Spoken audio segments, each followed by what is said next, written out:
LA. Shoot. She fired up already. Come on, LA. Y'all done messed up. Who gonna build your playhouse now? Give you a jet to the nose and make you say what's up. I'm in the club, nigga, talk with the long barrel. When the music stop having singing, not Christmas carols. People hate me, man, I really do know why. They see the wings on my back and they know I'm gon' fly. So what the fuck supposed to do? Just try to please people. Got my NDK crew family and I don't think. Shoot. Paper and my tennis shoes. You still walk around in them Business the many shoes. For party, nigga, I was too thugged out for that. Never told all my enemies I couldn't be around. But niggas told me, nigga, they got it in return. Now ain't they mama's living room in a nice urn. Fuck you, your whole crew, bitch, cause you gon' get caught. Blow your brains out in your lap, now hold that thought. Motherfuckers stop pretending up a new level. So it's really not a delay. I mean, it's a delay, but not really a delay. You know what I'm saying? So really, that's what they're seeing. Just like that. So our sound will come out exactly when they see it.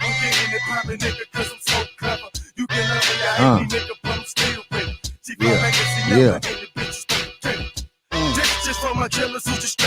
Murder.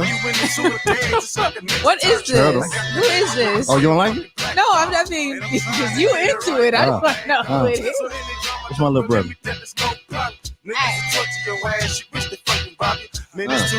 I might have to do the light like this. Like, the light look good like this, don't it? Oh, you don't like it? I like it. Huh?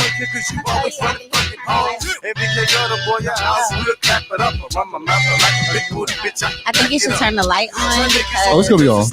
It's gonna be on. for social media purposes. No, it's always on. Okay. It's just when the music playing, Yeah. they know it's It just kind of the start, and then I hit the light Yeah. right when the song about to end. Yeah.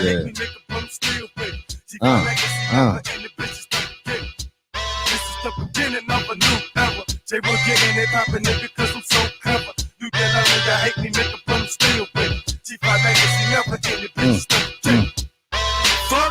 Yeah, time to get nice.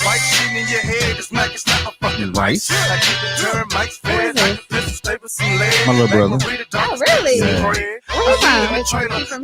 North Carolina. Okay. I was gonna say this doesn't sound. Okay, but it's not like a. It's got a Cali vibe to it. Like, You got that swag. That's why Yeah, he's got a Cali. we swagged up. A Cali vibe. No, it's me and him. Really? I made the beat, and he did the rap. You just everything, Hey, huh? come on now. what was How the you missed the exact phrase you everything? said? Big Five Records. I asked him, he said he had no weaknesses. I told her I don't play. No, I didn't say I had no weaknesses. I said I'm pretty. You said what my strong point. Okay. I said I'm pretty much strong in a lot of stuff. I have weaknesses, definitely. What's your weakness? Just my heart. I have a big heart. Aw. Like health wise or like just emotional? Like I think he meant he's a softie. oh, because Maybe he's been taken advantage of before. Tell me something. Yeah. Right on the mic too. Yeah. Oh yeah. I think Pilar like the way she sounds on the mic. That's what it is. She over here I'm talking. getting. She over here talking. Yeah. Yeah. Turn my mic up. That's what she said. All right. Listen. Let me tell y'all something real quick. Okay. Today, I got a special guest. I know y'all say I said it all the time, but today I really have a special guest. One, she never checks her DMs. You send her DM, try to get on the show. Guess what? You can't get her. I'm joking.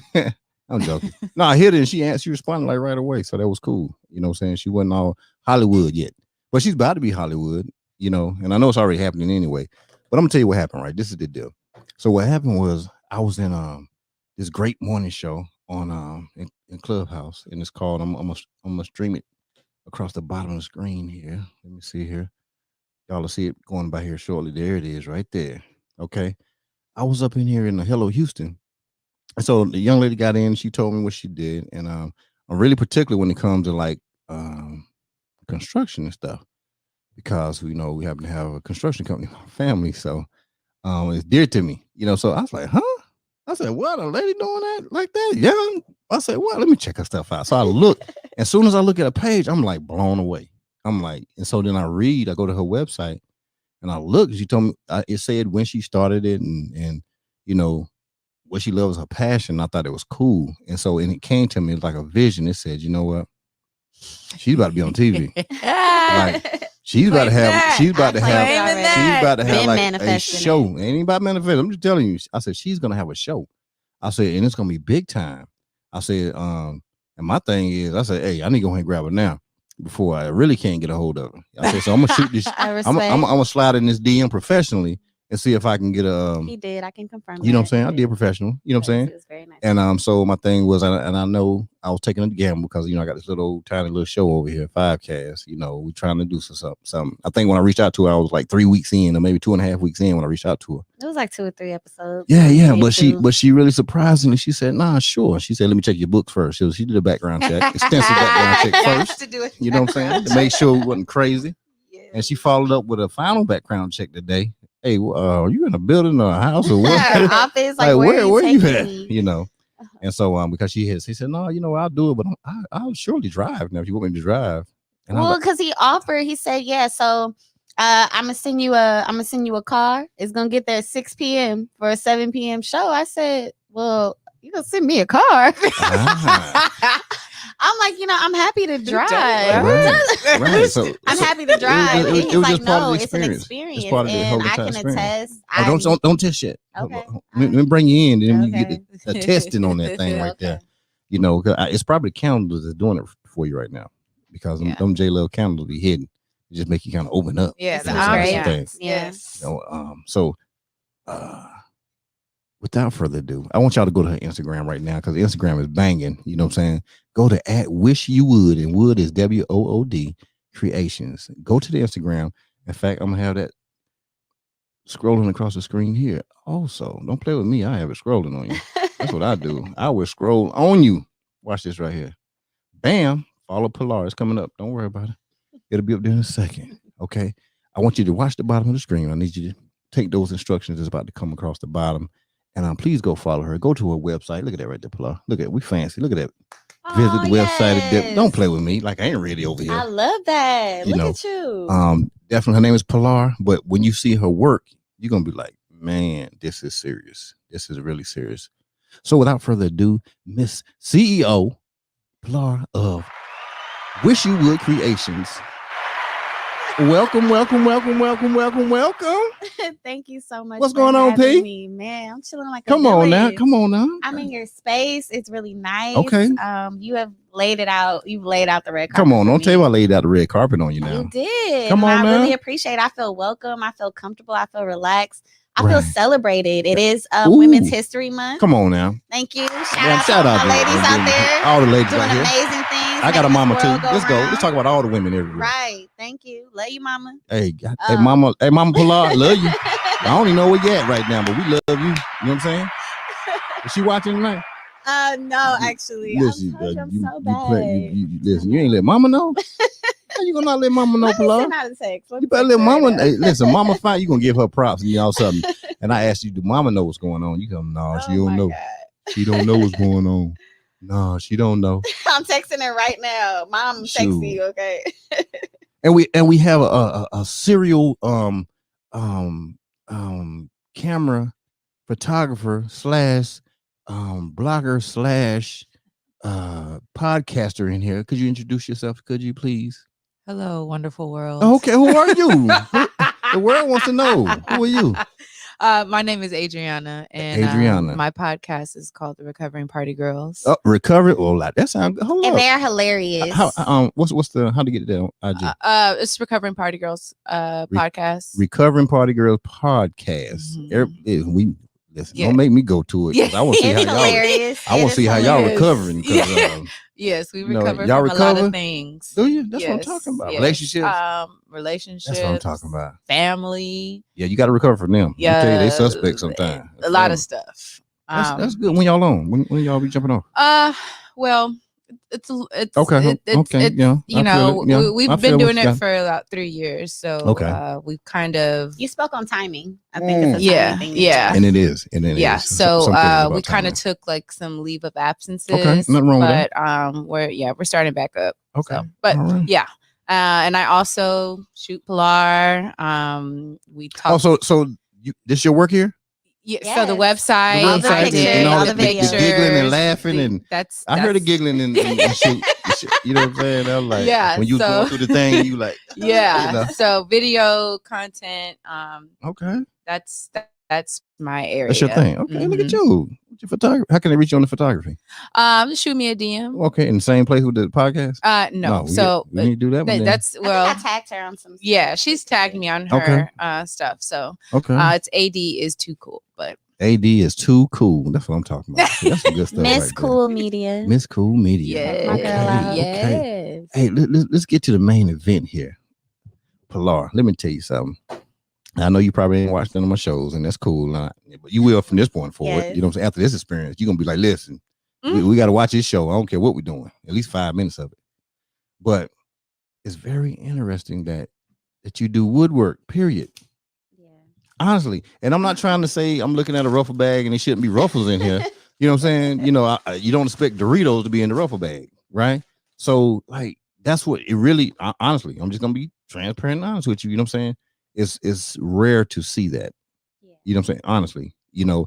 And so my thing is I want to kind of go back a little bit in time because that's what I do here. Okay. I go back in time and I kind of look at it from the standpoint of where we come from.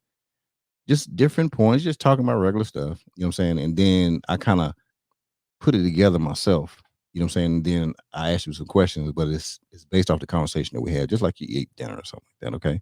So tell us who Pilar is, where Pilar's from, and you know, give me the early years. You know what I'm saying? Don't go past age 9 or 10, because some people they'll go from 3, next thing you know, they're 20.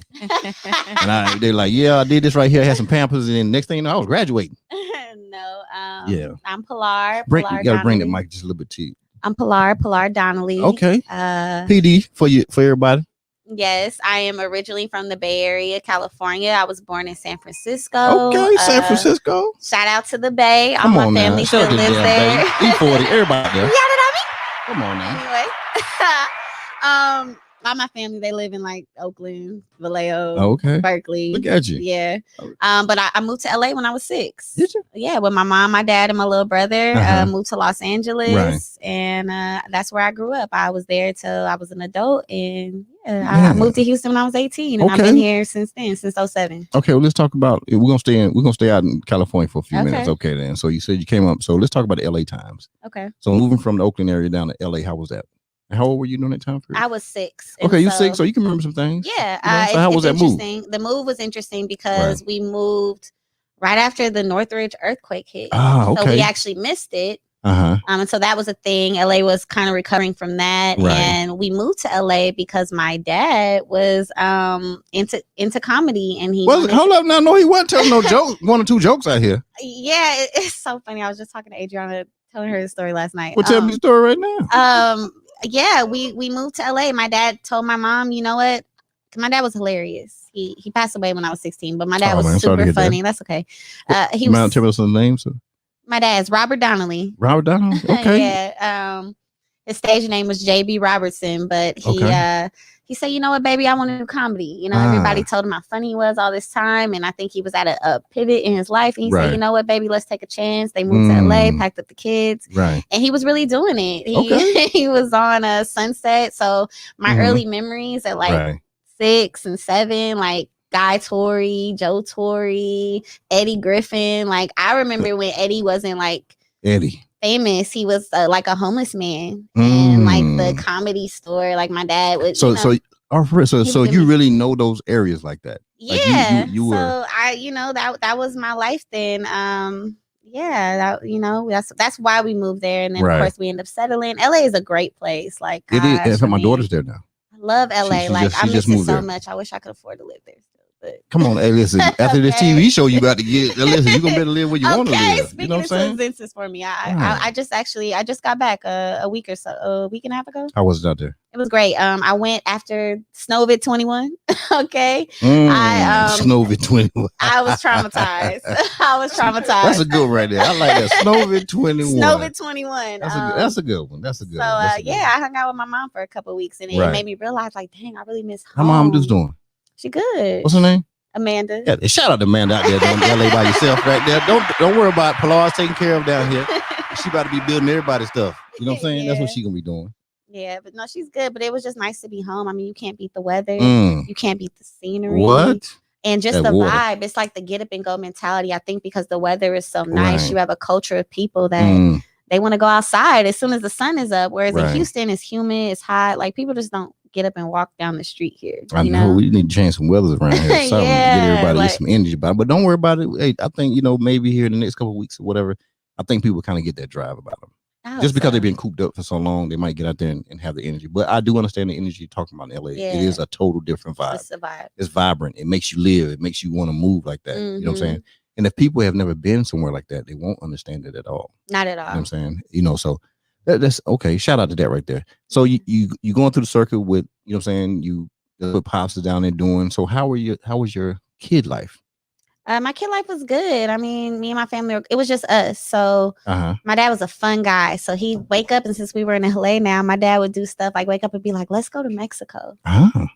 Yeah. That's cool wake right us there. Up on a Saturday morning and be like, let's go to Mexico. And we'd literally get in the car and we'd go drive to Tijuana. Yes. And come on now. We just spend the day in Mexico. He was setting some stuff up, but you mess around. Remember that when you got a little older, you head down Tijuana yourself. Like, I'm going out here when I'm grown. Ooh. My dad was different, so that was cool. Regular childhood. You play sports? Did you cheer? Did you play badminton? Actually, I was a very intellectual child. I like to read.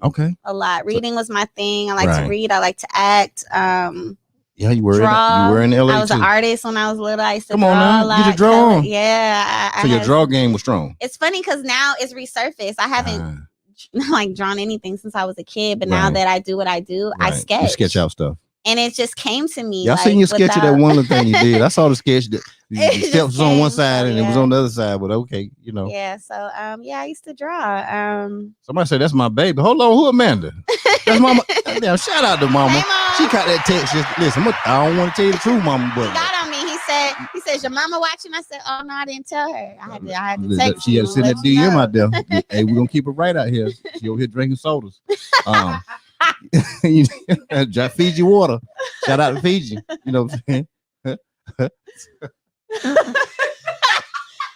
Oh Jesus! I made myself laugh on that one. Yeah. Okay. All right. so you getting your sketch on, you drawing and stuff like that when you was back in LA. So you was acting, drama class and stuff like that. That's what you doing? Yeah, I was very precocious child. Listen, you ain't gonna use all them big words over here. No, I was everybody my always saying understand what precocious means. I was she can't even I was not word. only mature, I was well adjusted already. That's what I'm talking without about. Without even having the experiences in my life myself. It was like I was wise beyond my years already. Okay, I get it that way because sense, something you said earlier. Yeah, I'm gonna ask about that. But okay, so let's get to high school. Okay. So you're in high school. Yeah. What high school did you go to? I went to University High in LA. Okay, shout out to University High. I don't know where it's at, but it's out there in LA somewhere. Utah. Okay, well, look at y'all. Y'all saying stuff like that. Y'all sound like a college. Okay. All right. No, I went to high school in LA, but funny enough, I actually graduated from Berkeley High School. Come on now, the last 3 months of my senior year, I moved back to the Bay Area. Mama Amanda, come on now. Mama, hey, what we doing moving back to the Bay Area? We was going. Me and Mandy was going through some things. Okay, hey, y'all do it sometimes. Y'all get hard headed. Let me tell you about these kids. Sometimes they start smelling the little hair but and everything. You know what? It was actually on purpose. I needed that. I think it was designed. I think it was the universe. The Bay Area is such a different vibe from LA. It's like Dallas to Houston. So is it like slower but smoother, slow and smooth, easier and more grounded. Okay. I think that in LA you're so close to Hollywood. Okay. But you could be in the hood, but you there. You see the Hollywood sign. You see you can get up and go to Beverly Hills and see what's there. So I think there's this culture of superficiality in LA. Constantly trying to keep up with the Joneses. Right. Whereas in the Bay, it's just different. It's it's more chill. It's like definitely a hippie vibe. Okay. People I think are more down to earth there, and just less superficial. So it was good. I was going to Berkeley High. It was definitely a hippie school. I had actually already finished all my credits. My dad passed away from cancer, and when he got sick, I wanted to graduate high school early. So I started like going crazy at school, like just taking extra classes, and it was really my goal for him to like see me walk the stage. It didn't happen, but so by the time I just stayed in school instead of graduating, so I could graduate with my friends. But so when I got there, it was kind of easy. I just got out of school every day at noon, and I would go walk to the Cal campus. Cal Berkeley, and it.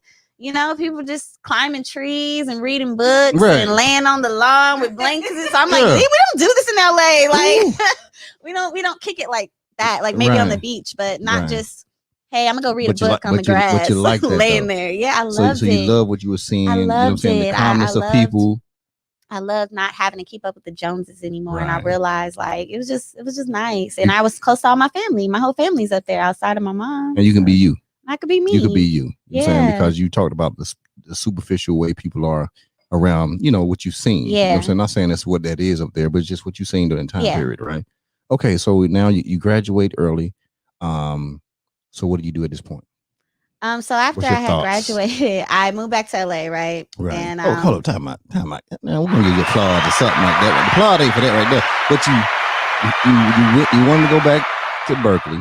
Right. I was in Berkeley, but I wanted to go back home to LA. Like that was home. As much as I love the Bay, LA is like that's where I grew up. That's where my friends are. So the energy had you. So it pulled you back down there. Yes. So I wanted to come back. And then it dawned on me. I was 18 and realized it cost an arm and 3 nipples. Ooh, not 3 of them. I thought at least about 1, but like not 3. In California, period, but especially LA. Right. And I was like, this is a nightmare. And so I was like, how am I going to live here and still have the things I'm used to having? You know, when you grow up in a place like LA, and you can go to Disneyland, you can go to the beach, you can go to Six Flags, you can go to the mountains, you can be in Hollywood. There's so many things that you can do, and it's so at your fingertips until you have to be an adult and pay bills. And pay for it. I was living under my parents. I know that's right. You know, you have to tell your kids all the time, hey, my lifestyle is mine. I understand that. It's not your lifestyle. You got to go earn that lifestyle. And I'll never forget, I was on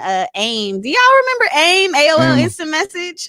Ooh, you told me when I had a sidekick, and I used to be on AIM with my friends. And so, ooh, she went back home. She went back. I'm on AIM, and I'm talking to my friend Shayna. Shout out Shayna. And then Shayna out there. She's still in LA? She's in LA now. She moved back, but she was here actually. She was going to TSU. Okay. Her and another one of my really good friends, Yosanne, some of my closest friends I've grown up with, they were going to TSU, and we're talking. I'm just complaining about LA. Like, girl, I never knew it was like this because my mom's been paying all the bills. And so she said, well, why don't you move to Houston? It's cracking. Is what she said. And so I packed my bags for 2 weeks. My godmother brought me a plane ticket to go to Houston, and they were waitressing at Scott Gertner Sports Bar. Okay. And I didn't have a car. You shaking your head like you know what that is over there. It's on. It's the old Prospect Park. Prospect Park used to be Scott Gertner Sports Bar on Fountain View in Richmond. And so this was 2007. After I had been a year out of high school. That 7-piece. This was right before the recession hit too. So I was a year out of high school, was complaining. Shayna said, come to Houston. You know, one of the girls moved out of her dorm. And so the lease is still good until the next school year. So I came in May of 2007, but you know, they're working at this place. I don't have a car. I'm about to go do what my friends are doing. So I show up. That plan was strong. One of them was Yosanne was off that day. So she brings me to Scott. Shayna's working. And I'm like, it was cracking. Like, oh my God. So everything was true what she told you. It was popping. It was popping. So I'm like, I'm going to work here. And so I go to the manager, and I said, hey, Hardy, you know, I'm so-and-so, I'm Pilar. I'm going to work here.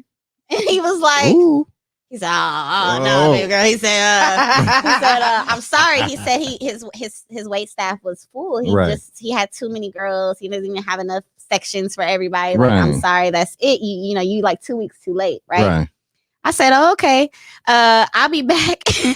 I'll be back in half the uniform, because the thing was, Scott's was like a black Hooters. You wore stockings with scrunchy socks, little white sneakers, little tiny shorts, tiny black and white shirt with an apron. But it was just, the uniform was black, but it was Hooters. Essentially, we served wings and beer. So so half the uniform I could get the stockings from Hooter, the scrunchy socks, Right. the shoes from Walmart, I think, the shorts from Walmart. My friends gave me the game. Yeah. Right. So I went and got half the uniform. I did my hair, I beat my face, and I showed up. And it was nothing he could do. Smile. It was nothing he could do. Nothing he could do. It was nothing he could do. He said, "Oh shit, I'm gonna go get you I'll be right back. I'm gonna go get you a shirt and an apron." He walked off. He was so mad. He was like not mad, but he was mad. Right. Like, but he can't. But he couldn't. Yeah, nope. He like, said, "I don't have a section for you." But he said, "Stand at the door and greet people." See, since you just insist on being here. See, I made $120 that night. Only somebody that come from LA could do something like that. Yeah. Because nobody else would be bold enough to just do that. Yeah. Like, so what is it that gave you that to even think to do that though? Like, what about you? Because you talking about you were shy earlier. You ain't shy. You know what? Because that ain't a shy person. I'm gonna tell you this. Yeah, when we tell talk me now. about our community, like me being a Black woman and, Okay, talk to me. and the issues of our community, I had a father in the home who treated me like I was made of gold. And that's important for a little Black girl. That the word no is like super kind of foreign to me. Right. I don't understand it. Even if I'm told no, I'm going to pretend you spoke Chinese and I'm going to readjust and approach different because maybe the first time around you didn't understand what I said. Ooh. So, I like this right here. Listen, Pilar just came out her shell up in here. Hold on now. That Fiji water good. Okay, Fiji water's on point. Well, go ahead, Mama Donald. That's Fiji water over here. My mom said she went to Berkeley High too. Okay, Mom. Shout out to Mama at Berkeley. You know what I'm saying? She's trying to show off. Don't try to show off Mama because you went to Berkeley too. You know what I'm saying? But yeah, so I think that's it. It's not accepting no for an answer. Okay. And then realizing where your place can be and where you feel like you can add value. Okay, it wasn't definitely. like, okay, I'm just doing this because my friends are doing this. They explain to me what kind of money they're making, how this is assisting them in their young, and that's all you need to hear. Life. And it's like, okay, I need this to work because I am, on my own. At the same time, my mom wasn't, I wasn't under my mom's wing anymore. Okay, and so I got to figure it out. And yeah, and I'm not afraid to work. Right. So I think that was it. It wasn't like I was just trying to be cute. And I think that was his thing too, is being cute is a thing, but I'm not about pretty privilege. Right. Like, I need money, Hardy. So I'm coming back. I'm coming back in the uniform, okay? You know what I'm saying? Okay. I'm putting it on you. Half uniform, I'm gonna make you do what I gotta do. Okay. Yeah. So you tell that no, you bet. Is he still around?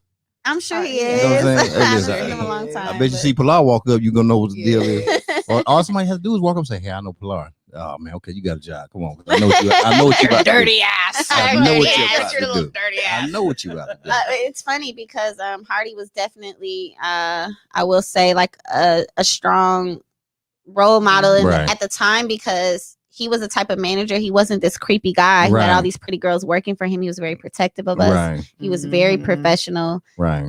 Because when I first moved, so I moved in their dorms, right? Well, when the school semester was up, my friend Shayna, she moved into an apartment. Right. She wasn't staying in the dorms anymore. Moved into a 1-bedroom apartment for herself. Right. And then Yozan decided she didn't want to go to TSU anymore. She moved to Atlanta.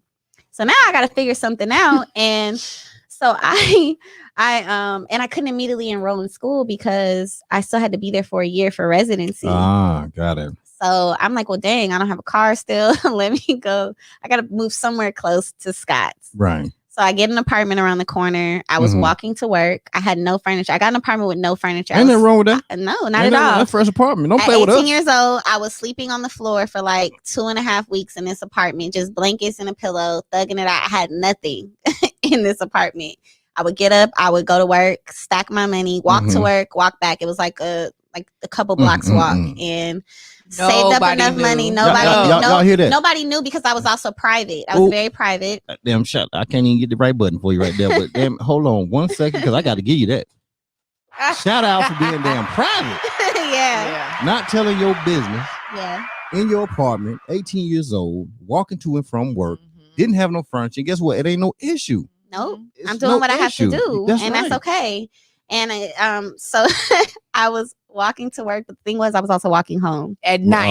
And we would close at like 2 a.m. So I'm not telling anyone. That was and dangerous. then I wouldn't even bring a change of clothes. I just walk home in my With little the uniform.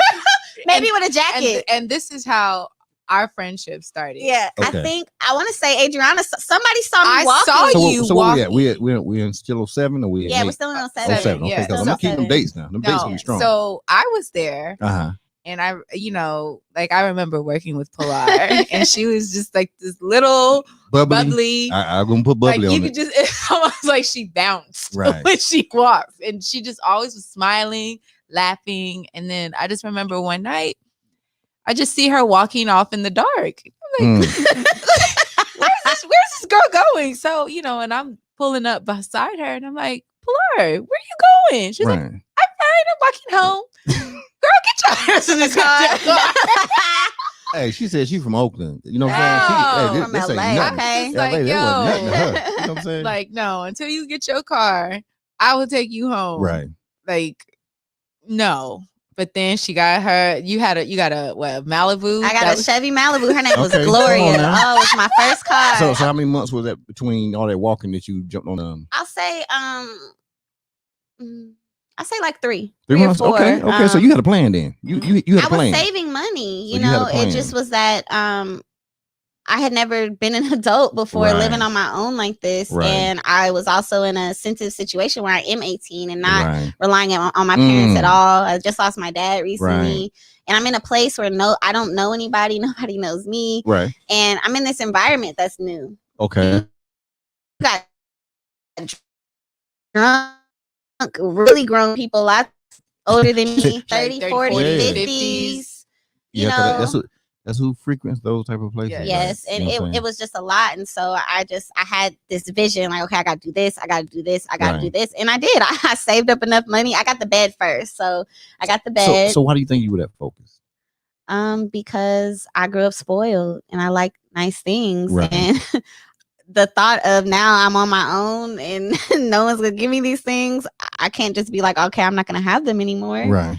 So I just have to work for it, and that was cool to me because as much as it was a lot of work, I'd be tired a lot of days. And then you go through that transition where you can't even go to sleep once you get home. You're up. I would go to Walmart at like 4 a.m. back then. Oh, that's me right there. I couldn't go to sleep. And that's when they restock. So it was my favorite time to be there when no one else is there. Listen, I feel about to restock people. You know what I'm saying? Listen, that's the time to go to Walmart anyway.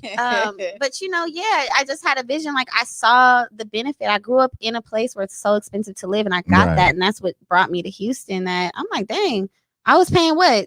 Gosh, for an apartment, was a 1-bedroom, really nice size. I mean, God, it might have been like 700 square feet. That was a nice size for a little apartment. And I was paying like $550 a month or something like that. That's unheard of over there now. Like that's Galleria area technically. Like no way. I was like, what?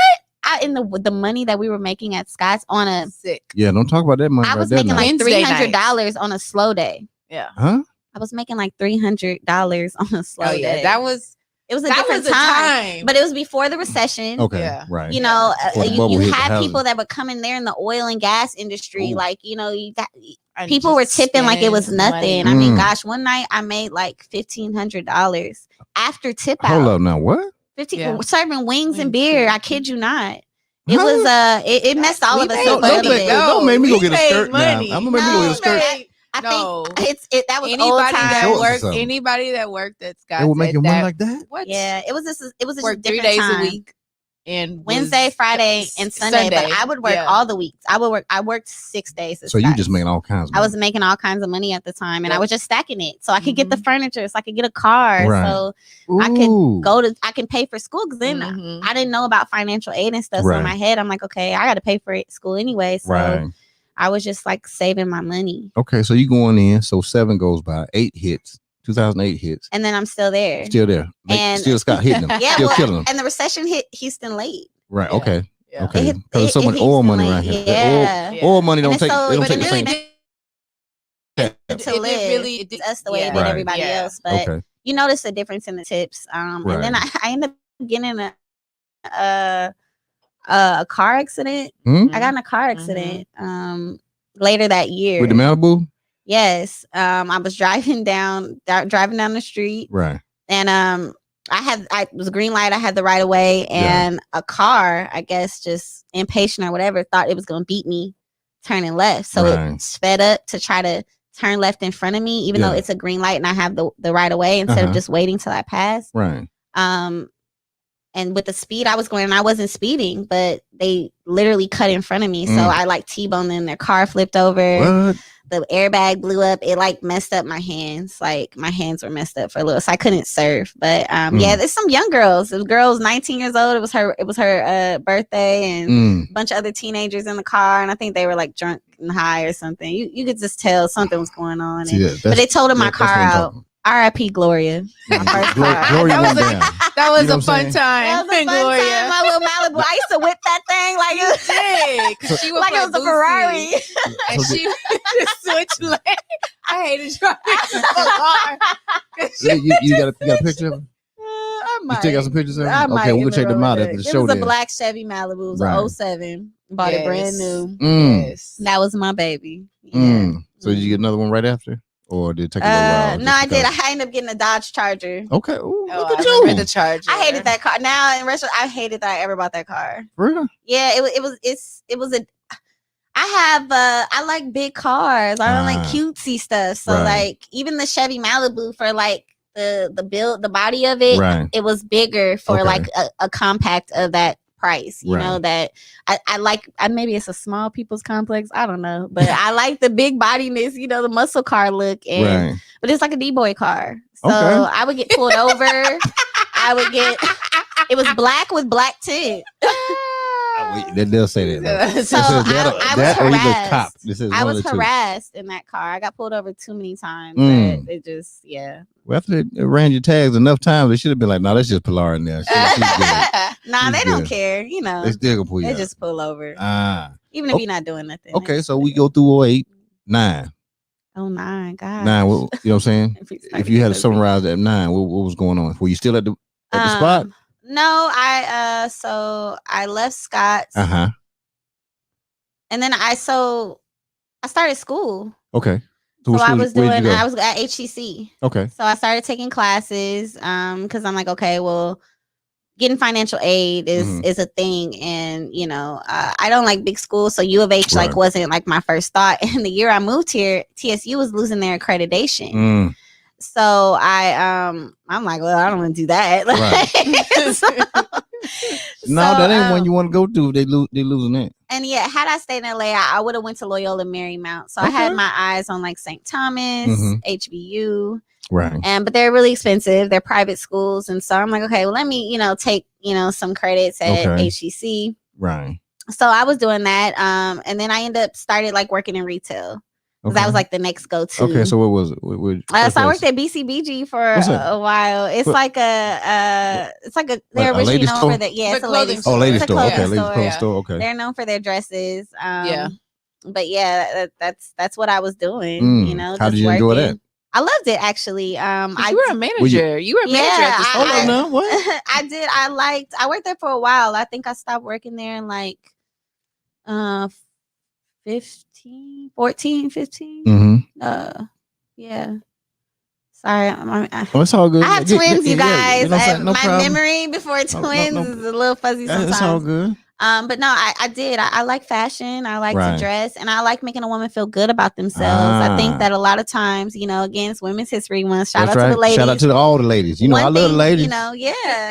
One thing as a woman that we struggle with is our appearance and understanding, our type. Because I think a lot of times just we have a society where women are so pent against each other that there's this competition that women want to look like the next woman instead of appreciating like how she's packaged and then catering to that. And so that job allowed me to do that for a woman, to help her to understand her body type so that I can dress you in things that actually compliment you instead of making you like you say somebody like, damn, who told you wear that,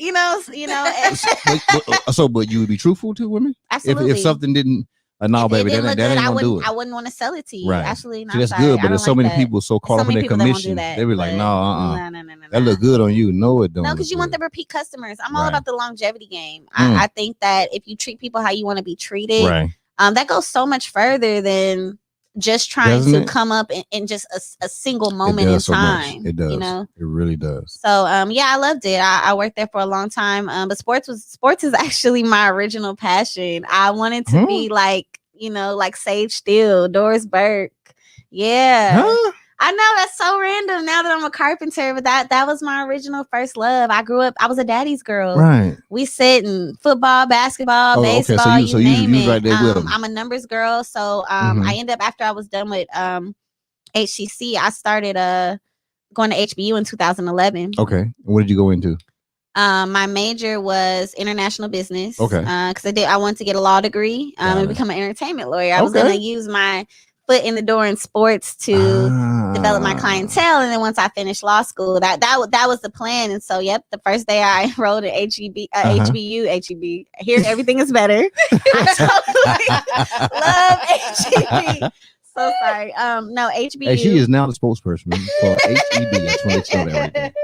No, so I enrolled in HBU, got everything, and the day I was there, I walked into the media relations office, and that's the office that handles basically all the stat stuff, all the stuff for all the different sports and teams. And so I introduced myself to whoever was in charge. And trust me, after you did my man, I know what you did. I know exactly what you did. Hey, Russell, I walked into Russell Renault's office. I said, hi, can I speak to who's in charge? He was like, oh, that's me. And I said, okay. I stuck out my hand. I was like, I'm Pilar Donnelly, and I want to work for you. And he was like, and he couldn't tell you no. He looked. He said, what? It is a small school. It's not like we're at Baylor or UT. So he hadn't experienced that. Not a boy, but a female coming in and wanting to infiltrate, that arena. Essentially that arena. Yeah. And so he said, well, I mean, I can't pay you. He was so discombobulated. Oh, no, I don't want the money. I didn't want the money. And then shout out, because you about to get an exclusive right now. Yeah. Because this is showing me something right now. Because one is showing me the way you do things. Damn crickets jump through every once in a while. and I say, I'm gonna rewind some things, but just to keep you to the same point, because I'm seeing a trend in you already. Okay. In what you do. But go ahead, keep talking.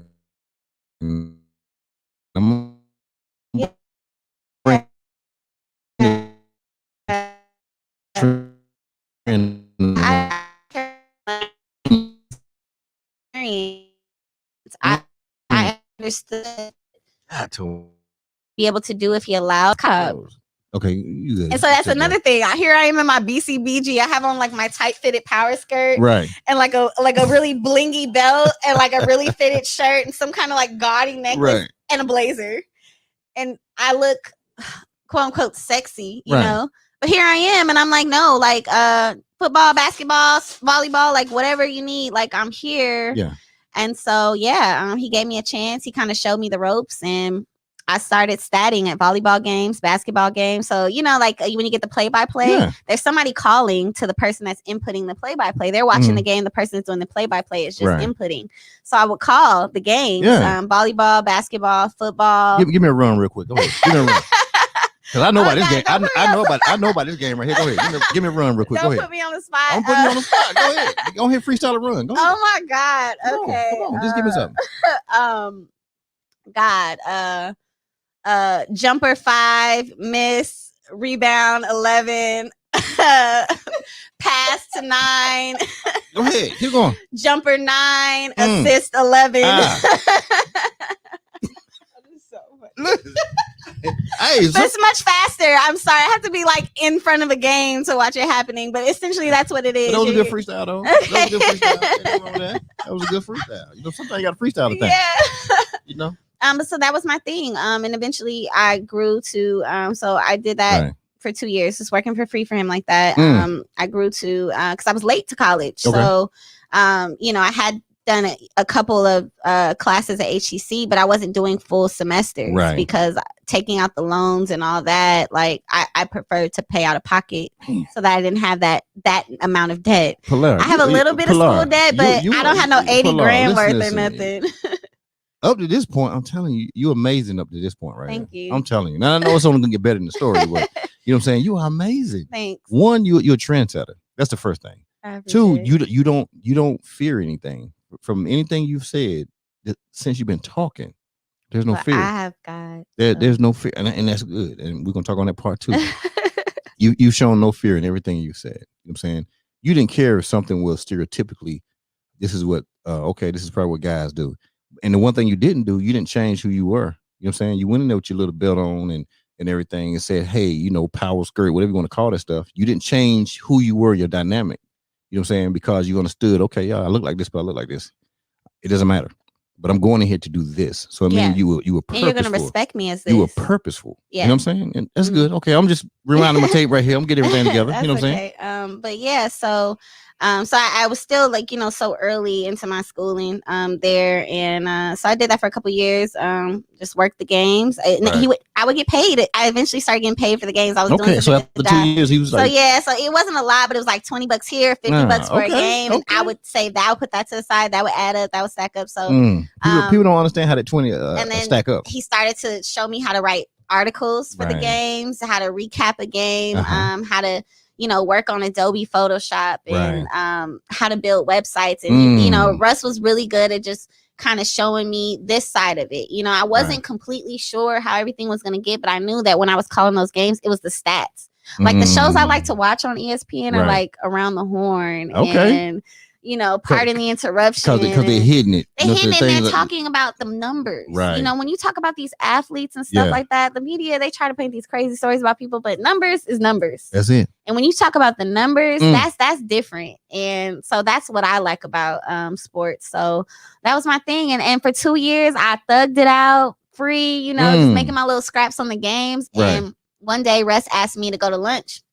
I'm like, okay, cool. Mind you, I'm working in his office. So what year? What year is this? This is 2013. Okay, it's 13. Okay, I just want to make sure I keep the same year. Yeah, so or maybe end of 12, something like that. Sorry, my memory is getting it's all good. It's all good. So I didn't think anything of it. You know, we're out having lunch, and basically he tells me that, you know, I guess he appreciated me all this time because I was helping to make his job easier. Again, it's a D1 school, but it's not like your top tier. It's not like a Big Ten. So the school is not getting them checks the way those. Not getting them checks, like you know. So when you are director of media relations, you're also wearing so many other hats that maybe somebody in the same position at a bigger school is not having to do. Right. So I made his job easier, and I liked it, and he liked working with me. That he went to his boss, and got me an athletic scholarship, and I'm not even an athlete. Yes. Are you serious? Yes, he got me an athletic scholarship, and I no longer had to pay. And HBU is a private school. Damn, shout out to them. What's his name again? Russell Renault. Damn, Russell Renault. Damn it. Shout out to your ass right there. Because listen, I know you didn't pay up for 2 years, but guess what you did? You made this girl get out of school without any too much debt. That's what I'm talking about right there. Yes. See, so that was big. That's what I'm talking about. When people are looking out for you. Yeah. You know what I'm saying? And people might not think they're looking out for you because somebody could have been looking at you like, girl, I can't believe you working for him. You making his job easy. He ain't paying you nothing.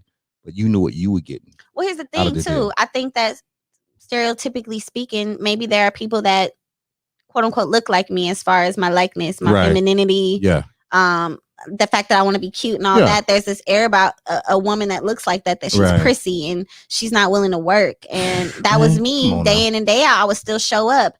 And after the games, guess who's okay to fold chairs? Me. You would get right and fold them. Yep, I'd be folding tables. Cute, no. I would break down the stat table. Like that was a part of it. And basically it's like I became his intern without having to say it, you know, and just showing him like I'll do whatever. Right. Oh, like that a lot of really people that are at the top of where they're at, they started at the very bottom. People don't realize that. You know, you see the glitz and glam of some people, but not the work that it took to be there. Isn't that amazing when people will sit there and think you made it to this point by it was easy for you. Like, man, it was just handed to you. Do you not know what people have had to go through to get to the pieces and points? What, like you said, you're a private person, right? So people they didn't see you, the things you were thinking about when you was walking back to your apartment, you had no furniture in it. They didn't understand you didn't have a car. You know what I'm saying? You kept that to yourself. Like those are the things that you went through, but those are the same things that built you as well. Yes. So I'm sure every time you would walk home and walk to work, there was a lot of things you were thinking about. Yeah. That made you really like, you know what, when I get this check right here, that made you really Yeah, because I didn't like walking home in the dark. You should have seen me. I'd be looking around. Everything's bigger in Texas. So when we talk about the birds out here make noises at night, okay? Like just continuously looking over my shoulders. I am someone that likes Criminal Minds and serial killer documentaries. And so I know that gosh, it just is mind blowing that I was not chopped up and thrown into a dumpster somewhere. I think you probably would have killed somebody if they would have jumped on you. You probably would have killed them.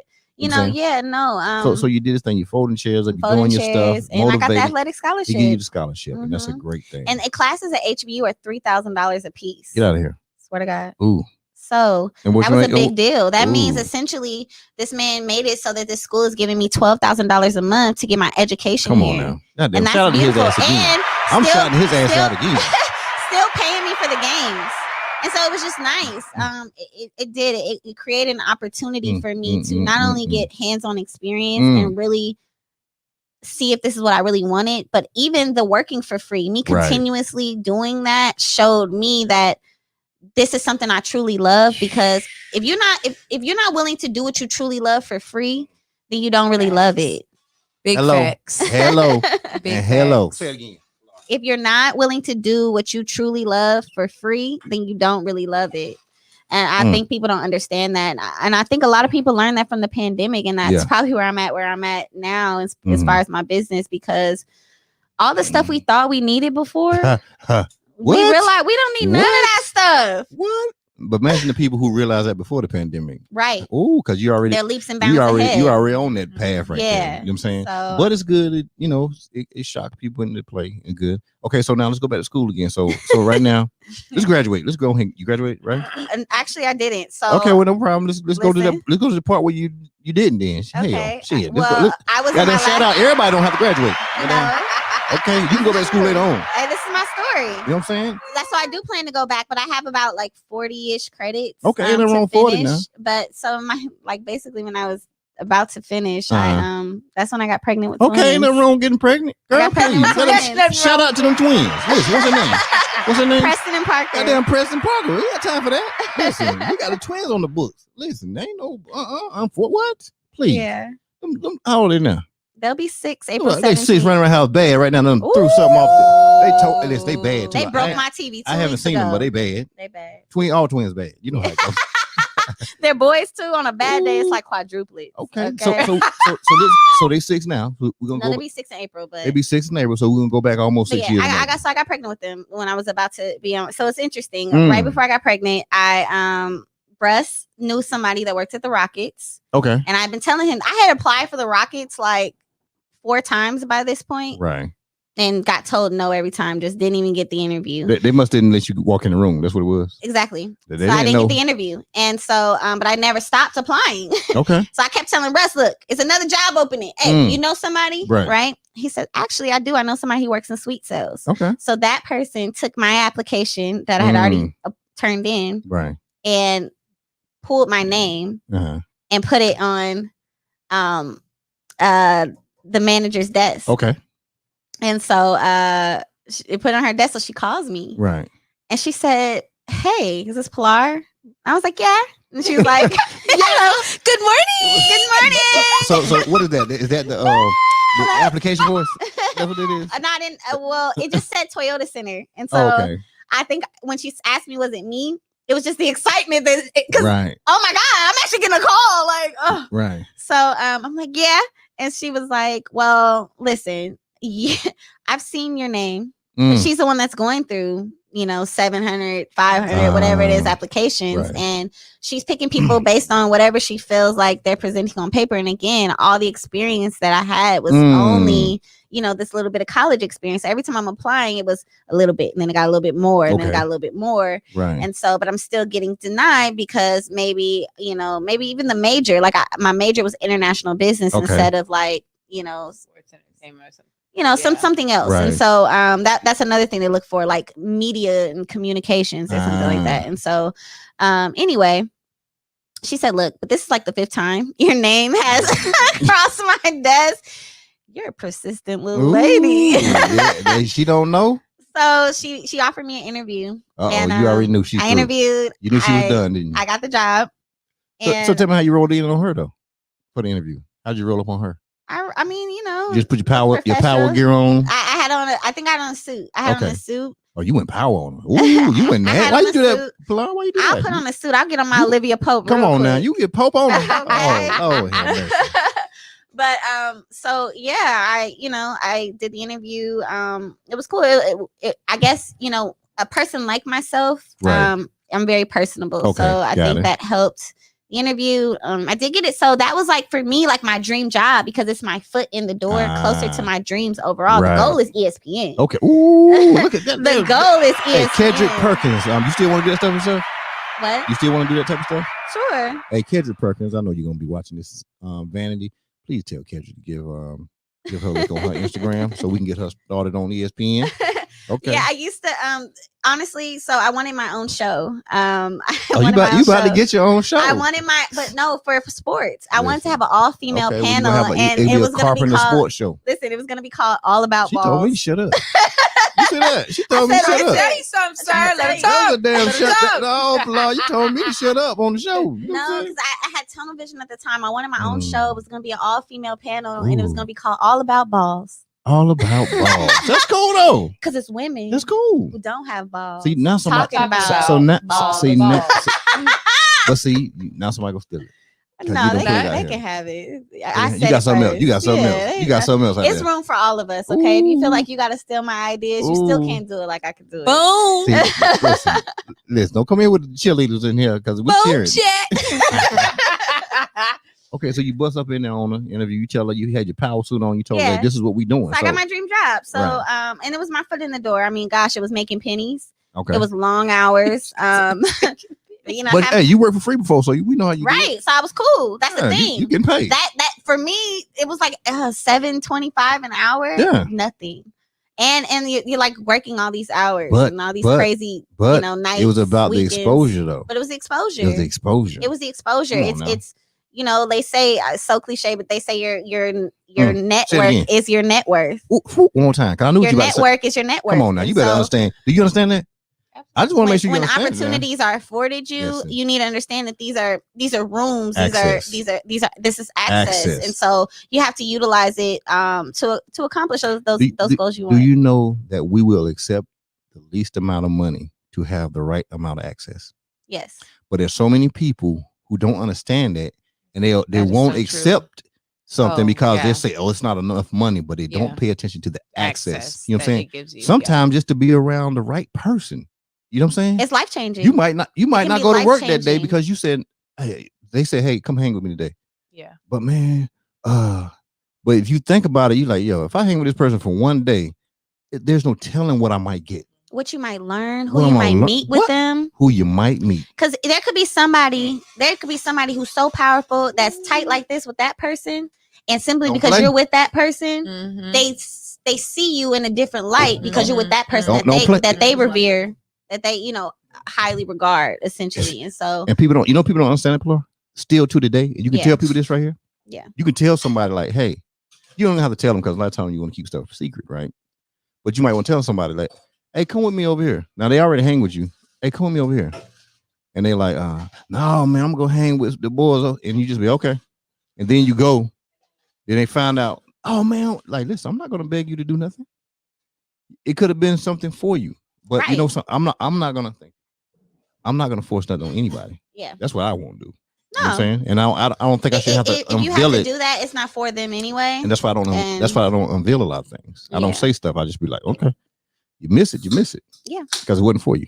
Yeah. But anyway, so back to this right here. So you making $7.02. Yeah, and it didn't matter, but you had access. But you had access though. I had access, and it was nice. It was cool. It wasn't the job that I thought it was, but that was okay. I didn't allow it to deter me because again, sometimes I think you can have an idea of what you want to do, especially in the sports industry. And I learned that through the other people that I was working with alongside that were already tenured in that, not only for the team but just in that industry. Right. That like a woman right now, she's in charge of community relations, and she's a senior manager for community relations. But she said initially she came in because she thought she was going to be like a sports trainer or like a one of the sports trainers, the people that's bandaging them up and stuff. Right.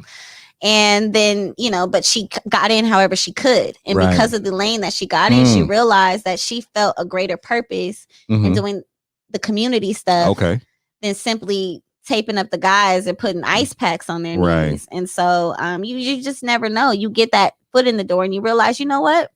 I don't actually want to do this. I like this more. Or you kind of reconfigure. Or sometimes you create a whole new lane. I can't tell you how many people come into a situation and they create a position. Right. The organization didn't know they needed this, and they create a space for them because they didn't even know what to call it, Right. So that's big. So I learned a lot. Then I ended up getting pregnant with twins. And so I worked for a little while into the pregnancy, and then I want to say when I was like 5-ish, 6 months. Okay. Because it's twins. Right. So at 5 months pregnant, I looked 9 months already. Oh, yeah. They had your stomach out there. Oh my God. But you probably didn't change, did you? What? I was huge. Oh, your body changed? I was huge. What do you mean? But I seen some women. No. I seen some women that have twins. Oh, from the back, I look normal. Well, you got fired up. You know what? It was so funny. She got fired up. She like, listen, I'm about to tear the whole thing off the thing to tell y'all this comment. Okay, listen. You break it, you buy it. Okay. No, it's so funny because I would be out and just unscrew it a little bit and then slide it all the way up and then I'm handy. You want me to come over there and fix it? Ooh. Look, she ready to let me go ahead and get that. Boom, and make that happen. All right, so you so during pregnancy you were it's funny because I'd be out and a dude would see me from the back. Hey, excuse me. So like I said, you only carried your I turn around. You swing on around. I'll turn around like this.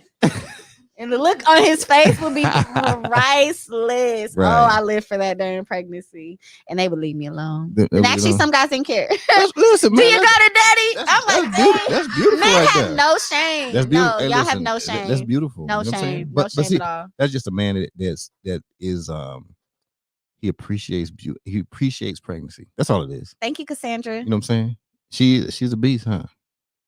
She is a beast. So I ended up having to go on bed rest. I literally I would go to a store and I'd had to get on the little carts and drive around. You know Sonya Richardson? Yeah, okay. My godmommy. Hi. My godmommy. Shout out to my godbaby, godmother who purchased the ticket. Okay, yeah, she talked about you. She said she had $3. How that ticket catapulted my life. I know, right? Okay? And she about to have her own ticket. Look, she over here tearing up stuff. I don't know. She gonna tear up the whole set in there. I ain't gonna have nothing left because she gonna tear up everything. Oh, you good. It's that Fiji water. The Fiji water is serious out there. I'm going to tell y'all. You get some of this Fiji water, you just you strong. So my bad. That was funny though. If y'all could see it would be a lot funnier to y'all. You know what I'm saying? So now she threw me off with the ticket. Okay, so you're pregnant with the boys. Yeah. And so you stopped working for a while? I had to go on bed rest. So I wasn't, so that's why I didn't finish. That's where I was going with it. I couldn't physically go to class anymore. And at that stage in schooling, it's no online. You have to physically be present. Yeah, online it wasn't even popular right then. They couldn't figure out a way to make that work for me. Right. And so because you have to physically be in the class. And so you cold? It's fine. I had to sure? I had to drop out and I get your blanket if you did. And then I had to stop working. I couldn't walk around anymore. So but it was okay. I did what I had to for my babies. I loved them before they were even here. So I did everything I was supposed to.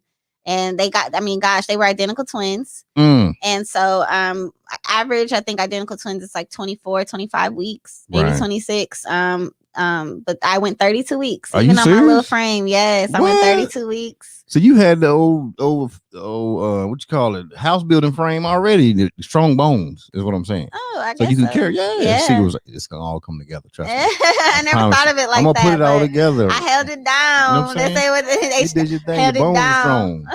Yeah. Okay, so you have the boys. So do you immediately go back to work? Are you thinking about some stuff, or you just kind of chilling? Actually, I'm a single mom. I knew I was going to be single during pregnancy. Their dad's not in their life at all. Come on now, shout out to her not giving a damn that she having the boy by herself.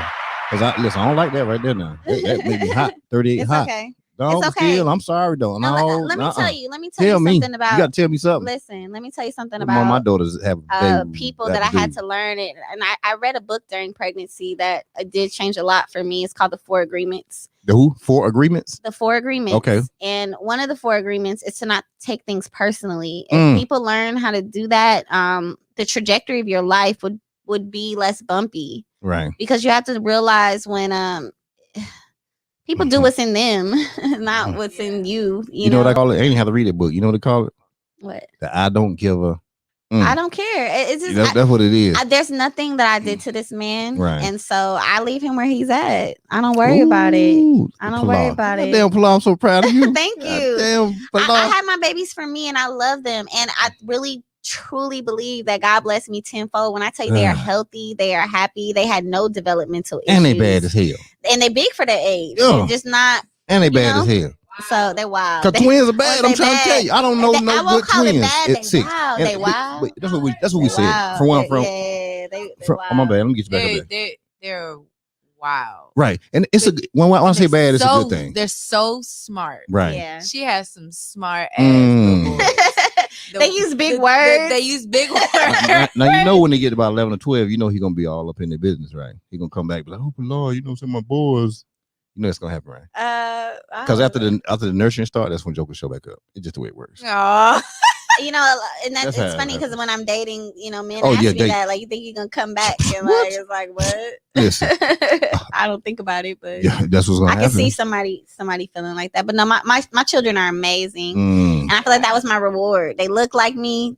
Yes, they do. They act like me. It's just beautiful, and they are my reason. Like my business wouldn't have come if I did not have them. Okay, hold on. We ain't gonna get there yet. We're not gonna get there. Come on now. Sorry. Right now. You trying to jump the gun on me now. Come on now. I ain't gonna have no show if you go that far. You know what I'm saying? Okay. So you had the boys. You love them. You're doing it. You're chilling. So what part did you think you were gonna go back to work? So where did you feel like, okay, so I I'm stayed good home now? a year. So the thing So was, you put a year on the books. Okay, got it. Because I was in a transition, finishing school, and I got this job where I'm making pennies. Okay. I don't have the income. I'm literally like a starving student still, and I'm about to bring these 2 kids in the world, and the dad doesn't want to help, doesn't want to do anything, right? And so, oh God, my cousin Cora. Okay, damn Cora. Yes, Cora. Definitely. I owe so much to her. She was there. She is like my second cousin, twice removed. But she's a distant cousin I've always had here. But when I was pregnant, because I didn't have a car anymore, I was in school and I couldn't drive anyway. But I couldn't do anything. So I called her. Right. I didn't see Cora all the time, but I called her and said, hey, I knew she's a beautician. She has a salon. Right. And so I knew she'd be off certain days. So I asked her, like, hey, do you think you'd be able to take me to doctor's appointments? I had a special pregnancy, so I had to go every week. Okay. And so I called her up, asked her, and she said, yeah, as long as it's on a Monday or Tuesday. So I would schedule my doctor's appointments like Mondays or Tuesdays. She make it happen. Cora would pick me up like on a Sunday maybe or a Monday. I'd spend the night for a few days, and she'd take me to my doctor's appointment. Then she'd take me back to school because I lived on campus. And so that's another thing. School still let me live there. Oh my gosh. Shout out to HBU. Goddamn HBU. I don't know where y'all at right now. But the president of the school at the time, they did their damn shit. No, I owe this to Russ still. Was this legal? And then was this legal? His boss Steve, but okay, boss Steve. Yeah, they understood my situation. Again, it's a Christian school. Okay, yeah. So it's like, okay, she can't physically come, but because of the work that I had put in the sports, because you put it in, because I put in that work, your merit. I had a merit. Your influence. And they knew I was going through something. There go influence right there. And see, it wasn't no money. They allowed me to stay there rent free. It wasn't no power. Because again, they let me keep my scholarship even though I wasn't in school. And it was based off your influence. Yep. Come on. So there was that. And so she, and then she took me back to school. And then but once the babies came, I didn't know where I have to pay all those bills. Right. And how am I gonna work and I have these babies? Dad is nowhere. Like it's hard. Cora let me stay with her house. Huh? Cora let me move in. I'll never forget. Because one of the babies came home first. Yeah. Because here's the thing, I was going to go. During the time, because I was going to HBU. Right. I had a professor who I wasn't myself. It was early in my pregnancy. I wasn't myself. What you mean? Like how I was in class before. I wasn't myself. I was not sick, but pregnant with two people. Okay. Like, physically, I wasn't good. I'd be late. Maybe I wasn't as vocal in class anymore. So he like pulled me to the side, like, you all right?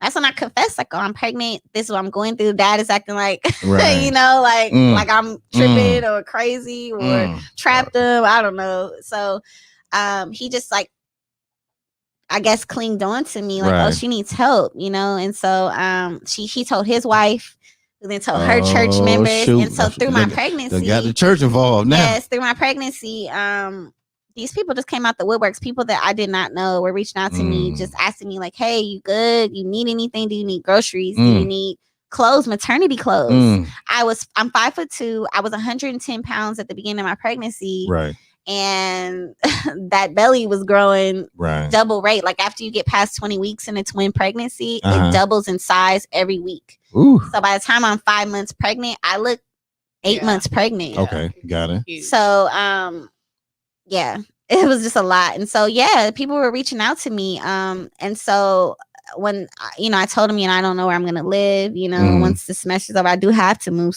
from school. I can't live here with my babies. And so just figuring out what I was going to do. So they found a family that it was a couple. There's some missionaries that had been living in Africa, but they were staying in Katy. And so, so I was going to go live with them. Okay. And, but they are a non-melanated couple. Okay. And so, Cora's old school. And so when I told her, I'm like, oh, well, I'm just going to go live with this couple in Katy. Right. They offered me a room. And again, at that point, my allegiance was to Preston and Parker. I have to advocate for them. I have to do whatever I have to do for your babies, to provide for my babies. I was real life in mama bear mode, like full term. And so I was weighing all my options. And if this is what I have to do, then this is what I have to do. And so I was open to it, not trying to think negative about it and just really move wherever God said go.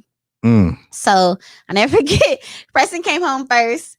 And when I told Cora, well, when Parker gets back, I'm gonna, because she lives closer to the medical center than this lady. So the deal was I would stay at Cora's just a little bit until Parker came home. And Cora took her husband outside and they talked in the driveway for like 45 minutes. And they came back in and they both said, well, you ain't going nowhere.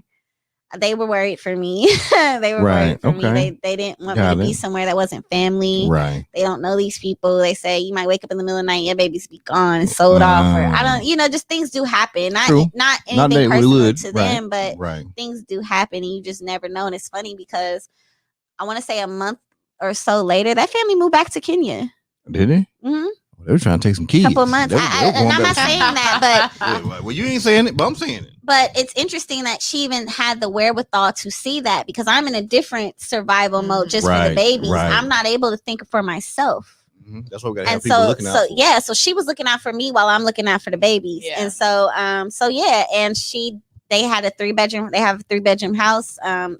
Both their sons live there, and then so there was no room for us. So I lived in Cora's living room for 2 years. Are you serious? With my babies. Come on now.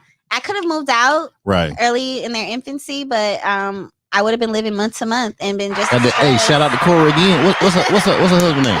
Gary. Damn Cora and Gary. I'm trying to tell you, if they don't get the award, something wrong. Yeah. Listen, that was the family of the year. Nah, man. When I make that real money, people got checks coming. Okay. Listen, hey, once this TV show jumps off here, I see the TV show jumping off in about the next 3 months. Next 3 months, we're claiming that in the mighty precious. Listen. I'm only saying anything. So I'm just trying to tell you, I'm a visionary in the sense of I look past the clouds. Yeah. And I'm telling you, when I heard you, and I looked, it came to me like just like that, like bam. That's how it hit me. Wow. And that's why I had to hit you. I was like, yo, and I've been talking about you. Literally. Wow. I was like, yo, hey man, if y'all don't watch no show, you wouldn't watch this show right here. I'm telling you because she is going to kill it. But go ahead. I get to that part. I get to that part right there. But yeah, but I thugged it out. I could have moved out, but I'm big about my peace. Okay.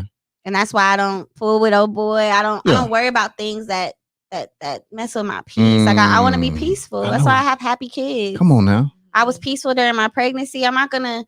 you can only do what you can do when you can do it. And things that are outside of your control, you can't worry about them. And I'm already an overthinker because I'm a Virgo, so except I those can't be things that we adding cannot on. I change. can't add to the plate. So I didn't worry about it none. And I stayed there because it was a safe environment. Right. They love me. They love my babies. They helped me. You know, when I needed to take a shower or just nap.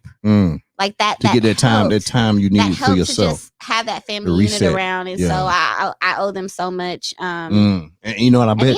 And then I stacked my money, and they don't even feel that way. Nope, I guarantee not you, at all, because they did it from you know what I'm saying, the place that they were in. But yeah, after a year, I saved money. I saved enough money, and we know you know how to stack now. Yeah, we know you know how to stack. I stacked some money. Listen, I'm going back. What's the restaurant called again? Back when you worked there? Scott. Damn, we know she can stack some Scots. We know that when she was walking home in the dark. You know what I'm saying? By herself, no car. They didn't have no furniture in there. But everybody think now, the 18, 19 years old, I'm calling home because I'm 23 and don't have no furniture in my house. You think I feel sorry for you? Pilar around here, 18, walking in the dark. You know what I'm saying? With no furniture, with her apartment. Yo, man, you better go ahead. You think I'm gonna feel sorry for you? I think just people make excuses, but no furniture, you want to be crying. Come on. I think that's why it's important to give our children tools. You know, like Preston Parker have a savings account. Like I've taken them to the bank and let them deposit their little quarters and nickels and dimes. But that's good. That's good. Why just, you playing? You know, it's just fostering certain things. My dad, he praised me when I did things that were independent. You know, he was so proud. Like, man, you did that all by yourself. You thought about that by yourself, you know? And so as a young kid, I was taught that these were good things, like not to be dependent, as much as I was spoiled too. No, as much as I was spoiled. No, your arm was in there. It was blocking her. It was blocking her. As much as I was spoiled. Oh, you slide this way a little bit? Yeah. No, slide this way. You're going to be at the game in a minute. You can put the mic over. Okay. I want you to, you know, you sliding out of the shot, slide. Okay, now you can lean where you was leaving. I said, how is she in the shot? I said, look, you don't slid all the way over there. No, but gosh, I don't know what else. You was about to. Oh, go ahead. About how your dad. Your dad was so proud because he's like, you did that independent on your own. He just poured into me. Right. He just always. It was more so than my dad told me a lot that I was smart, not beautiful. He said I was beautiful a lot. It's so funny. But when you say your dad, more about being when she smart. says her dad, you see her, like she like light up. Like as soon as you start speaking about him, he was my best friend. You start speaking about because him, he understood me, and I think it's important that father-daughter relationship is so important that. Again, my dad praised me for being smart, for being witty, for being clever. When I had a clever joke or I said something that was intellectual or intuitive, that's when I got the most praise from my dad. And I think those are seeds that planted that I can really use my mind as a woman. Right. And that the tools that are in here are way more are not only way more beneficial, but they're more powerful. Right. These tools are more powerful than these tools. That intellectual, I'm telling you that. So intellect. Ooh. See, and up to this point, you haven't used your beauty at all. You use this the whole time. In all your conversation, you use this the whole time you've been talking, is what I'm saying. Telling your story about the things you went through in your life. You know what I'm saying? You used it one time when you hit my man up with the half a uniform now. You hit him with that one right there. Oh. With the look. You used to look that day. I mean, you used to look that it was a scary uniform, but right. But what I'm saying, but everything that you have said has always been this. And even with that right there, it was witty. Yeah. It was smart. Yeah. It was intelligent. You know what I'm saying? Which is a great thing. Yeah, thank you. And I'm using this is my building block in, because this is what I do on my show. Okay. I build a block. I like your all the way to the end. Come on, don't play with me. Let me go ahead. Speaking of segue, since you grabbed your drink right now. Wink and drink. What? Yeah. A wink and drink. What? A wink and drink. What? Hit him, G. It's 5 o'clock. It's time to leave. Hey, I dig into my pockets, pull out my car key. Grab my wallet. You know when that Oakland store. Unlock my phone. Open the app store. I need a place to meet and think. Found a brand new app called Wink and Drink. Hey. It's Wink and Drink. Hey. I'm about to tell you, it's Wink and Drink. Come on. Is it like mobile delivery? Nah, I'm about to tell you. Where people meet. Come on. I'm going to look it up. It's we about to do it. Hey. It's Wink and Drink. It's Wink and Drink. A brand new app where people meet. All right, let me tell you about this damn Wink and Drink. Go to your app store or your whatever. You got an iPhone, right? Yeah, go ahead and go in and I want you to download hit that Wink and Drinks. You're gonna see a little glass. My man right there.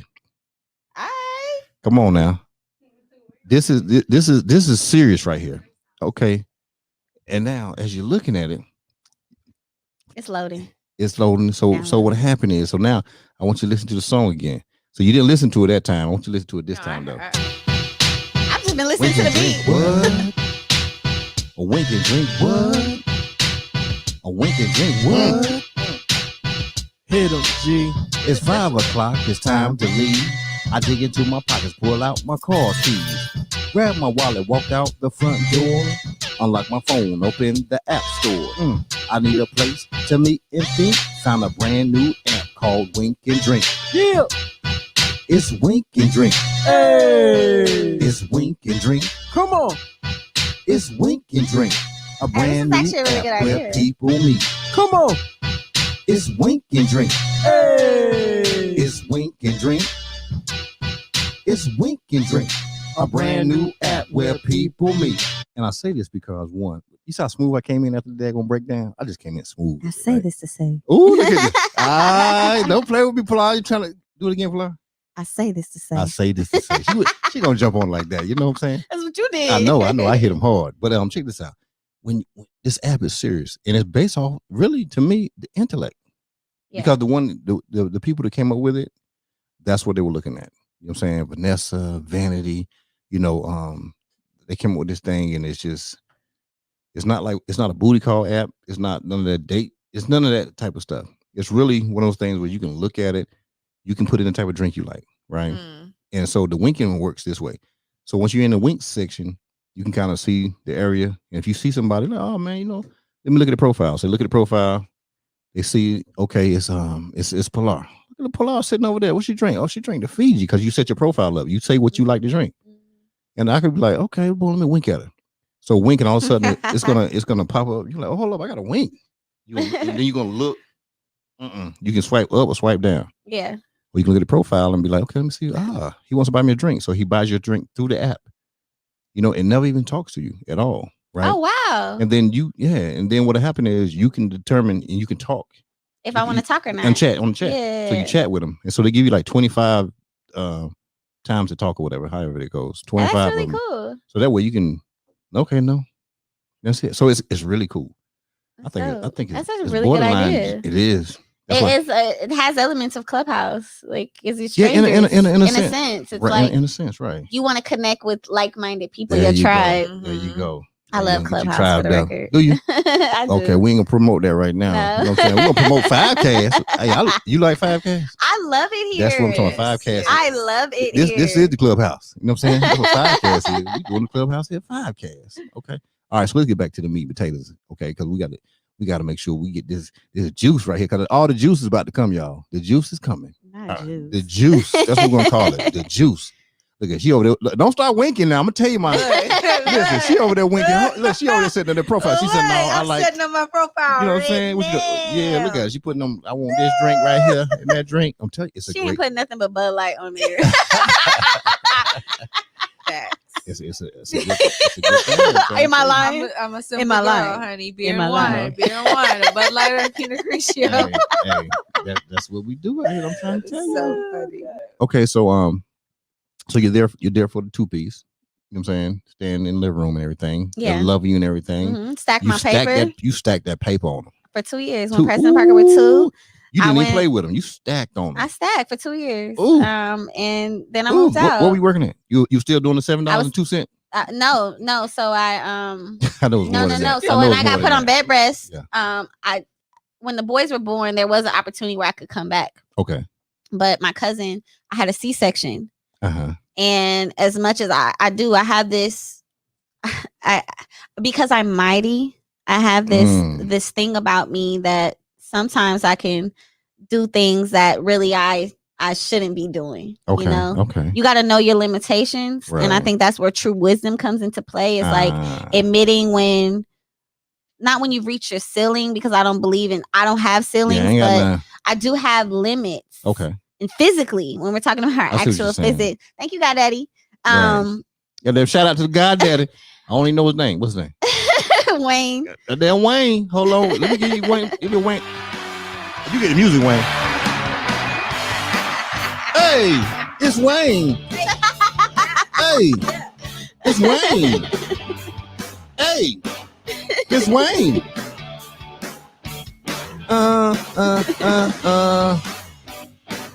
It's Wayne.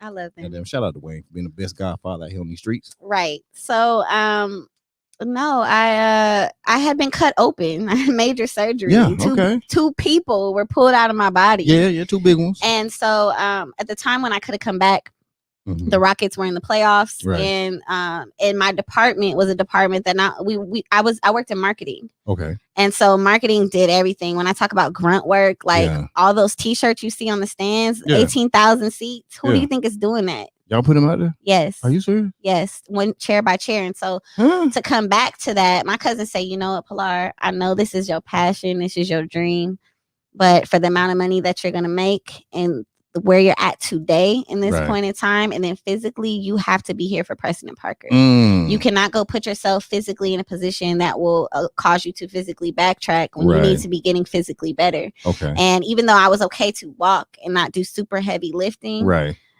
still talking about hours and hours and hours on your feet, and I still got to come home and get not minimal rest from being so you know, I just made a choice to gracefully bow out, you know. I said, if you know, she said if I ever want to come back I could, and so then I eventually I stayed home a year. I eventually went back to retail to BCBG.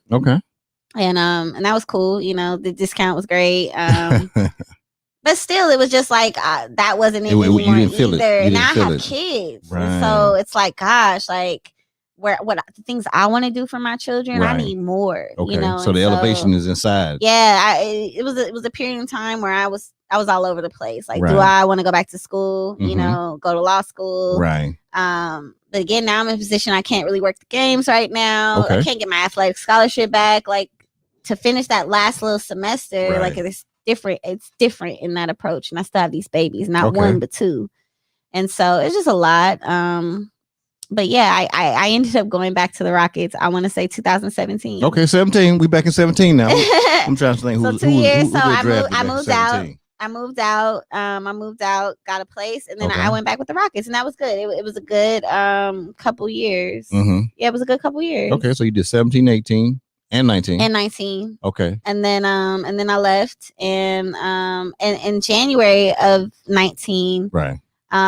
So through my personal social media with my boys, I realized that I understand the algorithms and how that works. When to post, how to post, hashtags. Okay, so you're saying you learned through having kids? Yeah, because I would post. Instagram I had twins and the attraction. People just think babies are cute. I know. So I learned a lot about social media just through my page that I started to make it work for me. Now, had I gone hard on my own page, I mean, Preston Parker would be like IG famous by now. But I as much as I enjoy it, I'm also private. So I go through these times where, like, if you look at my personal page, I haven't posted since Christmas. So how do you manage to do that? To be doing something that is so public, because it is as far as getting out to people, but yet maintain your privacy. Like, how do you manage to keep that?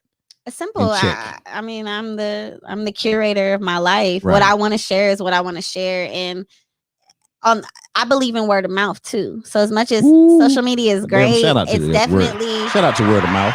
That damn word of mouth is serious. The word of mouth is serious. Okay, I just want to look over that word so that somebody understand what the word of mouth is. The traction on my business page has been great. But you know, word of mouth works too. So sometimes I just don't feel the pressure. Like I eventually I'm gonna have the working capital to just pay somebody to do my social media. Maybe I'll get an intern, but don't get your intern. They work. So I started a business in January. Like I went and got a DBA 19. Okay, I went and got a DBA in 19. Now we're about to get into some stuff now. And now, I'm gonna slow you down a little bit, okay? Because I got your speed. I'm with you now. But, you know what I'm saying? So I'm gonna slow you down a little bit in between. Just because one, this is what somebody's they listen to everything you just said. Trust me. But this is what that young girl who's sitting in the house, or that young boy who's sitting in the house, or that older boy or girl that's sitting in the house. You understand? Who are thinking that I can't make it, I can't do nothing, the world is against me. But they're not looking at the fact that somebody was 18 years old in a state that they're not from, working at a place, walking to and from work in the dark. No car, no furniture in the apartment, zero furniture in the apartment, stacked their money with discipline about it, got the car, Malibu, what was the name? Gloria. Gloria. You know what I'm saying? By the glory of God. You know what I'm saying? There you go. You know, Yes, Lord. got that. But not how. But the point that even when she got that particular job, when they told her no, Mama already said. I seen her comment earlier. Mama said you don't take no well. So I hate told her my no. enemy. She went, got half a uniform, walked back up in there. When he seen him, could not be denied. He literally, there's nothing he could say. It was nothing he could say. He said, "Oh shit." You know what I'm saying? But one, you gotta love the daggone persistency. Yeah. You gotta love that right there. For somebody like you, got to give a person. I'd have paid you out of my pocket. No, for real, because you like that's what you want. Because there's enough people you give them a chance, and guess what they do? They mess it up. But somebody intentionally, once again, my favorite word is being deliberate. That was a deliberate act. You know what I'm saying? Not many people do things to be deliberate. I promise you. There are only a few people, especially nowadays. I don't know what's going on with the world, right? But when you see an individual that's doing something deliberate, you have to grab them right then. You understand? Because they're on a movement, they're on a motion. It's intentionality. You know what I'm saying? And that's what we need, and that's what we want. But you did all these things. You continue. Then even with the Rockets, your thing. Even before that, when you got the job, when you was like, "Hey, I can't pay you," and you were like, "So," because you saw the bigger prize. You already that wasn't you. That wasn't your level anyway. You were bigger than that. You were looking past the clouds at that point. So your thing was, you know what? I'm gonna gain the experience. You didn't flinch. You didn't blink. You didn't. Oh, why can't I get paid? None of that. You were determined. Once again, deliberate. You know what I'm saying? Even when you got the job with the Rockets, you know they're looking at 500, 600 applications all day, but somebody knew about you. Like, no, this one need to go back in because she's keep going. Then the lady tell you, you know what? Your name came across my desk about 5 times. And she said she liked your what? My persistence. She said she liked your persistence. Lady, okay, she said that, right? Words. See, I remember, So now she does that. She hires her. She said, you said yourself, it wasn't that much money, but it didn't matter because it was about access. People don't understand access is so important. Not to mention, I was older. I mean, think about that type of job. All my peers, they were actually like fresh out of college. Right. They don't have kids. Right. So you didn't even look at it as it was below you or nothing. Right. You didn't even look at it that way. Never. Not one point. Right. Then just, oh man, it's crazy. In a good way though. You know what I'm saying? It's crazy in a good way. But that's why I'm saying this part that you about to speak about now, that's why I'm gonna kind of, slow it down a little bit, because one, these are the things, even though everything you said has been motivating already, even to me, it's been motivating to me. You know what I'm saying? It kicked me in my ass for when I don't know how much I slack, but if I do slack, you'll motivate me. Honestly. You know what I'm saying? Because one, I see the 18-year-old kid walking in the dark, you know what I'm saying, from an establishment to an apartment with no furniture. One, I know that because I stayed in an apartment with no furniture. You know what I'm saying? Because it wasn't about trying to get everything in there. I get it over time. I have a chair. I have blankets and pillows. There you go. Put a pallet out there on them. A pallet. Put that pallet game. And a shower curtain. And a shower curtain. And a shower curtain. I get some newspaper for the windows or something like that. Get a towel for the windows. What do I got to do, right? But that's good. Yeah. And this is going to all be a tool in the end of your story tonight. But I'm going to bring all this into play. Into what you're doing exactly right now at this point. This is so cool. And that's the whole point of it, right? Yeah. Because I promise you'll never go on a TV show and be able to do this. That's true. You won't go in nothing and do this. You know why? Because like you told me, you said for this much of what you get, if you own something, yeah, you know what I'm saying? It probably was this getting it, but they're only gonna show this. Yeah. Right. So you can't really get everything out. Yeah. And you can't be in a relaxed state. Yeah. You know what I'm saying? So if I bring you in and you're relaxed and you're chilling, and it's like we're having dinner, right? And we're having great conversation, dinner. We're fellowshipping some food, right now. And that's it. And you're able to even listen to yourself, say some things that you probably never said out loud like this in front of people. Nonetheless, right. Y'all, I do not talk about myself like this. Y'all are getting a treat. That's what I'm saying. And it's going to forever be out there for somebody to be motivated. Yeah. You know what I'm saying? Myself. Forget everybody else, but me. Yeah. Okay. So I appreciate it. So let's go ahead and get into this piece right here. When you said you started your business. So I started the business, but before I started the business, an important thing happened before that. I started to understand, like, okay, while you're in that environment, you need to be networking with people. If marketing wasn't my thing, then I need to be networking with the proper people in other departments to try to move around, what positions open. But in that environment, those openings are rare because we're talking about people that not only they love sports like I love sports or whatever their motivation is to come there, they're also fans in the same sense. Right. You have people that don't have kids. The job is their life. That's their life, yeah. And the perks. They're trading off the salary for the perks. So true. Even if I was to get, so I end up talking to a very special lady in the organization. I'm not going to say her name on here. That's right. Don't say her name because we don't need to know all that. Everybody know your business. A very special lady in the organization. Another Black woman who understands all the things that have to transpire for a woman like that looks like her to have to rise in an organization ain't too many fine women now. We're gonna figure that out, but we don't want to figure it out though. But we look at that organization, we see somebody fine over there. Listen, but go ahead. I ain't gonna tell people who look. But she's seasoned, and so you know, wrong this season. You know, I would work under her for some. Don't want to talk about. You know, got me thinking about the season, girl. I would work under her for some events, and she knew that I had these kids. And again, I'm not coming to work and coming with excuses about my kids or whatever because I realize this is not the environment for that. Right. So my kids can't be an excuse or it's done. So I wasn't talking about my kids for what I would just come. You know, show up, do what I have to do. I'm leaving late. People know I have these responsibilities. And again, I'm not complaining about working overtime. I'm not complaining about these extra hours or when the event runs over. So one day she pulls me in and gets personal. And I was shocked because again, I'm private. So she's like, she pulls me in. She's like, hey, how are you? You know, out of nowhere, this lady goes, where's the dad?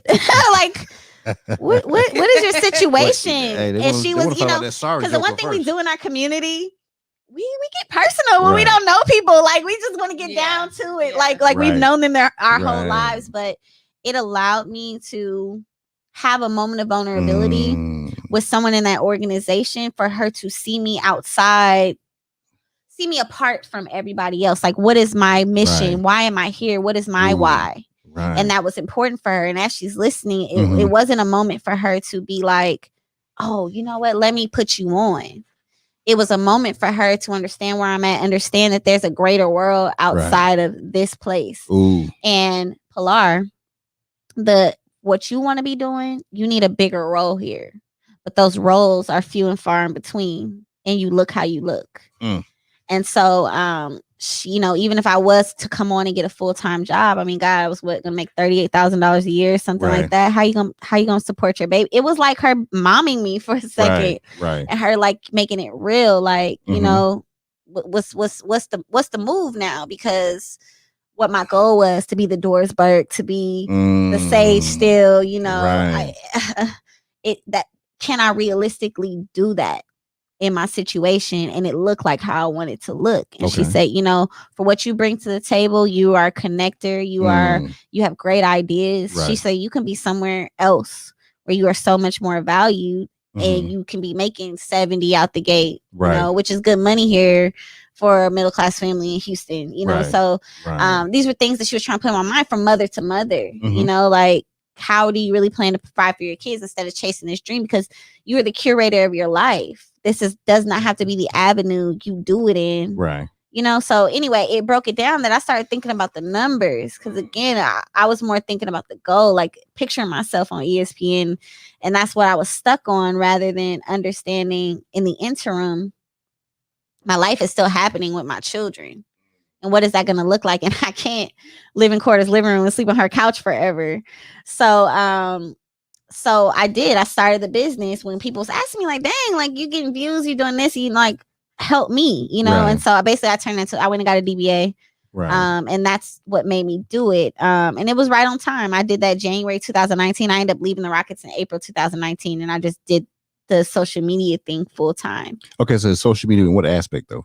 I was just helping people build their IGs, sometimes helping them build their websites or outsourcing that information and taking a cut from it. So you kind of picked up the skill sets from being where you were. Being where I was and then having my own personal social media. Because of the access. You learned some things with that access. Absolutely. Right? Nothing, it wasn't a course, it wasn't a class, it wasn't nothing you paid for. It was because of the access that you had. And that's why I tell people how access is so important. Access is very important. Yeah. When we have access, you understand, we cannot throw access away because access is granted all the time. Right. It's a privilege. In most cases, to get access is a privilege thing. You know what I'm saying? And we were deserving to get access. I won't call it privilege. If you have favor, I have favor. So I have crazy favor. So these things I won't call them privileges. They're gifts. They're but they're opportunities still. The opportunity is the gift. Right. And it's having the discernment to recognize when it's an actual opportunity. Okay. And then that's when you capitalize on the opportunity. Right. You know, and that's the key to capitalize. They say that right? success is when opportunity and meets preparation. Right. So, you know, doing the things that I do behind the scenes to understand where I'm trying to go, so that when I happen to be just walking down the street and boom, that certain somebody literally lands smack dab in front of me, I'm ready with my elevator pitch, essentially, like ready to hit him. Well, we know you'll hit him now. I done seen you hit him a couple times in the stories. Now you jump right on him. You don't even hit him. You just bam, I'm in your face. That's what you do. Okay. What's wrong? What's wrong, baby? Well, you don't want to laugh hard? Okay, that's good. It's cute when she laugh hard. Her vein comes out of her forehead. I like that. That's cute. Everybody says I look like Angela Rye. Yeah, I can see that. My hair's not styled, so but it's styled again. I mean, it's straight. It's not straight, but when it's straight, I totally see it. I used to be like, nah, all light skinned people don't look alike, and then I watched enough of her clips where she be snatching people's lives on CNN. I said, oh, dang, look at my twin up there. Hey, girl. Hey, nothing wrong with that. You know what I'm saying? Shout out to Angela Rye. It's Women's History Month. Hey, shout out to her right there. But she will get your whole life together on national television, okay? Hey, listen, but we about, Pilar about to get some people's lives right here today on 5Cast. Right. That's what you're doing right now. You getting some people's lives right. I promise you. Look, I'm blowing up out here. Yeah. So I did that full time. She is out. Hold on. What is it right there? Also, I understand. I'm getting text. Thank you. Whoever that text message from. I'm getting text out here from the East Coast. That's the East Coast text too. That's East Coast. But yeah, so I did that. I did that for a couple years, and then so when pandemic is okay. Can I go? I know you was trying to. No, because you said up that arc. Right. No. So you said January. You started. You did a DBA, right? And so you started in January. You said April. April's when I left the Rockets. So while I was in January, I was working for. I had clients. Okay, so you had clients building their IGs and stuff. So you just doing personal people? Were the influencers? Were the companies? Influencers, businesses. Right. Yeah, I was just posting for them. Okay. Just understand the timing, even what the post needs to look like, the lighting, all that stuff matters instead of just. See, I paid attention. See. And I didn't know that part about you, right? So I was testing that because I knew I was cutting the lights on. I said, you know what, that look kind of cool. I just let it stay like that. You said no, not for social media. So when she said it, I said, hold up, she must know something about social media stuff, right? Because if you look on the page, you have to understand the psychology. That's all social media is based on. It's funny, we was just talking about this. We watched. We talking about this. We got to learn some marketing in here. That's what we got to get. I got access to marketing right now, and I'm gonna use this access what I got right now. Okay? Human beings are superficial. I know, for real. There are things that make us tick, things that visually make us grab, and so. The lighting, the colors, these things matter, and the timing, what the mood is. Something with that red and black. The red and black does something, don't it? Yeah. So with the pinch of yellow over on the side, it does something. But even the dim, you need lighting to see the red and black. You need the lighting. The greatness highlights certain things, right? Yeah. Oh man, I might know something about this stuff right here. But anyway, so that's the thing. That was the thing. So I would just do that for people, and it makes good money. It makes really good money. So that's why I was doing it. It would allow me, because with the Rockets, I'm working nights. Okay. I'm working weekends. I'm working holidays. And in 2018, I played a cricket game. It played on Christmas. Who was there? I was there, and that I think did it. And that was the transition, the straw that broke the camel's back, and understanding that as much as this was my original dream before I had these babies. Right. It's really not fitting to my life, because what I'm not going to do is be that kind of mom that tells my children they got to open gifts at 5 p.m. because mama got to work. Mama got to work. Right. Nah. So, I mean, I had to be at work that day at like 10 in the morning. Ooh. And on Christmas Day? On Christmas Day. Because those are the behind the scenes that people don't see. Right. For those games and stuff. Like, it's a whole horde, a team of people that is making all that stuff go. It's not just the guys that's on the court. Right. So and that did it for me. It was to have to wake my 3-year-old children up way earlier than they were ready to. I don't have morning kids. So So that was a lot. And then to rush them off, I Right. let them open these gifts, and now I gotta rush them off. Get your favorite one, and then we're gonna go to whoever's house who's Right. keeping you for the day while mommy's at work. And so that did it for me. Right.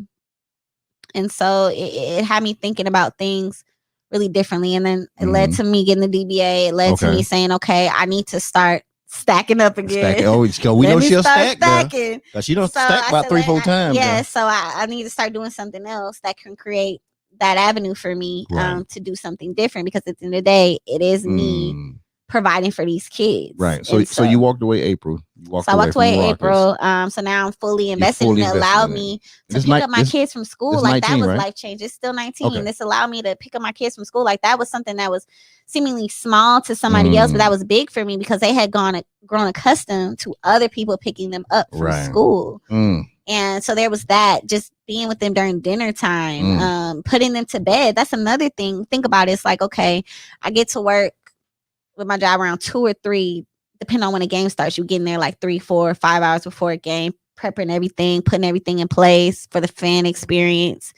And then the game starts at 7. Now, typically a game is like about 3 hours. Right. It's supposed to end around 10. Then we got the stuff we need to do to close out the game. Right. We're getting there close to 11. But what if the game go into overtime? Ooh. You know what I'm saying? It's little things like that then I'm going to pick up these kids again. It's not like I'm dropping them off and then letting they're spending the night. No, I would still pick them up. So now I'm picking my babies up at like 11 at night, midnight sometimes. Right. Then having to drive home at that time.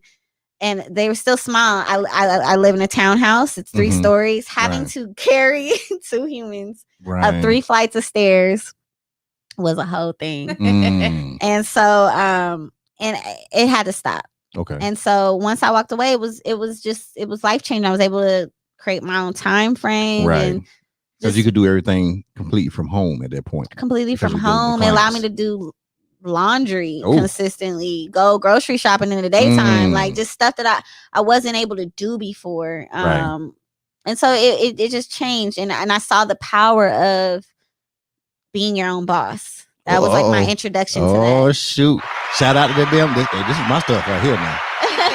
Because I don't like to work for nobody. So, what? You had to taste of being a boss. I had to taste of running your company. How about that? And I wasn't even running it like essentially like a business. Just I know I wasn't answering to nobody. And that was it, because again, people are 1099 in me. Some people paying me just cash outright. It's not like everything is official like how I'm doing it now. Right. So it was more just, I didn't have to go clock in anywhere. Okay, got it. And that was huge. Right. And my sons were seeing me more because now, we literally for like a month straight, I would pick them up from school. Mommy, it's still you today?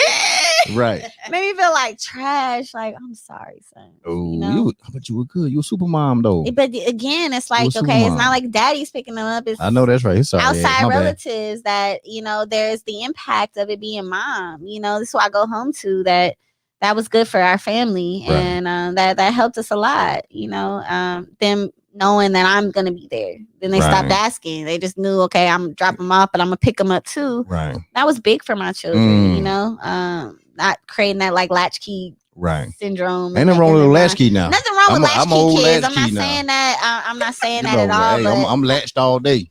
I think, again, I'm big. I love my people, right? When I talk about systemic oppression and things that culturally developed in our society, these were out of survival because of what mothers, fathers felt like they had to do for their kids based on the smaller opportunities that were provided. That I do try to be intentional with their lives. They already a statistic. A little black boy born into it, right? With no daddy in the house, single black mom. That I'm making my mission every day to try to get away from any other stereotype we can. And so I want them to know a different life than what you would assume they would have coming into the world. And so that's my goal. That's my mission every day. Well, I think you own it too. Yeah. Girl, you own it. You know what I'm saying? Shit. I know your pops is proud. You know what I'm saying? He's looking down at his baby. He like looking down at his baby. Like, listen, my baby down there killing him right now. Thank you. You know what I'm saying? I'm being for real. I know he's proud. They ain't trying to take you there on that piece right there. I know it's a sentimental moment. That's what I'm saying, like that. But I'm private. You're not gonna see me cry. That's good right there. we ain't gonna see her damn cry. She too damn private. You know what I'm saying? Shout out for damn being private and won't cry in public. You know what I'm saying? That's a good thing right there. so okay, so you go on 19. Mm. All right. So you're still 19 was a great year. I know. Great year. Hey, listen, based off of how you living, I guess it is a great It was year. a great year. Big time. You know what I'm saying? Year. So it was a great year. It was a great year. I had the freedom of my time. Right.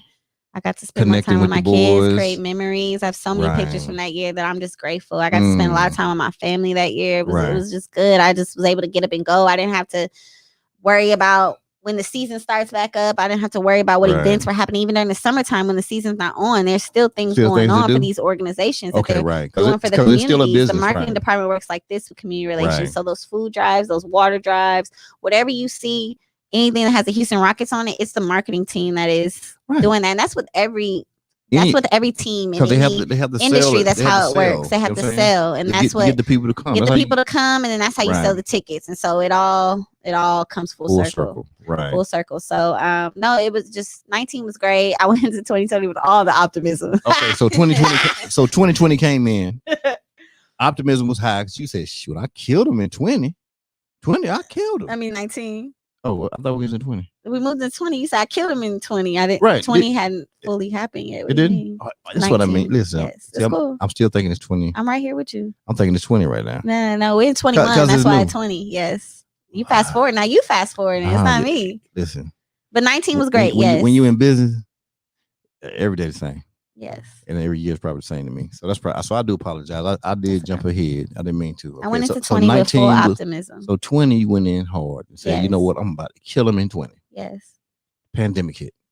What happened? I'll never forget. On March 11th, I was chaperoning a field trip with the boys to the rodeo.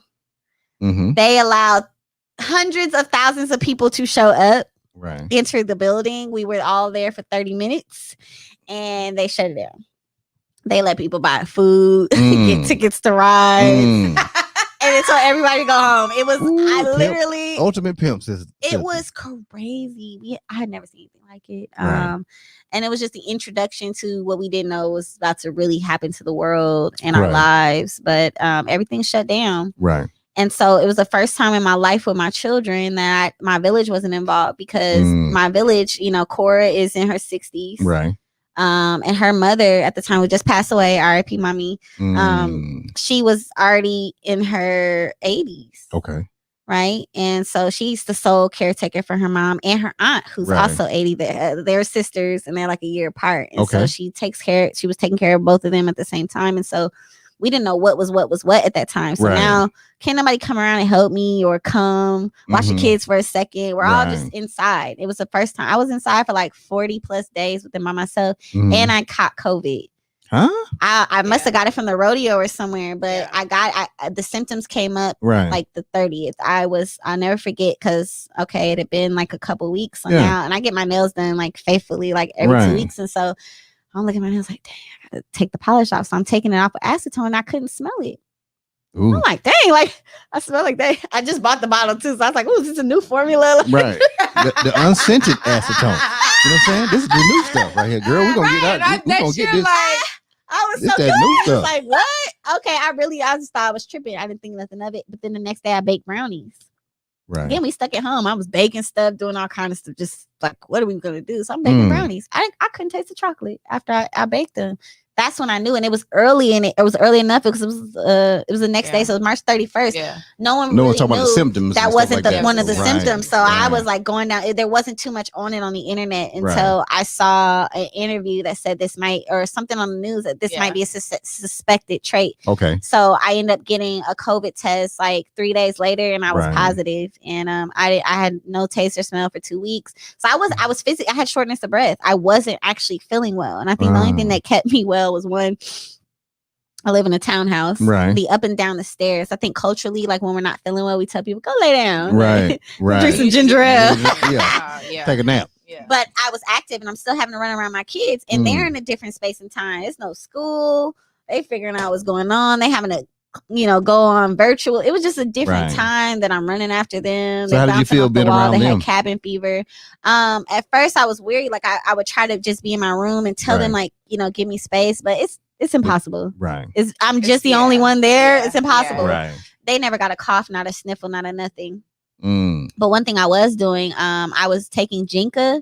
Shout out to What's Jinka. Jinka? It's a black owned business. Jinka, Okay. they're at Jinka Junkie on IG, but it's a turmeric paste that has other natural herbs and elements in there, ingredients, and it just I'm positive I would get up every day, make a hot cup of water, because again I can't taste. I would just stir that in the water and drink it like tea, and I really think that it helped me not get worse. Okay. And yeah, and so I think one, being active, going up and down the stairs, chasing after kids, and then trying to do things that were natural and holistic for my body, just kept me better. But still stuck in the house, cabin fever, been in the house 40 plus days, and then my son's turned 5 on April 17th. Okay. And so we had now been there a month plus. Right. And it's like, dang, how do I have a quarantine birthday? What do I gift them? You know? So, I mean, I threw them a Pokemon party. So I went Pokemon crazy. I put Pokemon decorations all over the house. I filled up a big, like, tub of one of those outdoor pools. Right. I filled it with balloons. I feel every year. Right. I blow up like 100 plus balloons, and they wake up to like they can't see the floor in their room, and I do that for them in the middle of the night. They wait till they go to sleep. I get in the middle of the night and I stay until like 4 a.m, and I blow up balloons for them. They don't know they're sleeping. Boy, the day they realize, and the day they say this, I hope mom don't put them damn balloons out there. Probably this year will be the last year I do it, but it's about 9, 10 though. Maybe we'll see. But no, I do that for them. But again, trying to be creative. How do you, you know, we're used to throwing parties and going places that how do I do something special? So outside of because nobody can come over. We're doing drive-by celebrations at this point, but nobody can come in. Right. And so, so I had that for them, but what do I gift them with that makes them feel extra special? And that I'm big on duality, right? Double function. Like what can I gift them that can be utilized also for a long time? So I'm like, okay, let me put some in the backyard, because at this point we be out, they be away, I'm away, I'm whatever. Like they were not actually utilizing our backyard like we should be. So I'm like, oh, a trampoline would be cool. Sold out. A slide would be great. Yeah. Sold out. They have a playhouse at their school, their pre-K that they were going to, and I know those kids love that playhouse. And it's made out of wood, simple little playhouse. I'm like, oh, that'd be dope. So I start, looking at playhouses, and they're so expensive. Right. And like not like a rinky-dink one, it's like a Fisher Price one. Yeah. No offense, but like a quality one that they can grow into, because I have big boys for their age, and so they they're expensive, and so I'm like, dang. So I Google playhouse blueprints. Ooh, here we go. It's about to start. You cold? Can I go? I'm cold because I already know. Are you cold? Can I go? Yeah. Well, hold on. You cold? No. I'm just saying because you get your arms like this. No, I want to make sure you're not cold. That's all. Okay. So I Google playhouse blueprints. This is not my lane. I never did nothing with hammer. Never nothing. The most I've ever done is put IKEA furniture together with a screwdriver. That's all I've ever done in my life. And so I Google playhouse blueprints, not knowing it was a thing, and I went down this whole rabbit hole of like, oh crap! Not only is it a thing, it's a whole world. Playhouse blueprints. I looked it up, and it was a whole thing. And I found some that I really like from a female carpenter who's also self-taught. She had the blueprints, and she was offering them for free, and they were simple, and they reminded me of IKEA instructions. Right. She had the picture and the diagram, and it came with a cut list, which is how you cut the wood, what size, and then a materials list, what type of tools you need. Right. So I went to Lowe's, I got lumber, and then I called a friend of mine whose dad has a construction company. And I borrowed the tools. I said, hey, I need some tools. I need this. I need that. You got that? He said, yeah.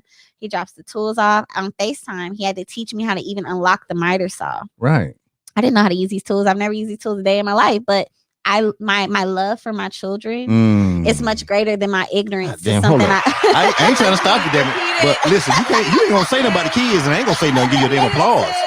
She sit here and said that her love for her kids were more than my ignorance for something I've never done before. Girl, you better put it on a damn shirt and sell it.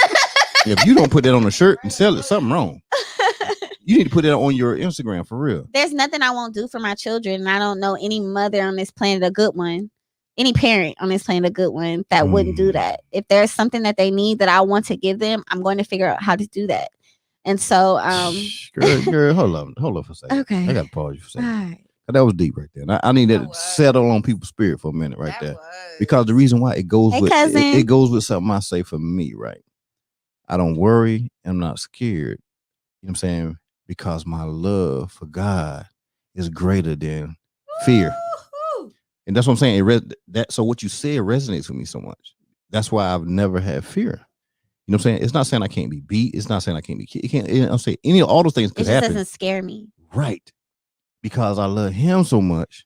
You feel what I'm saying? Okay. Listen, let's go. I'm gonna come out. So I'm not saying I don't have bad days. There you go. I do. So by you saying that, I'm telling you that is I love them so powerful. much that when they smile, Come just on now. doing things for them, like the balloons. Listen. That excites me. You should see me up. Exhausted though. I'm tired because I've still been up all day with my kids. Yeah. You should see me at like 4 a.m. Just hitting them balloons. And tying time. it. I like usually I'll get like a little, little blister, Right. From tying it up. But yeah, I do this for them. It excites me. It brings the child out of me. And so the idea of a play, I was like, what? Damn. I'm definitely like a go-getter, Right. and no matter what it is. And so I caught that. Yeah. So and then once I had the lumber, it became real. Right. I had to build it because it's in my yard. So and it actually gave me an outlet. Preston and Parker were sick of my shit. And I was sick of them. Right. Because we were just inside all day. Right. You're repeating yourself 617 times a day.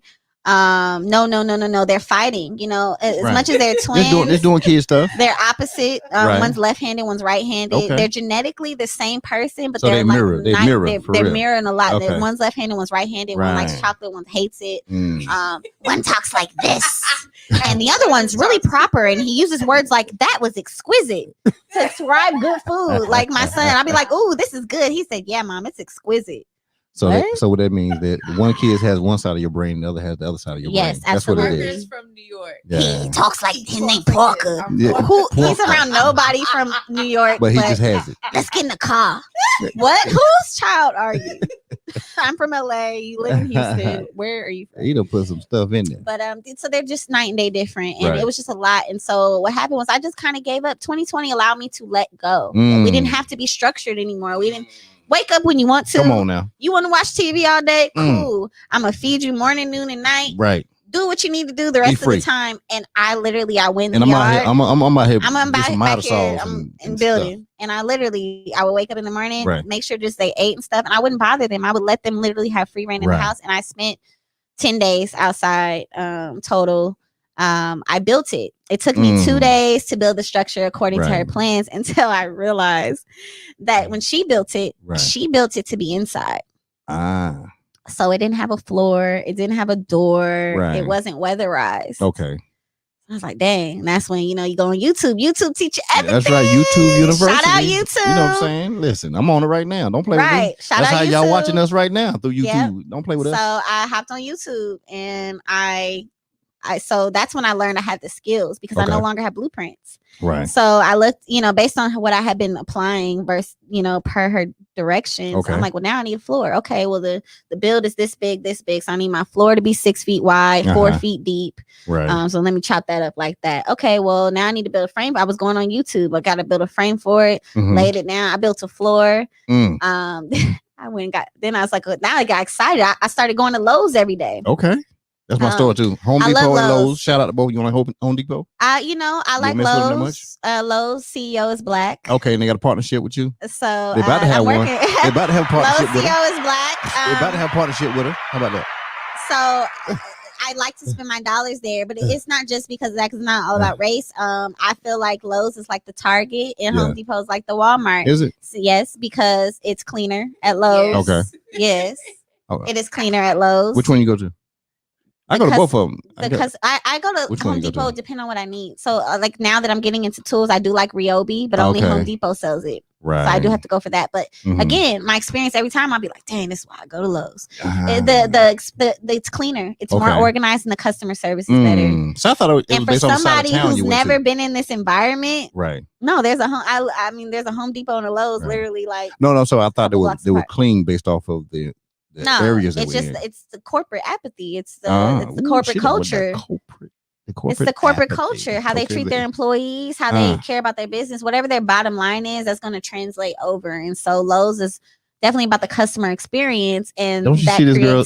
Y'all see her show. Y'all see her show coming up. Y'all do see her show.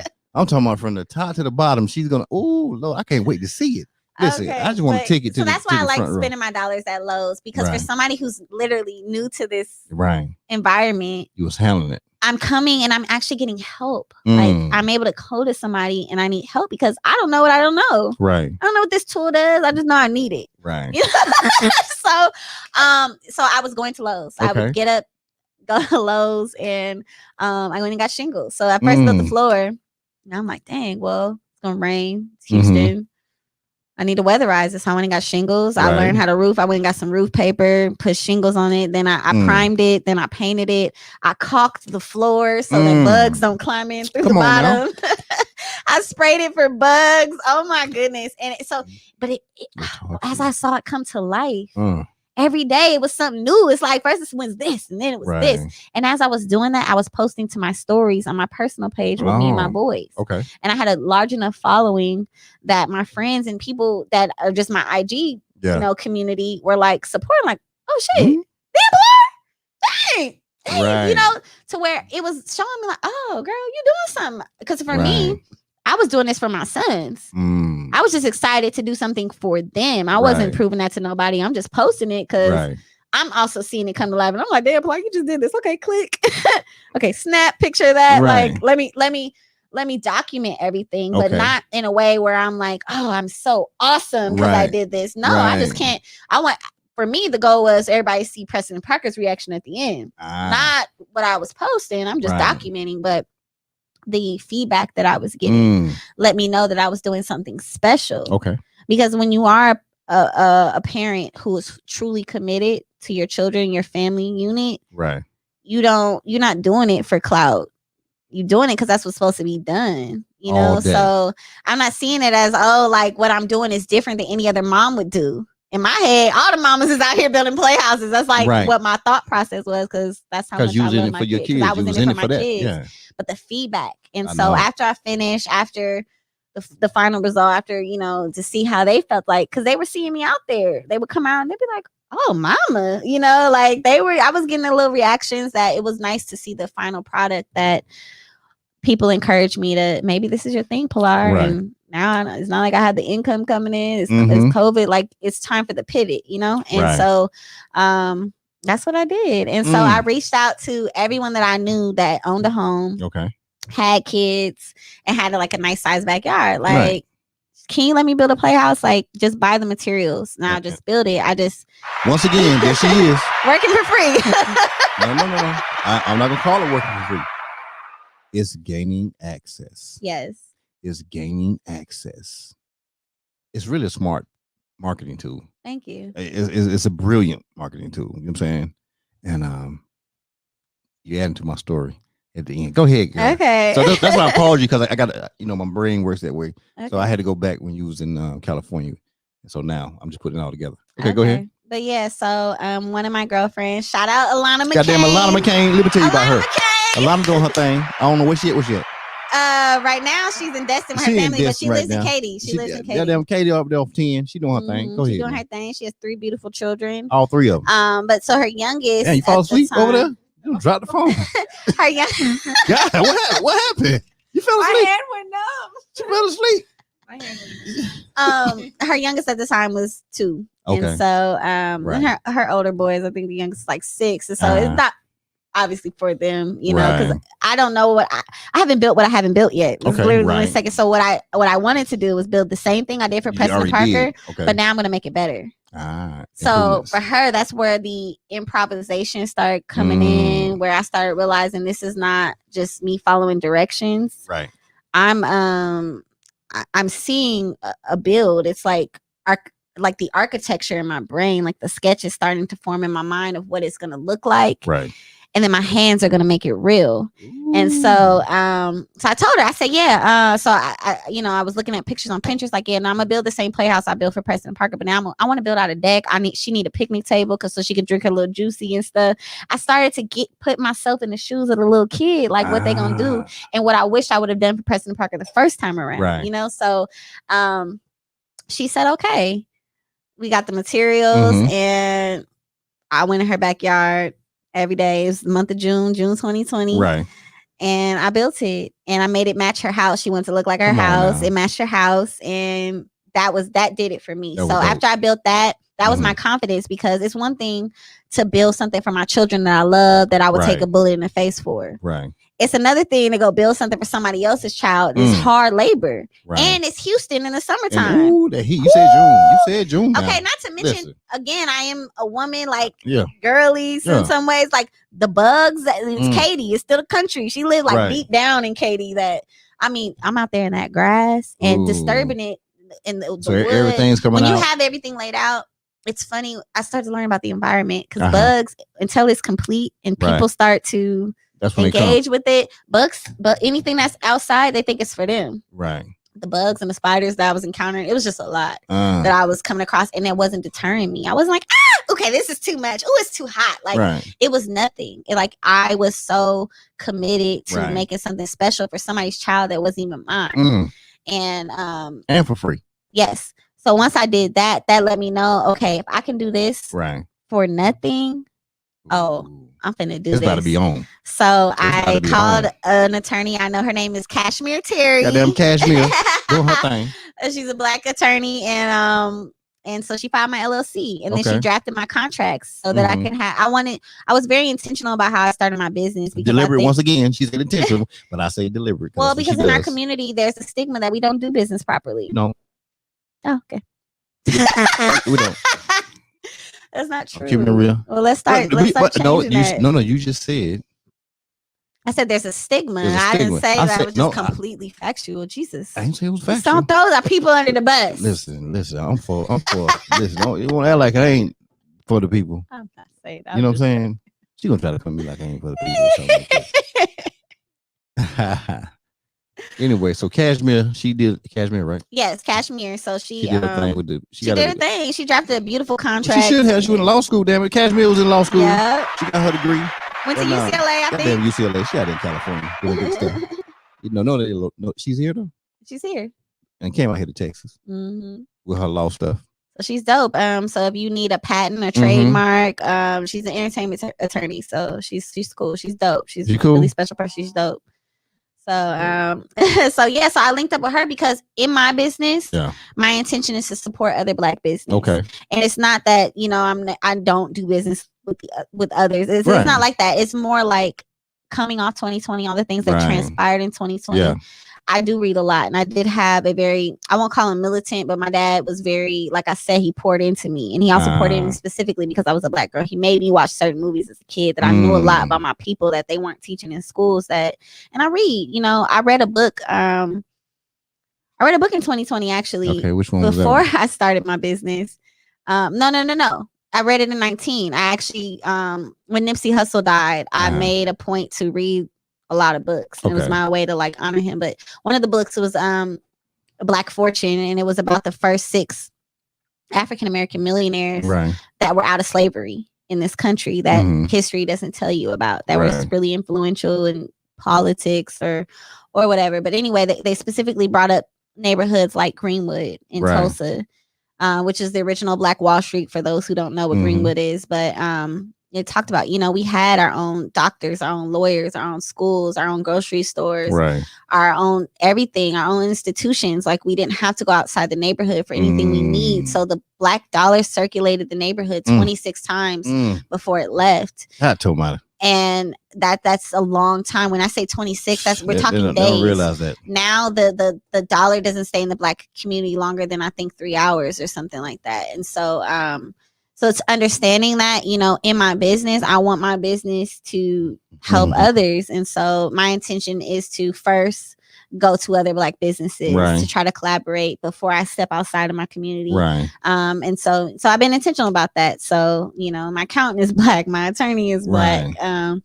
And so, and then I try to hire Black people if I can. Deliberate, once again. Deliberate. So deliberate. She's deliberate, people.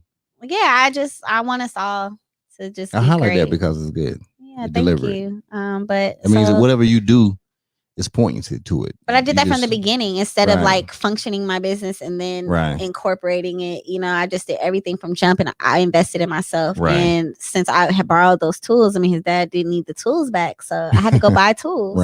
And so I put all my own money into the business, getting all the tools that I need to actually be able. So what I was doing was I was sending pictures and stuff to other people I knew, like, look what I just built. Look at this, you know? So then the cousin of my friend who I built the playhouse for, so I was building it and they seen it coming real and it's looking good. She's like, well, shoot, I need a shed. So when I was done with the playhouse, boom. Put that shed on her. Now I put a shed. I ain't never built a shed before. I learned how to put rafters up and all kind of stuff, and then built the shed, and that was a thing. And it was shed's great. Loved shed was great. That was a whole experience. And then then once I did that, I reached out to another friend of mine. I'm like, yo, look what I've been doing. And this is somebody who not only can afford actually to pay for the services, but is influential, and his word has weight. That I said, hey, you know, this is what I'm doing. You know, let's let a friend know a friend. You know, either you're gonna support or not. Influence. Now you gotta start talking about influence. Well, because there's no expectations. You can't expect somebody to want to support you because they know you. Yeah, well, you gotta understand. Oh, go ahead. I'm not you can't expect that, but what you can do is advocate for yourself. All I can do is share the information. Either you want to support me, you care, or you don't. And I guess after when somebody sees you consistent, it's not like, oh, I picked up this hobby. This is what I'm gonna do. I do it again, and then a month later, you know, I'm not on that no more. No, I've been at this now consistently for 3 months now. That okay, so he let me build something, and then it just went from there to where that's when I started getting clientele that I did not know, and that's when it became really special, because now people are willing to support my business that don't know me from a can of paint, and are learning that I just started doing this. I know, it's amazing, right? It's amazing. You just pick this thing up and you're getting people. Like, is it safe? You know, I was getting questions like that. Like, is it safe? Yeah. Is it a house or an office? Well, no, it's like, are my kids gonna be okay? You know, and it's like, no, they are. And I'm honest. I don't try to lie. I don't try to sugarcoat. I'm not gonna show up and be like, no, I'm an expert. I'm not an expert because I don't know what I don't know still yet. But it's gonna be great. It's gonna be structurally sound.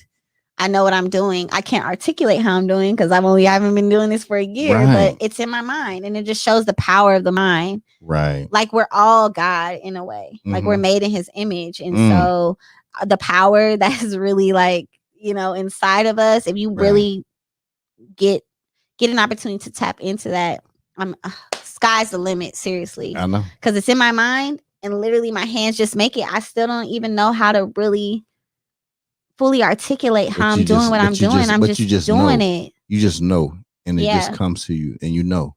I know. You know, and that's the thing, and you're gonna keep knowing. That's the thing about it. You're gonna keep knowing, and that's part of the learning thing. And so the reason why I'm saying this, because it's funny how you can start doing something, you don't even know why you even did it. You don't, but then you're great at it.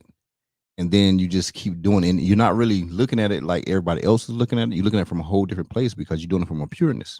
You know what I'm saying? So when you even started this thing from the start, it was from a pureness. You know what I'm saying? And I'm not saying it's not pure now, but the whole point of it was, hey, you know what I'm saying? It's for my boys. I don't know what I'm doing, but guess what?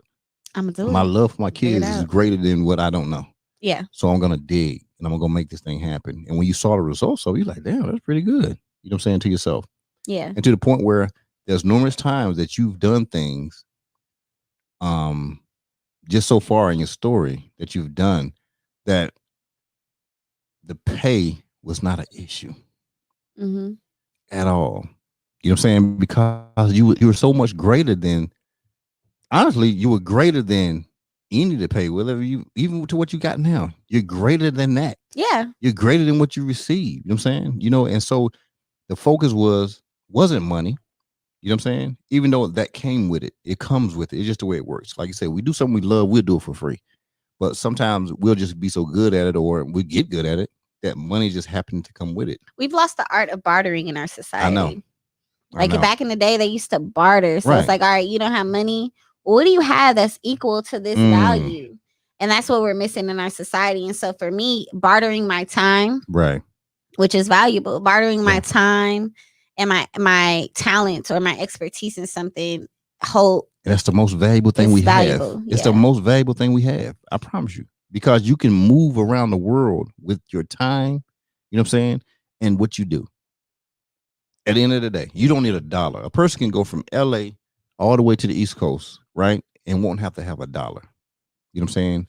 If their time, you know what I'm saying, they give their time, you know what I'm saying, and their ability to do what they do. Yeah. They won't need $1. Yeah. So that tells us the value of ourselves, but sometimes we don't know the value of ourselves. Yeah. We don't know our worth. Have people, I mean, there's a bunch of different ways to say it. People say, you don't know it's not worth its value. Okay, whatever it is, I don't care. But the point being is, you know, it's the thing I tell people all the time. There's this thing that people focus on is power, money, and I say influence, right? So to me, influence is the greatest thing. You know what I'm saying? Because power can be depicted as, okay, well, you got to do it because this is who I am, right? Or money, people usually persuade, well, you're going to do it because everybody has a price, right? But people with power and money don't necessarily have influence. Yeah. Because influence comes off a voluntary thing.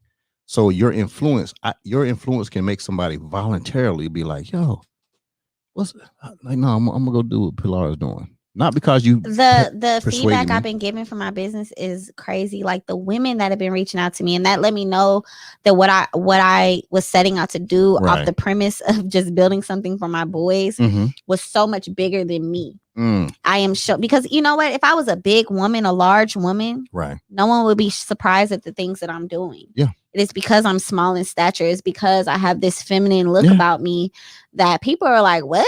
You doing what? What? Like even now, what when I tell someone asks me what I'm did doing, I tell you? I said the same thing. I was just like, when I tell someone that I'm a carpenter, I still can't keep a straight face. I laugh. I'll be like, I'm a carpenter. So we did her first build. I helped her.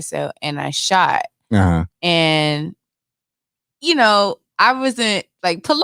It was my first build for a customer I didn't know. Right. Yes. And you know, I'm just kind of like going along helping. But when I saw Pilar, you gotta tell his own. The shit's heavy, okay? The shit's heavy. Right.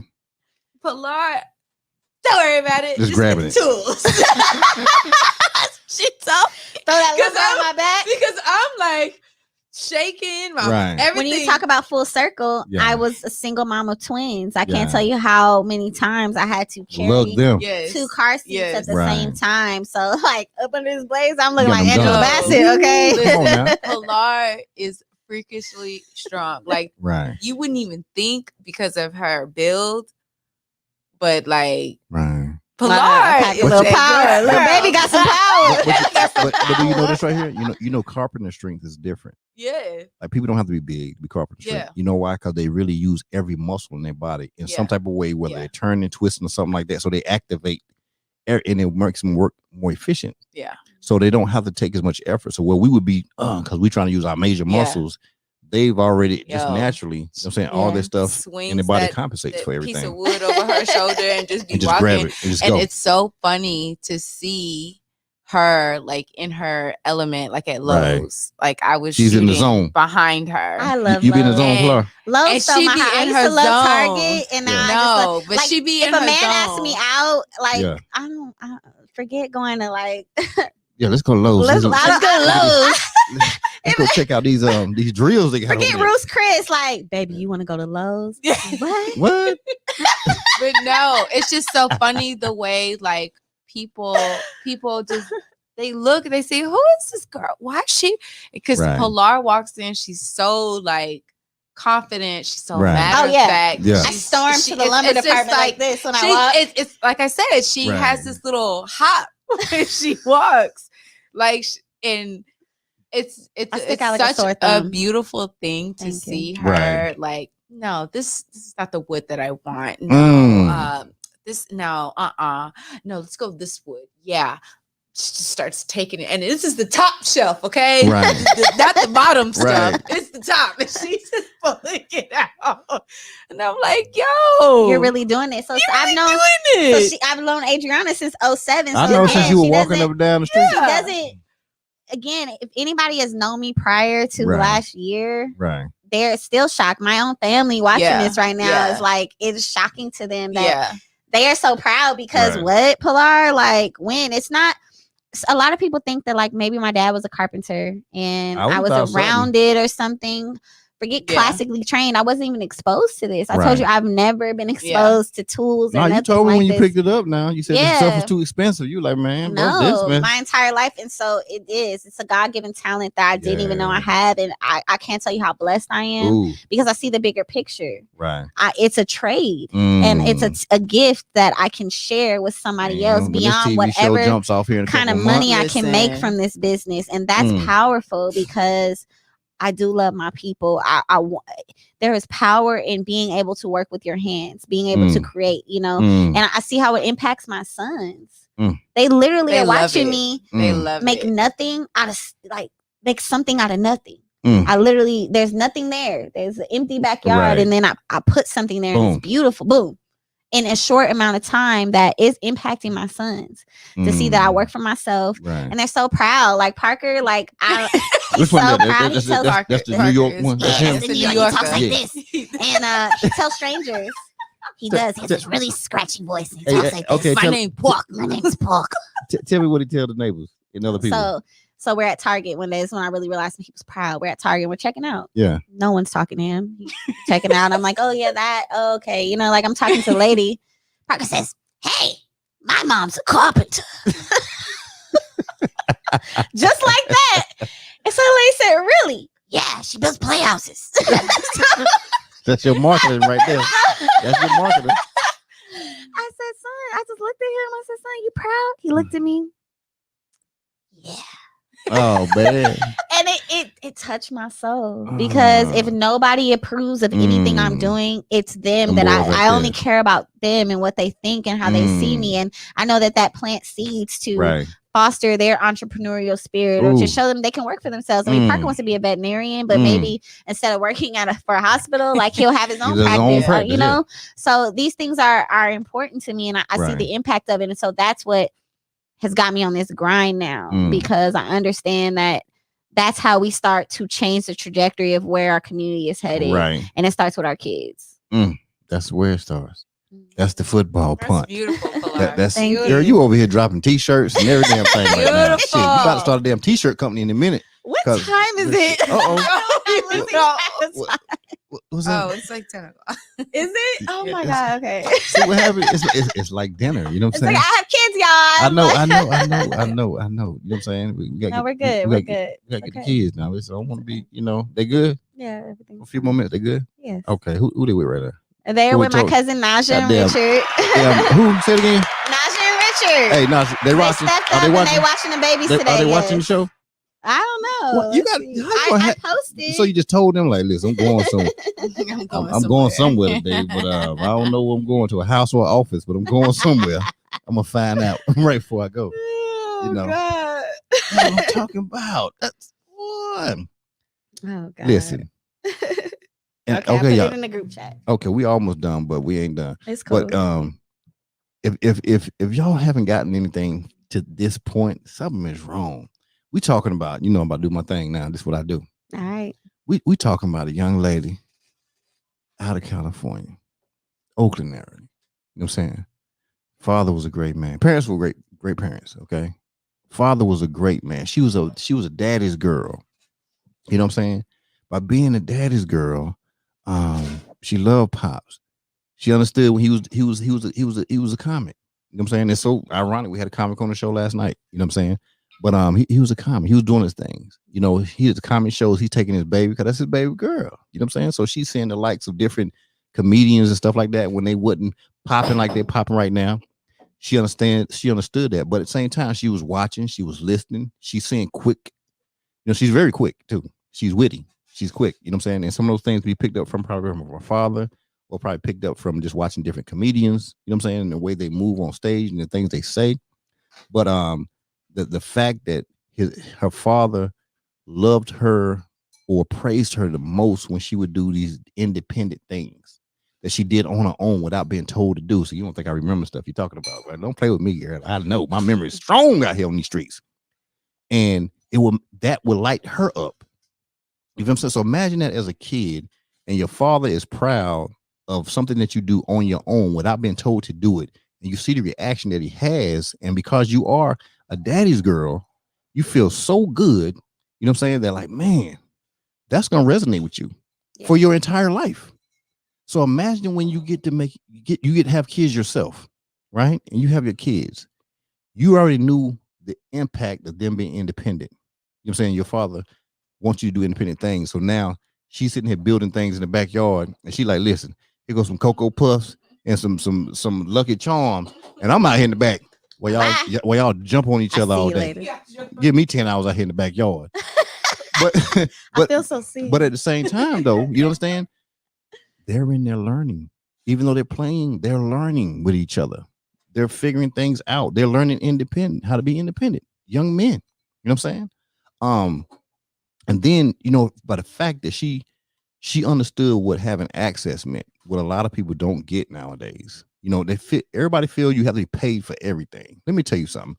And this is part of the issue that we're probably at as a people, based off what you're saying. We've lost the art of bartering. I'm a country boy from North Carolina, right? So the one thing you didn't do stuff for money all the time, period. You did things because, one, it's probably something you were good at. So you did it. We all learn how, no matter what, we all learn how to lay bricks.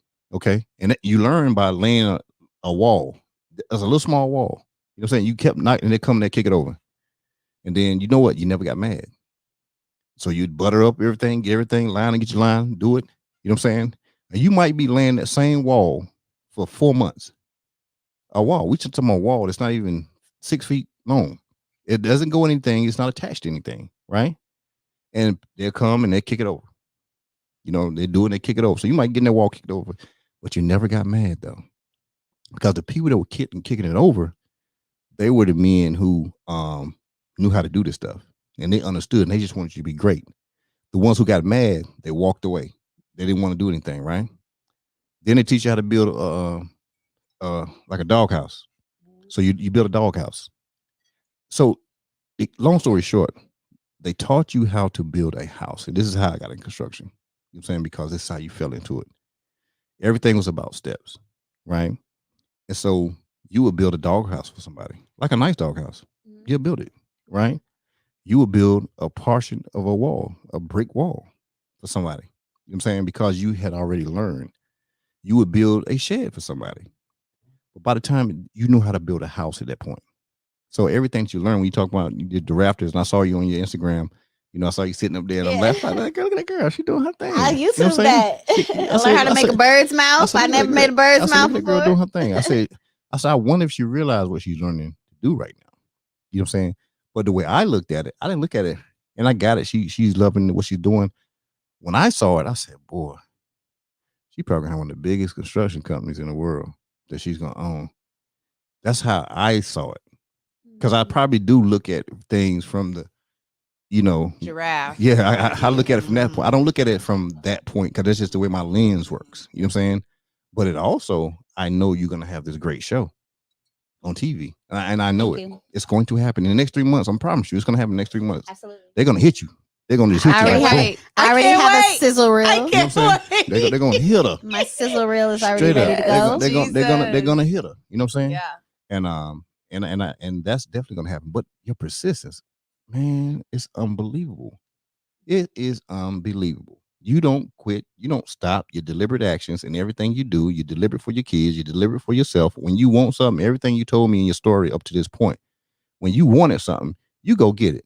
I haven't heard you say nothing about it complaining, not one time. You didn't complain about nothing. You didn't say, oh man, I had to do this. But the fact that really that sticks out to me is that you got an old soul. I'm gonna tell you that right now. Oh yeah, I've been here before, I think. You have an old soul because the way you talk, the things you talk about when you're saying it, it isn't, and I ain't asked your age at all. You know what I'm saying? But it's definitely not of somebody, I might be wrong in age or whatever. Yeah, I thought you about 22, honestly. You know what I'm saying? You know, how old do you think I am? well, I done did about the math now. Oh, Because you told me I did the math. So it's not fair. It's not fair. I did the math already. So I ain't got I told you, numbers yes, my I game. look young for my age. It's You know what I'm saying? And you know, girl. Yes. You know, but I'm saying, when somebody look at your Instagram, when I'm 50, I'm But- gonna finally look but my age. But you know what? That's just that speaks Volumes. to you. Like I told you Yeah. last night, like your life is not projected how you look. Like you. It don't even matter. But that just goes to show how good of a person you are. And you didn't let it affect you. Yes, That's what happened. You didn't let it affect your you. trials did not affect. Like your book is deep. Yes. Your book is deep. Yes. But your exterior does not show the wear of your I don't book. look like what I've been through. And I thank God every day for that. That's probably one of my in my prayers is something I repeat often, because again, when I talk about favor and grace, I know that, gosh, like I could just look worn, if nothing else, tired from lack of sleep, from being a single mama twins, let alone all the other things that had transpired in my life that I didn't even mention in this interview. Right. That it's just been a lot. I've had a long life already, and I'm only 32, but that's okay. Because when I think about the trajectory of our lives and we talk about people who don't take chances, I think we get settled in situations because we think, okay, well, if I make the choice to do this, this is forever. Okay. I'm 32. I plan to live till I'm 96, so I got a good 74 years left. Good 74 strong ones. Strong 74 you know years.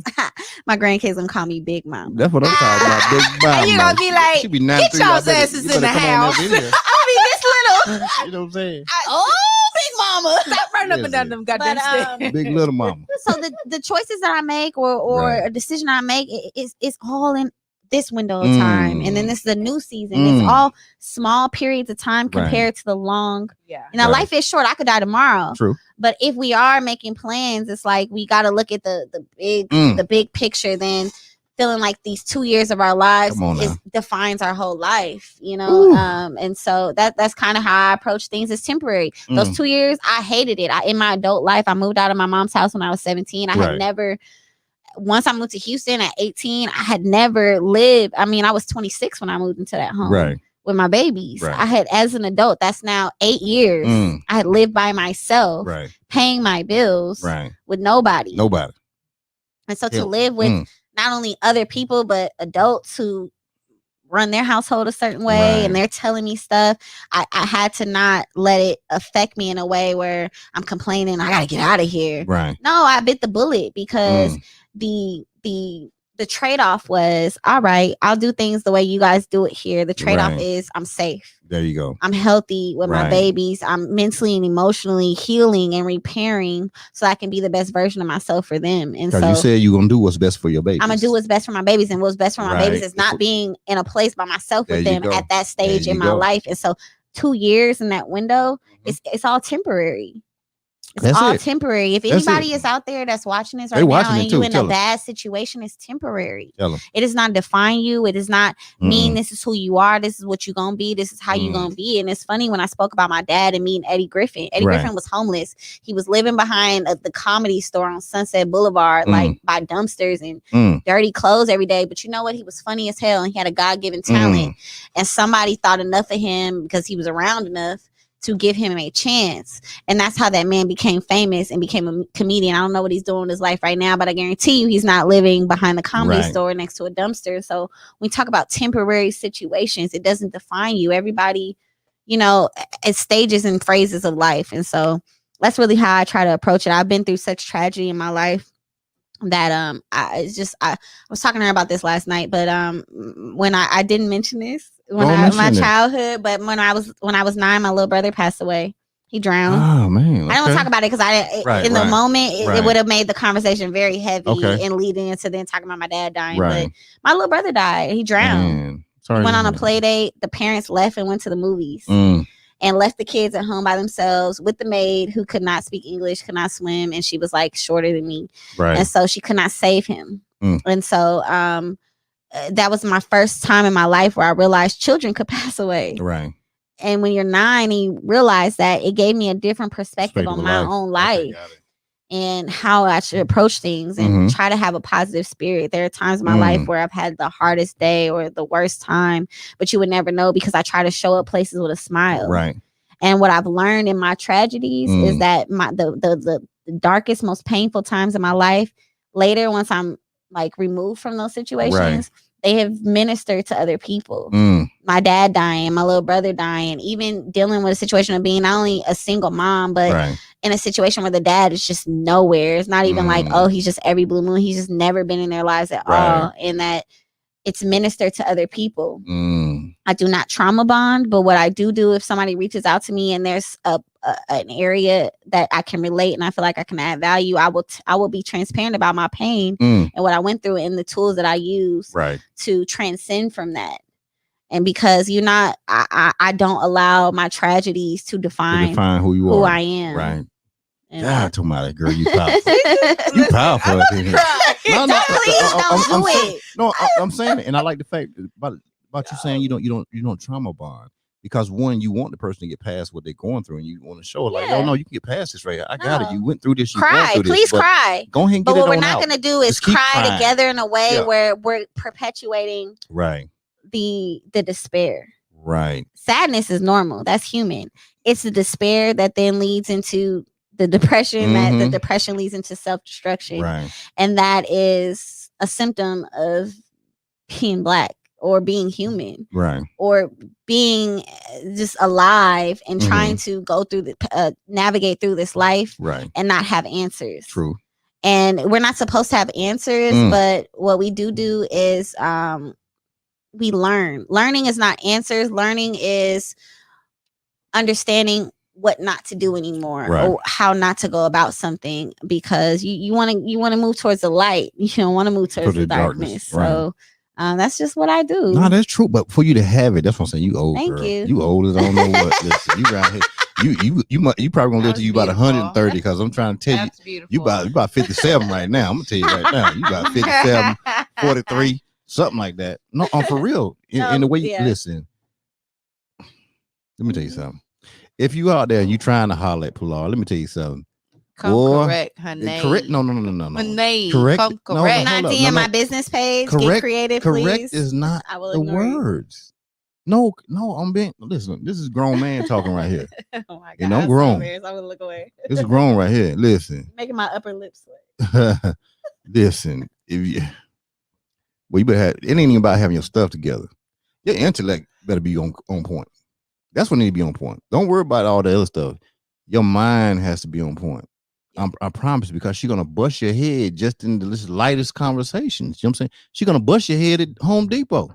I know, my bad. She don't like. Hey, I'm working some hearts already. Because you're gonna think it's easy. Like, okay, well, should we go to Lowe's? Then I can, boy.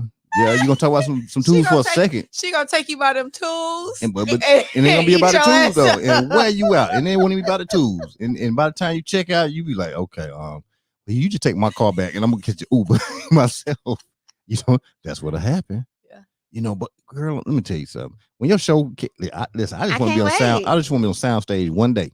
You got it. I just want to be on one day. That's it. I just want to be on sound stage for one day. I think the spirit is in the room. You are launching my career right now. No, your career's already been launched. It's already been launched. But you are okay. You are a catalyst. Go ahead. I'll be the catalyst now. All right, you know catalyst. Yes. Catalyst game is on point. Because you're giving me a platform to talk about things otherwise that I'm private, I wouldn't talk about anyway. And it gives people different context to how I arrived at a place that I did, to wake up one day and say, I'm gonna go get lumber and build a playhouse for my children. And then now, not only am I gonna do that, I didn't just do it for them. Listen. And now I'm just gonna do it professionally, and this is what I do. And I'm a carpenter now. I'm a carpenter. Come on now, you better stop playing. You better get to see right. And more than a carpenter, I'm an artist, and I'm serious about my shit. Like when I'm creating, I've not seriously. It's a homage to her, because I see how powerful it is to create. I don't see myself like people like, oh, you need to be doing, like people have tried to come and give me advice, and the money is not what I think about first.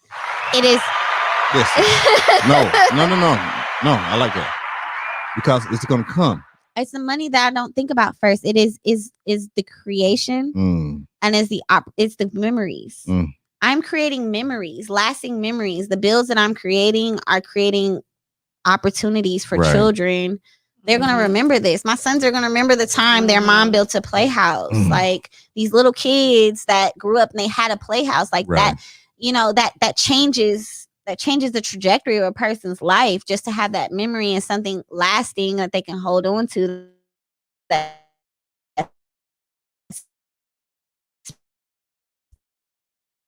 special.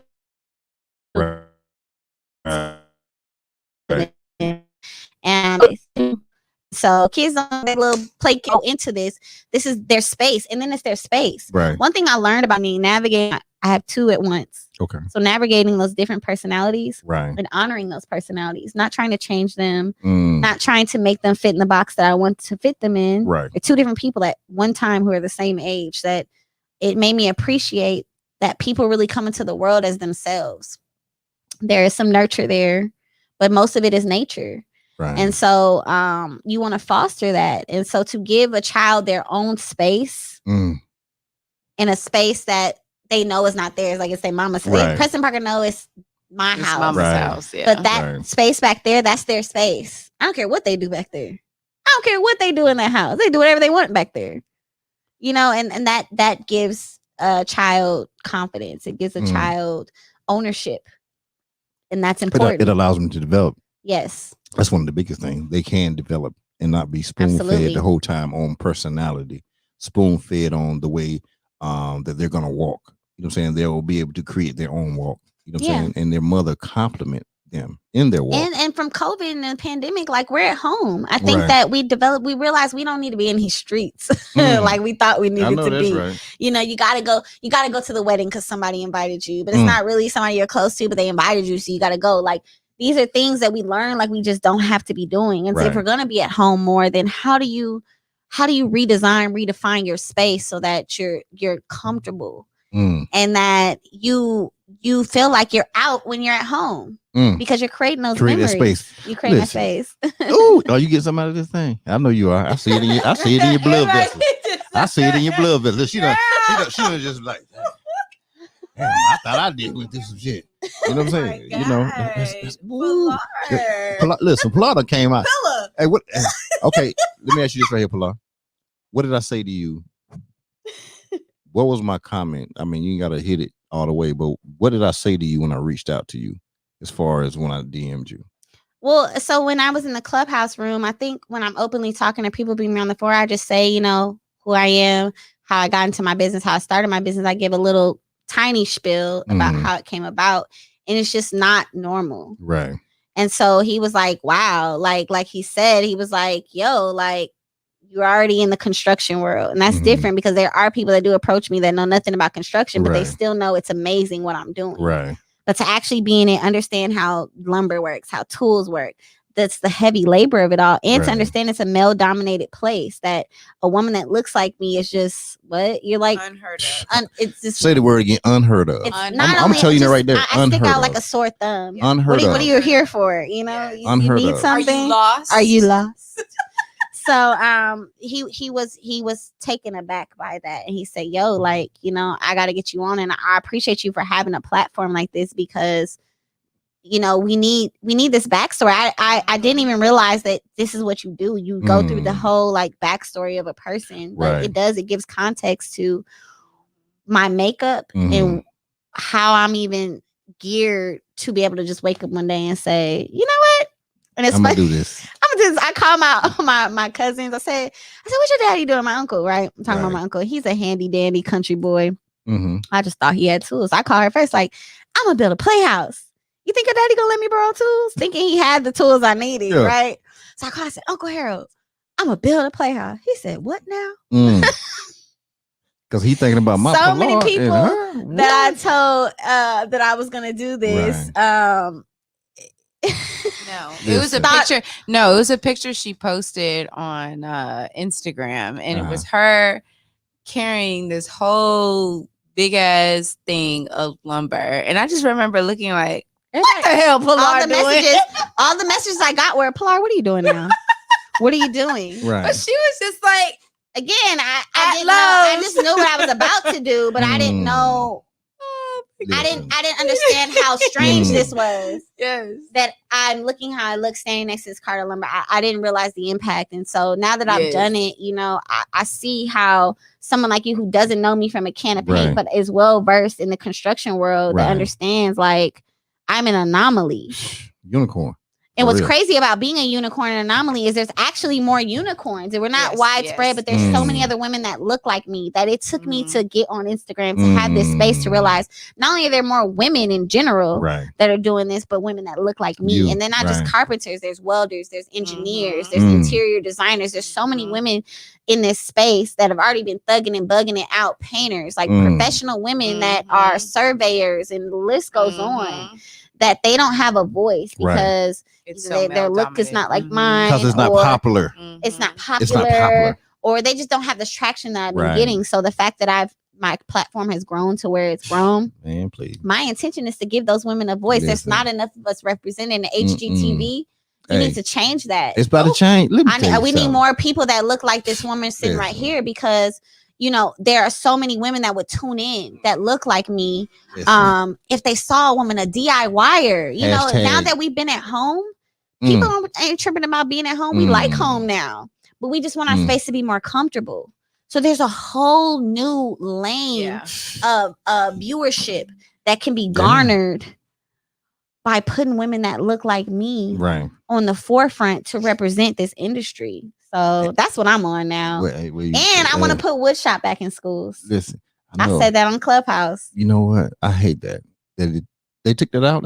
They took it out. But think about it. When we talk about systemic oppression, back in the day when you had home ec, you had mechanics. What you know about home ec making them jogging pants? That's what I made some green sweatpants.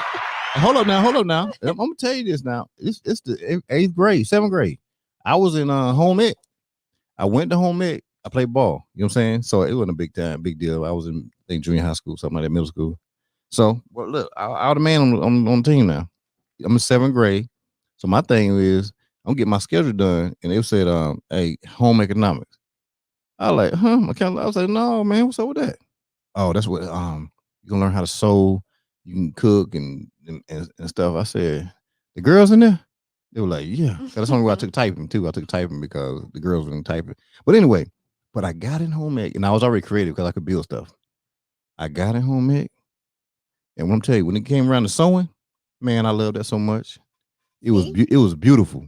I forgot the girls were in the daggone class. I was trying to outsew them. My sew game was strong. You know what I'm saying? And I made these sweatpants, and I wound up. Let me tell you something funny. Our basketball team, I made warm-up sweatpants for our basketball team in 7th grade. Goddamn, shout out to me right there. Shit, y'all can give me a shout out. You know what I'm saying? Because I'm telling you right now, I made them damn sweatpants. Hey. Listen, we would have warm-ups. We were the only That's a little boy sewing at that. Right. You know what I'm saying? And you think I cared? I never cared. But that's the thing, because you're being exposed to it. Right. So you're not being confronted with those gender roles or like, this is something you can't do. There's nothing that says a woman. And honestly, if I'm being honest. Be honest then.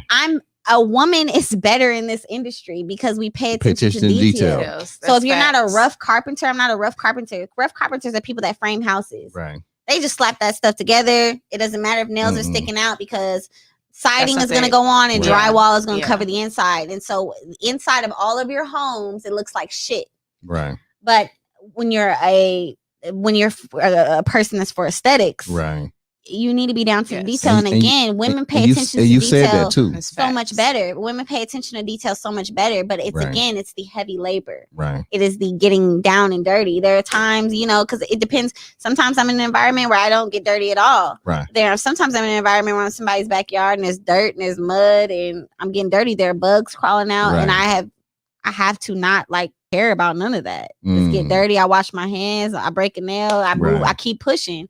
I don't worry about it. And I think that there's this stigma that women. It's just not a female thing, and that's not true. It's just simply not true. And so I'm trying to change those stereotypes. You will. They did. They took woodshop. They took auto shop out of schools. And what happened is now you don't have Black and brown people coming out of high school with a trade. Right. To be able to provide for themselves or their family. So it's either college, it's either the army, or people go to the streets or they go to wherever they go. Yeah. And I feel like that was a domino effect into mass incarceration, Mhm. people on the streets, stuff like that. And so I want to put it back in the schools. You know, there's nothing wrong with going to college. Like, shout out to all the people that are able to do that, and that's for them. There's nothing wrong with that. Shout out people go to college, go work for somebody else. Shout out to that. Is a creative and you'd rather create with your hands, then we need to be empowering those people. It's giving the opportunity to have a trade and get it for free. There's so much power in that. Young. There's no reason an 18-year-old can't come out. All the people that was waiting to get their pipes fixed from Snowbit 21, right? Because they had to wait for a plumber. Can you imagine if we had so many other plumbers in the city? I want to get your voice. If we had so many other, plumbers in the city, can you imagine how many people wouldn't have to wait to get their pipes fixed? I know. It's plumbers making $200,000 a year. Easy. If you are watching this, understand. I know that plumbing shit out of somebody's toilet just sounds crazy to you, but these people are making 6 figures and above. And they laughed yearly. They laughed at the garbage man. Laugh at the garbage man. Them men make 70, 80 grand a year. Laugh at the garbage man. Let me find a garbage man. I'm just saying that these are statistically and stereotypically things that we frown upon as a community, as a society, when in reality, these are the essential workers. These are the people that are not only working and working hard and contributing and being a necessary resource to society, but they're also they're changing the game. They're adding to the world. They're adding value to the world. To be able to create with your hands, you'll never be out of a job. You'll always be able to do something. And so that's where I've become empowered. And I found, and I want to empower other women and other people in general to do what I'm doing. So I'm going to turn my for-profit business eventually into nonprofit, and I'll get the government grants I need. I want to put woodshop back into schools. Come on now. That's my goal. Is your business certified? LLC? No, certified like woman owned, all that stuff like that. No, not yet. You give me the tips I need. No, everybody, that's like the 7th person asked me, and I just haven't. No, I got you. I'm gonna set you with my girl Tiffany. Don't worry about it. I'm gonna set you with my girl Tiffany because this is serious. It's serious. No, it's serious. What you're doing is serious, and I promise you, I'm gonna talk to Tiffany tomorrow. I promise you, VFR direct call. I'm gonna talk to her about you because this is going, and a lady that commented earlier tonight, she's a beast in the world, and she made one of the comments on there, and she's out in Virginia, and very powerful lady, and so she likes what you said, and her comment showed that. So I already know her wheels are already turning already. Okay. You know what I'm saying? I'm sure we'll have a conversation, probably even after this goes off, we'll have a conversation. I'm sure we will. And but what's really cool is there's some women that came up with this app, right? And this app right here, that's why we got to support it. That Wink and Drink app. A Wink and Drink, it's all women.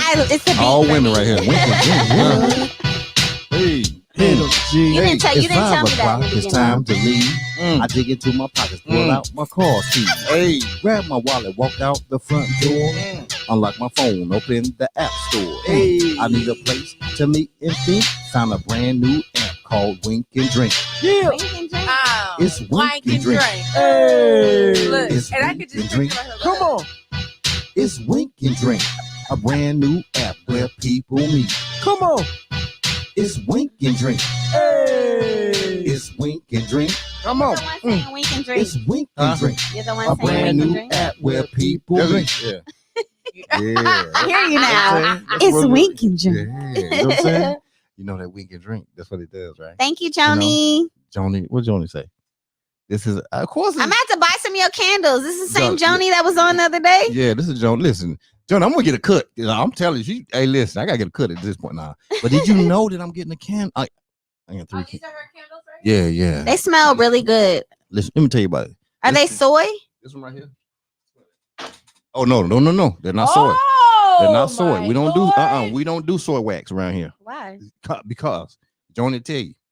Soy is all natural though. I know, but it's a reason why it does something to the wax though. It makes the wax not do something.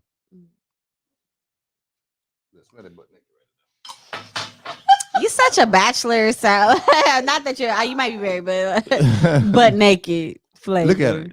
You liked it though, because you smell it. You got black leather couches at your house. You know what I'm saying? Let me catch that. How how much for this? God, Alice, I can't sell Right, my that's candles brand new. now. No, I can't sell my candles. Listen, you bought something today. Don't tell the prices out here. Hey, You know what I'm saying? man, You have something to sell? No. I have one of my really close friends makes candles. Actually, she's a black-owned Yo. business, and Yeah. she makes soy wax candles Johnny, with wooden wicks. But Coconut apricot. it smells great. That's Let what me it tell is. you, Joni, when I walked in, right, I said, "Ooh, it smells good in here." It smelled like one of your Zans candles. It smelled so good. I said, "Ooh, what's that?" He said, "Ooh." He said, "That's my candle." I said, "It's not black owned." He said, "What?" Who said that? Oh, no, you checked me real okay. quick. And so he got me together real quick. Yeah, don't play with Yes, her. Joni, keep doing what you're doing, because it was an aura, it was Say a it again? vibe when I walked in. You The aroma. got to talk into the mic. I can't hear you. I said this is a $20 candle. Who says a $20 candle? This I know it is. This is about a $200 candle to me. To me, it's a $200 candle. That's why I Man, love I'll it so give you much. $25. Give me that Lord, No, No, it that's smells good. That's so actually good. really Let me tell you that's about really high end for Let candles. me tell you about Jack. And this is high end. Jack That's Black. high end. That Oh, dead ass they is high high they end. high for end candles. candles. I'm saying these are high end. We ain't playing around. That's a Ooh, just that's black. what you were burning Okay. when I walked Yeah, in. yeah, That's what that's you were just black. burning. See? That's good. I'm a candle. Hey, listen, but I'm gonna tell you about That these. smells yeah. great. But I'm gonna tell you about these 3 that's about to come out. They Oh, drop. yeah, They that's drop Did you it have on something to buy tonight? April 1st. Of course. Hey, Joni, put your stuff on there. Joni, we need your information. I support Joni. because Hey, I'm Joni, I'm a candle person, and Joni, put and your stuff on the thing so I can pop it up. Okay. See, I don't have to stream her stuff at the bottom because I talk about them the whole time. I'm just pretty about much. to drop a cash. I'm just about to give him $20, and he's just gonna lose his candle. Joni, Whoever 1409 is, they got Amber Noir in the bathroom. Yes. Listen, that's what TMI. They do. Amber Noir. That's the smell. Listen. Specifically in the bathroom That's to air it out. But that's the smell though. 'Cause that shit is- Hey, Joni, put your information in the comment and throw it up there so I can put it up here. Oh, So my. check this out. Let me tell you about these 3 fragrances that's coming out right That's here. good. Exclusive. That's good. These are G5. I got the G5. You know what I'm saying? I got the 5 cast. Then I have Ooh. Then I have Sigma Male. Let me tell you something. Okay. What's that smell like?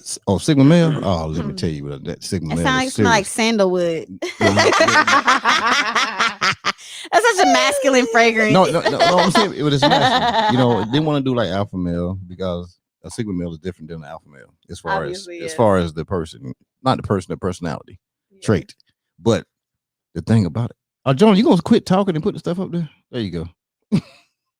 There we go. It's coming up now. She's steady speaking to people. You better call people on the phone. We trying to sell the candles out here, These John. candles are amazing. You know what I'm saying? There we go. There we go. Okay, so I'm finna give him $20 Listen. for this candle because I'm taking it. Hold up. Hold up now. We can't. That's the product. I can't advertise it then. I got to advertise the product. You can't buy the product I'm advertising. You know what I'm saying? What's the price? You know what I'm saying? No, I can't sell it. She gave it to me. I'm not gonna sell nothing somebody gave me. She gave it to me. I can't do that. No, we'll get our own candles. But that's right. You go to. Yeah, we're gonna.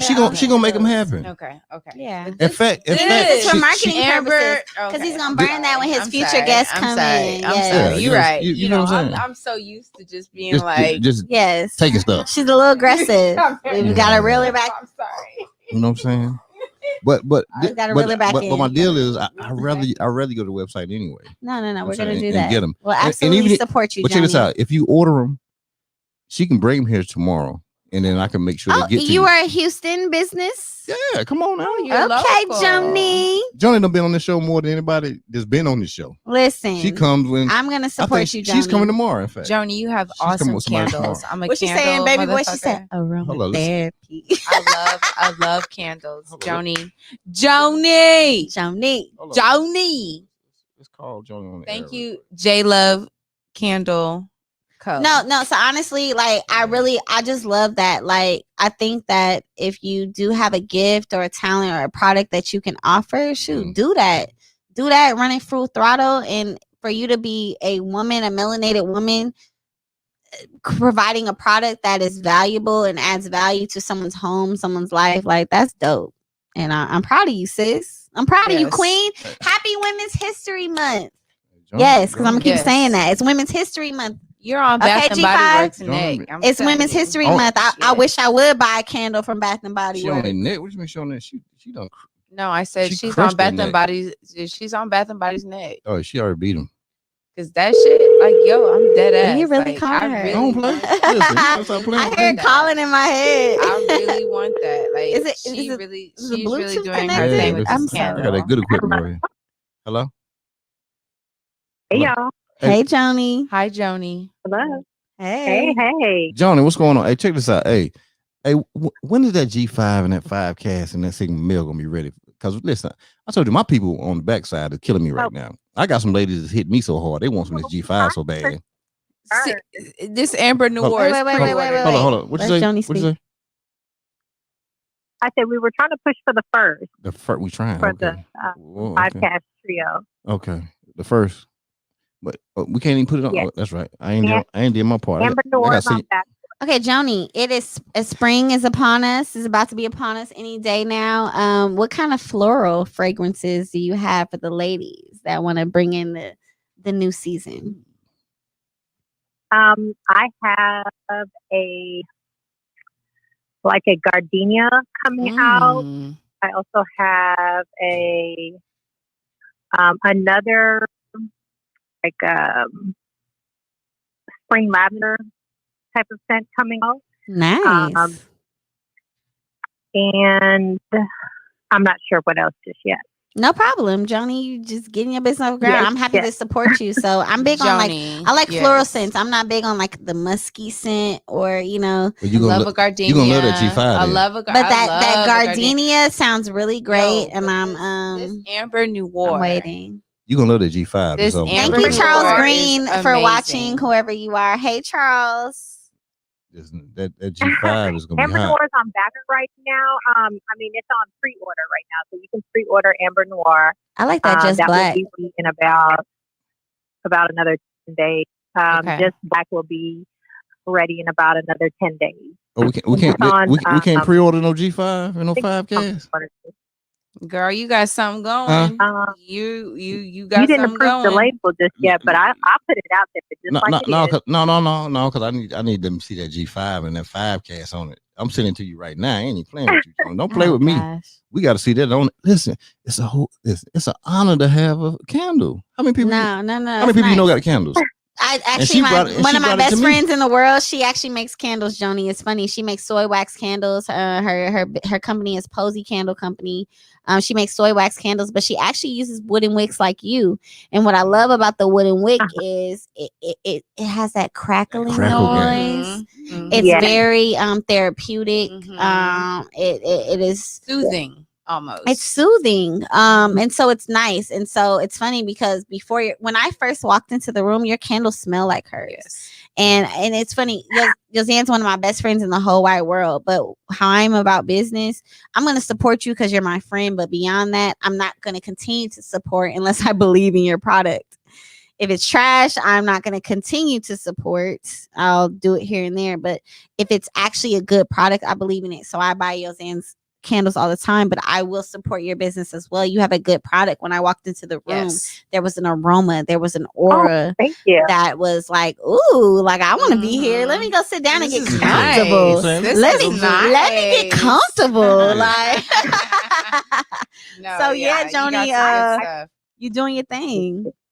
I told you. Listen, it's not enough to have a podcast for her because people need to smell her candles. Like when I walked into the room, like when I'm burning my best friend's candles, right? When I cook, like I start to burn those because it eliminates the aroma in the air. And I think that's what's missing in like the commercial candles, like your Bath and Body Works or like a Febreze candle, because it's commercial. It's not a natural or whatever's in the wax. It takes hours or amount of time for that aroma to fill the air. But to have a candle that as soon as you start to really burn it, that aroma immediately fills the air. Like your product is really nice, Joni. You're doing right, girl. Yeah. Whatever it is you're doing right. Like this, thank you. It's a beautiful smell. It's like those candles that are just like you walk in the house, you're like, oh, what is that? Okay, I'll stay a while. Yes, I'll stay a while. You got that. Yeah. You got that. Yeah, Listen. you got that. Hey, my energy is part of that too. Now you ain't gonna just take all the credit with them candles, Janie. No. I'm messing with you. Joni Nah, I'm did messing with you. this You know, all by herself. don't tell me. Oh, the It's energy. It's Women's History Month. It's Don't you Women's take that History from Month. her. I'm not Don't gonna you allow take that G5 to do this to you, Goddamn, Joni. I'm celebrating Joni, women too now. You are the magician. Don't you Okay. take I'm that from celebrating her. women too. Don't you take that You know what from I'm saying? her. I celebrate the women all day long. Y'all are amazing. I know. Thank y'all so much. I really appreciate y'all. That's 10%. Yeah. It's nice to meet you though, Joni. I like to connect off of here if we ever have a chance. DM her. I'm proud of you. Yes. I'm proud of you. You know, I so want much. more of us I to am be proud like of you, incorporated. girl. Oh my. Oh, Joni's trying to give you some flowers. I am Go so ahead, proud Joni. of you too. When I saw your work, I'm like, oh my goodness, this is amazing. Thank you. You know, I grew up in that time when we had wood shop, and I made my first wooden. I made my name out of wood. I was so proud of myself. But I'm so glad that you're even thinking about bringing wood shop back into schools. I think that is very, very important. And for a black woman, and then a black woman on top of that. Goddamn black. This stuff is amazing. Love to see it. I appreciate you saying that, Joni. Give you your flowers. Because being a black woman in this industry, it's like it's not about race. Because coming off 2020, I feel like now that you're a black person, whenever you speak about being black and being in this community, there's like some unspoken hostility. That's not it. It's just that when you talk about media and how they control the narrative, we're not represented, and that's not at all. That's just what it is. And so when you go on there, you assume that people that look like us aren't doing this. And there's so many women that look like me that have been doing this way longer than me. Not only are they carpenters, they're welders. They're interior designers, they're electricians, like they work on oil and gas rigs. Like there are so many women that are already like knee deep in it, and they just don't have a voice, or they don't have the look that garners them that attention that, you know, I just want to create the platform for those women, because we're again, in a lot of ways, we can lead the charge in this area, and we can change some things, and we can empower not just women, but other people. People want to do it themselves. Yeah. It doesn't make me happy to charge somebody an arm and a leg to do something that ultimately they can do for themselves if they actually knew how to do it. Right. And that's what excites me more than actually charging somebody real money to do something. And there's power in that. Educating showing them how to do it. Showing them how to do it. You know, I like the whole bring the horse to the water. Come on now. Drink, please. Teach a man to fish. What? Drink it, please. What? It's fresh. Ooh. I don't know how many people were building decks, right? They were like about to spend all this money on their deck or their fence and decks and, you know, 2-story homes. And, oh man, the carpenters about to kill me. I was like, okay. So you want to do that? Do it yourself. They were like, yeah. I said, okay, buy the stuff. I said, and I'll teach you how to do it. Get out of here, man. Yeah, no problem. We'll do it. One of my partners want to remodel his whole bathroom, his whole kitchen, and it's a beautiful home. And I was flying back from Seattle to Carolina, and he was about to do it, and he was like, "Man, these jokers gonna charge me." I said, "Hey, you know everything you need?" He said, "Yeah." I said, "Okay, I'm flying back this day right here. I'm gonna be here for 3 days." I said, 4 days. I said, "So what I'm gonna do? I'm gonna drive over to your house." I said, "And we're gonna tear up your kitchen and take everything out of it." I said, "We're gonna have it all done in 24 hours." I said, "I just need you to buy all the stuff, and I'm gonna teach you." And so, in 48 hours, we tore his whole kitchen up and his living room, redone, painted, and everything. Wife walked in there, she like lost her mind. I don't think people realize like it's the instant gratification for me, and that's another thing. I like a quick turnaround, and so that's why I found a love in this, because the amount of time it takes me to turn nothing into something is so short, compared to the time that I was speaking on, in which we think like, oh, it takes all this. No, it's actually short. Yeah. You get your reward fast in the relative amount of time that no, you can do this yourself. You can do this yourself. Right. And you can do it better than somebody that you pay to do it, because you know why? You have to live here and see it every day. Right. So you're going to put a different amount of time and attention True. and passion into this project and detail. That's in detail that somebody who doesn't have to sit here and open these kitchen cabinets every day is not going to do. Right. And so that's where my aim is. It's not like, oh, I tapped into this God-given talent and now I'm like, ooh, how can I get rich off everybody? Like, nah, the money is nice, but and it'll come. Passing on that information, and that's something that we lack in our community. We don't share resources. We don't share information. And we have to stop doing that. We have to stop doing that. We have to share. Because if we shared like all the other cultures that come to America to progress, share with one another and keep it in their community, we would be leaps and bounds ahead of where we are now. Right. And it's okay. We can still do it. But it's about recognizing it and then helping contribute to the problem. So that's all I can do. All I can do is do what I can do when I can do it. And so I'm going to use my business to do that. I want to support other Black owned businesses, and I want to put woodshop back into schools so that these kids can come out who feel like, you know what, college might not be for me. The Army is not for me, but you know what? I know how to fix a car from scratch. I can change your oil, whatever it is, because I don't want that to be that 18-year-old kid walking home in the dark from serving wings and beer in her little tiny shorts and scrunchy socks. Like, no, she has a trade that she can use with her hands to create, and you have to pay her for a service because this is an expertise. This is a niche lane that this person can do unless you go find somebody else who can do it. And so there's power in that, and I want to give people the knowledge more than I want to provide a product, you know. Let me ask you this question right here, especially because you don't look like you do what you do, right? Okay. What do you think my trade, if I wanted to be, what it is, if I wanted to do it? What do you think my trade is? What would you say? Off the top of my head, if I just met you out the blue? No, I mean, you've been around me now. Like, what's my trade? I'm asking you, what would you think my trade would be? I think that you are a connector. I think you're people. You're in the people business. I'm talking about like an actual job. Your actual job? I don't know. Honestly. I'm not saying like what I do physically right now. What I'm saying, like nobody would look at you and say, I thought you were a I think carpenter. that whatever you might do in your life is with people. You feel super comfortable with people, even if you just met them today. So whatever that is, there's people involved. Because there's some people that cannot do what you're doing. So they need to be in some type of space where they don't interact with people a lot in a day. Because some people are so reserved, so introspective, to, you know, per se, that they tops 5 people might be their max limit for a day. Like, I only deal with 5 people a day, and that's it. Or they could start to go into overload or emotionally start being somebody different. So I think that you're in the people business, whatever that is. So it could be sales.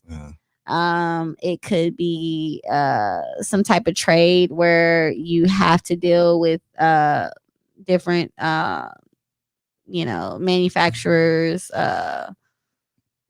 different product lines, like where you're involved with people a lot. Like when you're in sales, you're crossing paths with different type of people in different lanes. So that would be my assumption, that whatever lane you're in, you're dealing with people. You're not in some situation where you're in a basement by yourself all day and nobody's talking to you. What do you think?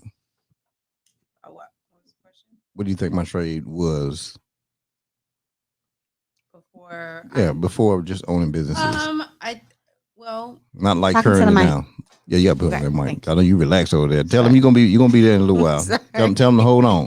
Tell them I ain't gonna have you too much longer. No, I feel like your trade is in the business of helping people. Okay. Definitely, you have that energy about you. I sense that, but you know, as a woman, you kind of have to like have this protective barrier around you, so you kind of like. You want to see the good in people. You want to like, you know, believe that everybody's nice or like you, or like me. Yeah. But everybody's not like that. Right. So I have to listen to how people talk. Okay. Right. And so just talking to you and, you know, seeing your setup and seeing your environment, and you are the person that is definitely going to help people. So as a trade, okay. What do you think I do? I would think more like a job though. It's not, job. Like like a garbage man, like a mailman, like that. Type Okay, of job. But I mean, what I can see a postman. Okay. I can see Okay. a postman. I can see. Damn. Listen, I can see the postman. I can see, adding different variables. I can see a cafeteria worker. I can You see, or like I'm the somebody at the school. No, now Damn, now I'm the cook. like a Mr. Clark. yeah.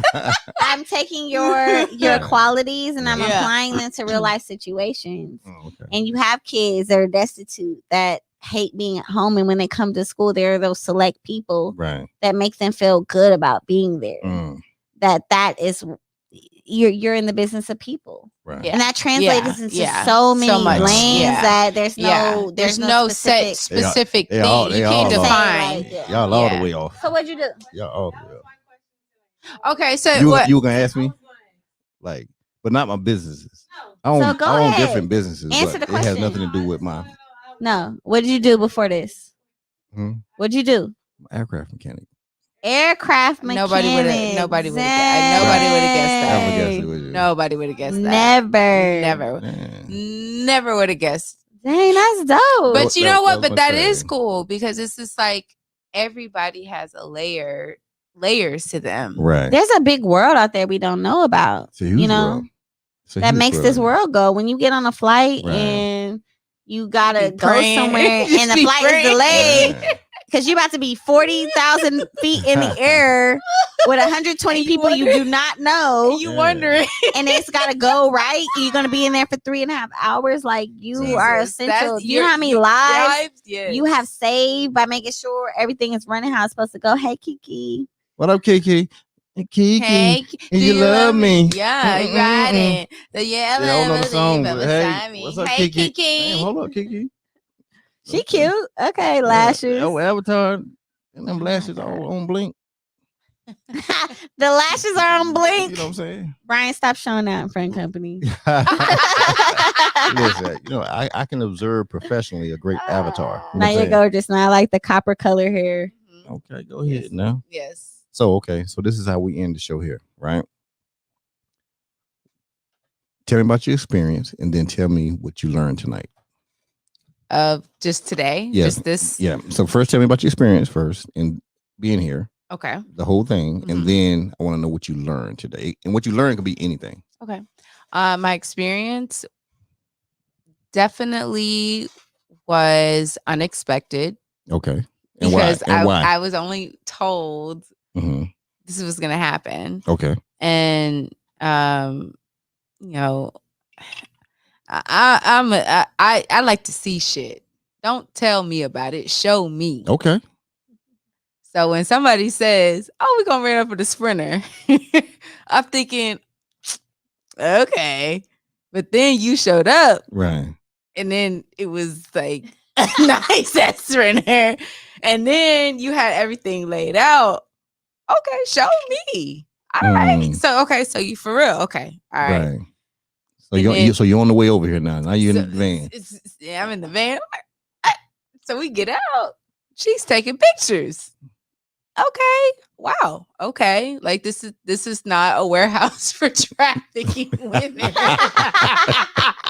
So this is the Again. source of all the late DMs, huh? No. No. She's the source of late messages. No. I had Okay. several But people ask me again, about you. I watch a lot. I mean, being a woman is Right. hard. Being a woman is hard, and being a person that just being a woman in general is hard. Right. And to put yourself out there and be a little trusting to people Mm-hmm. it takes a lot. Right. So when people actually do what they say they're gonna do, Okay, got it. I'm here for it. It's shocking. It's very shocking. Mm, And I love it, but I'm Right. here for it. okay, got it. So not to discredit you or Yeah. not to, No, I totally understand. but it's just that level of trust because I can't trust everybody Right. with my life, And you shouldn't. and I'm not As going you shouldn't. to. Nobody should. So, coming in and seeing and having this whole experience, you had the food, you had, oh, y'all want drinks? I thought y'all just wanted Fiji waters. Yeah, because I asked the question. Did I not? Did I not, you Pilar? know, Like He did. I Let me asked tell you. Hold on, we're gonna get and to you, Pilar. made it. And then because I'm thinking like, okay, so he's gonna make us some drinks. Thank you, Ken. But no, and then I felt that because I peeked back and I peeked back. And then you're like, nah, y'all come see what y'all want. And so I'm like, okay, I feel it's a safe place because not only did you made us feel safe, it's just, again, I worked in the industry before, so I've seen what happens that. Right. So to me, when a man goes to make a female drinks, it's like, oh my God, is my location on? Like, okay, let me prepare myself. But like when you said, no, y'all come back here and y'all pick your drinks. That's right. Take your bottle with you. You know what I'm saying? I was like, okay, I felt better. And then listening to y'all's conversation, I'm like, oh. And then learning what I learned was that I'm so freaking grateful for my friendship with her because one, I've seen her. I saw her walk and I saw her coming out. We talked about this last night. I saw her coming out of the college dorms pregnant. I've seen this girl struggle. I've seen it. And to see how she is so beautiful, her energy is just so like, I'm just so grateful for our friendship. No, I'm gonna start crying because that shit, like that shit is this is experience right here. Let that shit is so real. Like the beauty of watching somebody's life just. It's a beautiful fucking thing. And I'm so grateful that she has this opportunity to share her story and people want to know about her story. And I'm so excited. Thank you, sis. For you.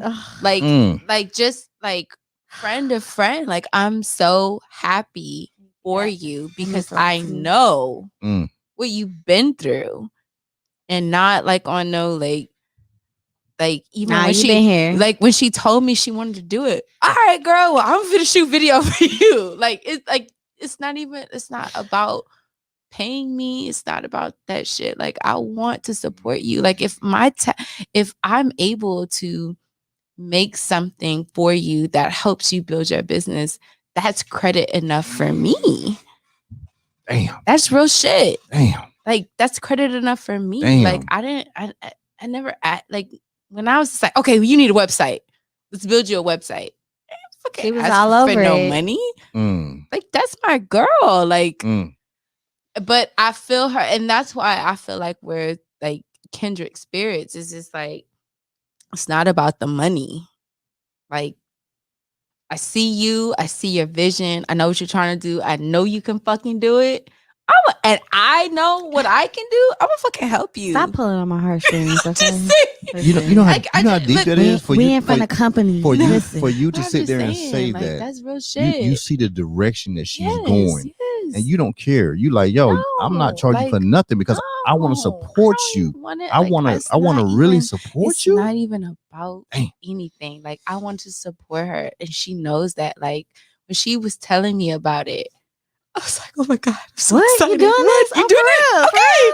For real? All right, okay. Did you get your domain name? Did you get this? Did you get that? Yeah, she was all over it. Okay, we're gonna get you a website. Because I can't wear all the hats. I can't wear all the hats. I can't be a carpenter and a videographer. Look, we pulled out my tripods and all this shit. We taking pictures.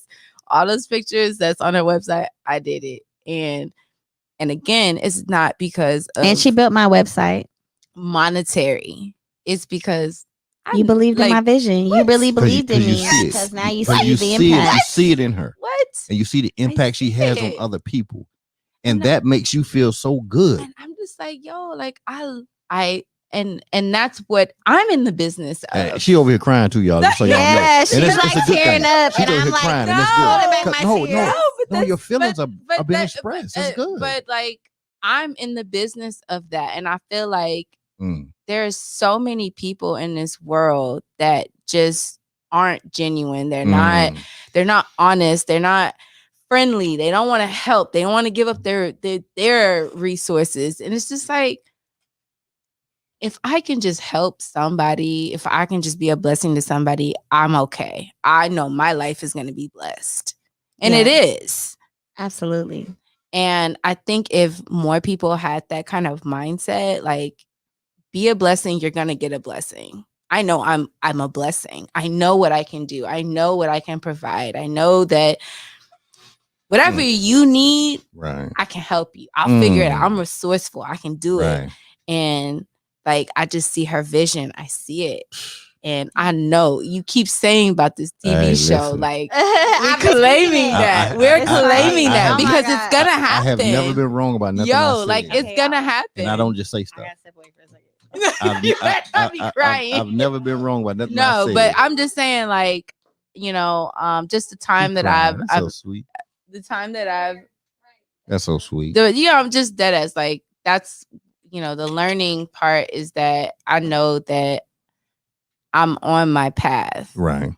And listening to her talk, listening to y'all talk, just being in this experience lets me know that it's paths. I'm on it. I know. We're on it. I know. Everybody's on their path. Everybody's on their right path. God is in control. There's no need to worry about anything. There's no need to worry about whatever. It's just because everything is going to happen according to divine timing. Right. And just sitting here in this environment allowed me to, because I'm just like, yo, what? He wants to pick us up in a Sprinter van. We can't leave when we want to leave. What do you mean? He trying to, what? He's trying to kidnap us. He gonna kidnap us. But he didn't kidnap anybody on the other episodes. But again, you just that's just that kind of like. And that's why I tell people to even watch. I tell people, I say, go back and watch the episodes. Watch the last couple episodes. Yeah. And watch them leave. Yeah. You know what I'm saying? That's the big thing. Watch them leaving, okay? And no, they're not missing. Yeah. It's just, but I do understand this too. I do understand that dynamic. You know what I'm saying? Yeah. And that's even part of why. So I was filming like 5 days a week. One, I need to get the content out there because if I sat there and just did it once or twice a week, it'd have been too far in between. And people like, nah. And that's why I tell people, no, you come bring a +1. Yeah. Don't bring a +9 now because I can't feed 9 people all the time. You know what I'm saying? But a +1. That's dope. I mean, bring a +1 because I want them to feel comfortable. Yeah. And I really don't want a female to come here by themselves. I don't want that. Even though, I have a female here as well. Yeah. And then everything is live, of course. And they'll have the address that day of. And the reason why I don't give it to the day of is this right here. Because I don't want my just canceling and then people just start showing up where you are. Yeah. There you go. So the people that come here, I know. Yeah. I know whoever came here. Yeah. You feel what I'm saying? Like they'll know that the people that came here, they have the address. Yeah. So if something happened, guess what? I already know who has the address here to get here. You know what I'm saying? Yeah. Even though it's not a bad area, it's a good area. Yeah. No. And probably again, if it was in a bad area, people are like, oh hell no, I'm not going to that area. But, it's real shit going on out there. Yeah. It is. As especially for a woman, you just can't take them kind of chances with people. No. I don't. Right. And but it's eased me and eased my mind just being here. Right. And of course, you learn you can't always judge a book by its cover. True. But energy wise, energy doesn't lie. Energy doesn't. And I tell people that all the time. Energy That's why people you can't fake their energy. You can't come. A person can fake the way they talk. They can fake when they walk in. You know what I'm saying? When they from a distance, they can fake over TV all day. But if they coming from you, you're going to know. I promise you. You're going to know. And then whatever that gut is, you're right about it. Yeah. I promise you. Yeah. They'll try to convince you if you let them stand in front of you long enough. But your gut is telling you. You know what I'm saying? So I appreciate that. Yeah. Ken, make that website. How people going to find you? You got to make that website, Ken. Make that website, King. Ken Turner, fuck with me. Talk to me. Let's connect. Tap in with Miss Cool Media. Miss Cool Media, she do her thing. Now don't play with it. If you go look at my website, I love my website, and she took my critiques. I told her like she would make something. Nah, Adriana, I really don't like that. Right. I'm sorry. I want it to look like more like this, and she's very professional. Like this is somebody that I've known for more than a decade, who adhered to the things that I was saying and didn't didn't come at me with that comfortable vibe because I've known her so long. Like, no, this is a service she's providing me and I'm paying for it. Right. And so she's adhering to what my requests and my needs. So definitely tap in with Miss Cool Media. She's going to give you a finished product that you're interested in as far as like needing a website or anything else. So and Ken, he's one of the guys. He's one of the Duo 1409 podcast. If you look at the bottom of my screen, okay, right here, these guys right here, they're super. You know what I'm saying? So definitely tap. I want y'all to tap into them as well. Hey, 1409 podcast. Is that gonna be the next podcast I'm on? That's Ken. That's Ken right there. You know, they back order. But like I said, you know, these brothers groundbreaking. You know, and I'm telling you, they are changing the game. And I have no problem with promoting another podcast because you know what I'm saying. And one There's thing room with for us, everybody. I said it. There you go. And these guys helped me out when I started. You know what I'm saying, a month and some change ago. Like they were the ones who, like, I asked them straight up, "Hey man, what's up with this right here? What do I need to do? Lighting." So these guys, and I'm gonna always promote them. So I don't mind streaming them across the bottom of my screen. And that'll be every episode I have. They will always stream. You know what I'm saying? You know, because one is about this right here. So now, Miss Pilar, tell me about your experience from start to finish, from the pickup to now, and then I want to know what you learned tonight. So my experience with the podcast, right? Yeah. Okay, so I met G5 on Clubhouse. And the thing about Clubhouse is it's not like Instagram where you're looking at somebody's highlight reels of their life. You're able to not only speak to them, you hear their tone, their cadence. It's more real. When someone's speaking, they can't really like mask who they are in that sense because whatever they're saying out of their mouth has to match up within what you go look at in their social media. And so he's like, I got this podcast. And when you go look, he's actually doing the podcast. He says, you know, I support Black-owned businesses. Okay, cool. Like it's real to me. But again, people that have been reaching out to me, it's like, okay, let's hop on Zoom. Let's do this. Like, that's what I just assume. Like, all right, like, or if I come in person, like I'm going to drive to him. He's like, okay, well, pick a date. You know, I told him a date. He's like, okay, a car will be there to get you at 6 p.m. I said, he said a car. This is what he said. He didn't say nothing about Sprinter. He said a car. So I said, a car? I said, well, sir. I said, I'm happy to drive like a car. Like it was shocking to me because again, not only am I new to this, but even in my own space, I don't the treatment, you know, I don't have this mindset like, oh, I need this special red carpet treatment. And not that I don't deserve it, but it's just not expected. And so that was different. He's like, no, you need to get the experience. He's like, let me know what you want to eat for dinner and you can bring a +1. And so I was like, okay, I'm gonna let you know. I didn't delve too much deep into it until today. You know, we followed up. You know, we're still keeping our appointment. I knew that I was coming on this podcast today, and he's like, "Yeah, so the Sprinter will be there about 6:30." The Sprinter. I said, "Oh, Adriana, he's sitting in a Sprinter." Like, I said a Sprinter. Sprinter. What? So that was just a whole different vibe. Yeah. He's creating a luxury experience, giving these businesses like the red carpet treatment that it's special for. They deserve, and it's special for someone like me who's still starting out, who gets the benefit of feeling praise, and I'm not even halfway along my journey. That's giving me that extra boost of confidence that I need, that I'm doing something right. Yeah, and that's beautiful for a person like me who's still new to something. That as much as on the forefront, it looks like, I got it all together. No, I still don't know what I don't know. I'm still unsure about things because I'm not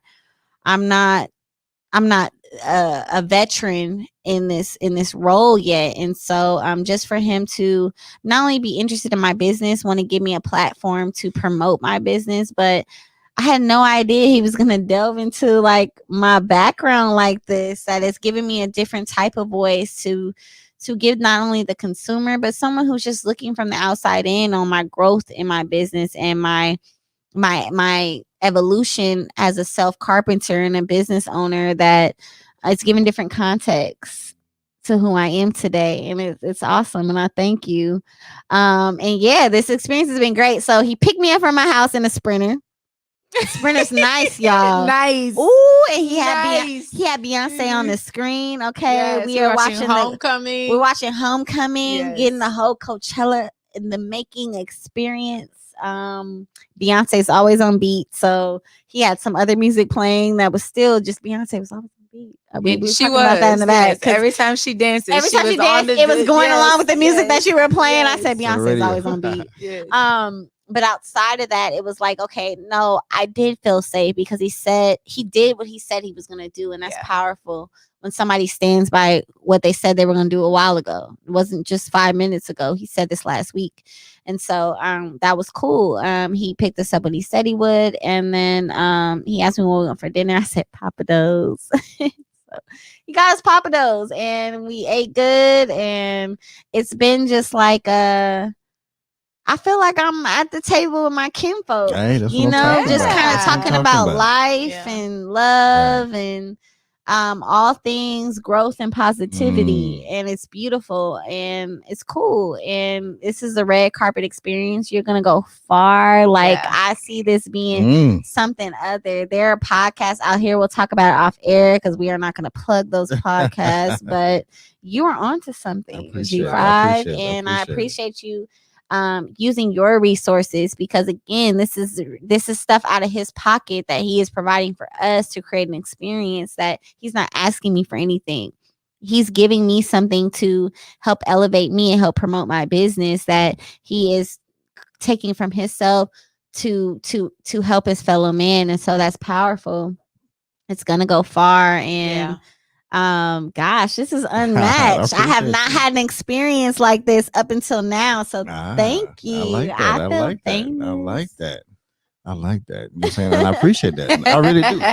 But the whole point is I'm glad you got a great experience. You know what I'm saying? Because one, and it's about those things you said. I think that everybody should understand one, no matter wherever step they're at, excellence is there. And they should be treated just as that. You know what I'm saying? And we don't have to wait. Why do we have to wait till we become all of this to be treated as we should be treated no matter what? You know what I'm saying? You know, and my thing is I think we should celebrate one another. You know what I'm saying? So this is an opportunity for me to celebrate people, period. You know what I'm saying? You know, if I look at something and no, I wish I could get everybody on here that probably want to come. You know what I'm saying? But it's just probably not possible because, you know, the demand, you know, people will reach out. But and so it is getting hard now from the simple fact, like, yo, I want to have everybody. I want to have them on. I want to have them on. But everything is about timing too. And I know certain things. And the reason why I could book it all the way up, right? But the reason why I don't do that is because it's about timing. You know what I'm saying? Something may come up that's hot. It needs to come out now, right? And if I say, okay, yeah, you're going to come on, but it's going to be 2-3 months from now. That may not have worked out for what they got going on versus somebody who just want to come in and tell something about their business, you know, or tell their story, but it might not reach what needs to be reached at that moment. You know what I'm saying? So it is time, and I understand it now. So those are things I'm kind of pivoting through, but what I learned tonight was this right here. One, I learned a lot more about you, which I intend to learn a lot about everybody, but I want people that's going to see this, not even people just here tonight, because people are going to go back and watch this and it'll be here forever. Right. And they're going to learn, you know what I'm saying? And when they watching this HGTV star, who's going to go do bigger things and own these bigger, you know what I'm saying, construction companies doing commercial stuff, building, you know what I'm saying? When she's doing all that right there, they're going to be able to go to this YouTube thing and say, man, oh, let me Google that CEO, Pilar. Let me Google her. And it's going to pop up this video and they're going to see her from the beginning. When she just we had 3 hours and 41 minutes. Oh my gosh. Right? I know. When the experience takes over. You see what I'm saying? The experience, it has no watch. The experience you don't pay attention. And when you're having a great time, it's like going out to eat and there's a great conversation, or you're in the airport, you know, so you're waiting for your flight. So you went over to sit somewhere to talk and somebody just started talking to you. And it was a great conversation. You almost looked at you're like, damn, my flight about to leave in a little while. And I only wanted to leave. Because one, I hope they delay it or something, because this conversation is so great and I may not ever see this person again, but the conversation is wonderful. It's so great. That's why I've been chilling. My babysitter right now, Naja, I'm so sorry. She texted me, she said, this was a long couple hours. Hey, shout out to Naja. I do apologize to you. Shout out to Naja. God knows what Preston and Parker were doing while they were here. Oh, we did say they were rough. You know what I'm saying? But the fact that she's not blowing me up, that she's not bothering me is like, you know, as much as she realizes we've gone over time, Yeah. she's not pressed Right. because she understands how doing this favor for me is helping my life, and that's what a village is for. And Man. when I had the boys, I curated my village. I understood that I could not do this by myself. Right. And I think that's what it is. You know, the greatest thing that someone told me was self-made people don't exist. We've got to stop saying I'm a self-made man, because those people, it's simply a myth. It's not a real thing. Everybody got some type of help, even if it wasn't financial. It was the proper introduction. Forget that. It was the proper introduction to a mentor, to a resource, the access, financial help, a loan, a job. It's just the connection, the network, the access that self-made people don't exist. Everybody needs help. Everybody, even the tens, everybody gets help on some level, in some way, shape, or form. So when you recognize that, you'll start to rework your mind as far as what it means to be successful and to actually acquire real success in whatever your respective lane is. Girl, please, you just dropped the damn bomb out here just now. That's what you did. I hope people watch to the end to hear that nugget. It's a nugget. No, people own right now. I'm trying to tell you, they own. I'm not even saying they holding on, but they own. But no, I'm saying because they want people that's on here right now. It works. You know what I'm saying? True. It froze for a second, but it's okay. But just life. It's the way it works. You know what I'm saying? It's for some people, it's not for everybody. You know what I'm saying? Hey, but I appreciate y'all coming through. Thank you so much for having me and having like us. I said, all I want to do is I just need one day on the sound stage just to watch it, and I'll be like, yeah, I got you. And then I'm good. Then I can roll on out. This has been monumental for me. You have no idea. I swear. Well, I appreciate you coming. It's a support for me. You know, I'm not a self-centered person. Okay. Again, my mission was to just build something for my kids, and so to have support and people really recognizing like not only doing something that's special, because it's just rare that a woman is in this lane at all, let alone a woman that looks like myself, but you're impacting me. Like people are communicating to me like, dang, like the type of DMs I was getting, like one that stuck out with me, my friend Shayna from LA. Hey Shayna. What's up, Shayna? She has a Black owned business. She's a baker and she's awesome. But you know, she DM'd me one day. She said, you know, she's a single mom, and she said, you know, her son was about to have a birthday or something at Christmas. I don't remember at this point, but she said I was gonna gift him a bike, but I had to call somebody to put it together. But because of the things that I was posting to my stories of stuff I was building, she said, well, damn, Pilar can build a house. I could put this bike together. Right. And she put the bike together and then sent me a picture of the bike. And it was little things like that stuck with me. Because there's power in being able to impact the person next to you. There's power in that. When you understand your walk of life, the things that are happening to you, they're not always happening to you. They're happening for you or for the next person. And so when I think about the most deepest, darkest times in my life where I went through pain or something I couldn't understand, like the death of my dad, like why is my dad gone? Then I had friends who lost a parent. Now I'm able to be that friend that can comfort but minister to them and help them understand, like, you don't have to wallow in that despair and that pain. And that's when I learned that things don't happen to us, they happen for us for a reason. Because it's all a part of the human design, the natural order, and God's calling on our life. And so my calling is to speak them damn facts. It's true. It's to impact others. You know what I'm saying? Like, I'm not here for myself. And I think when we really start to own that mindset, look what you're doing. You look what you're doing. Look what you're doing. Listen, it's powerful. Look what you're doing. Look what you're doing. Oh my God. But no, I'm saying, look how powerful it is, Pilar.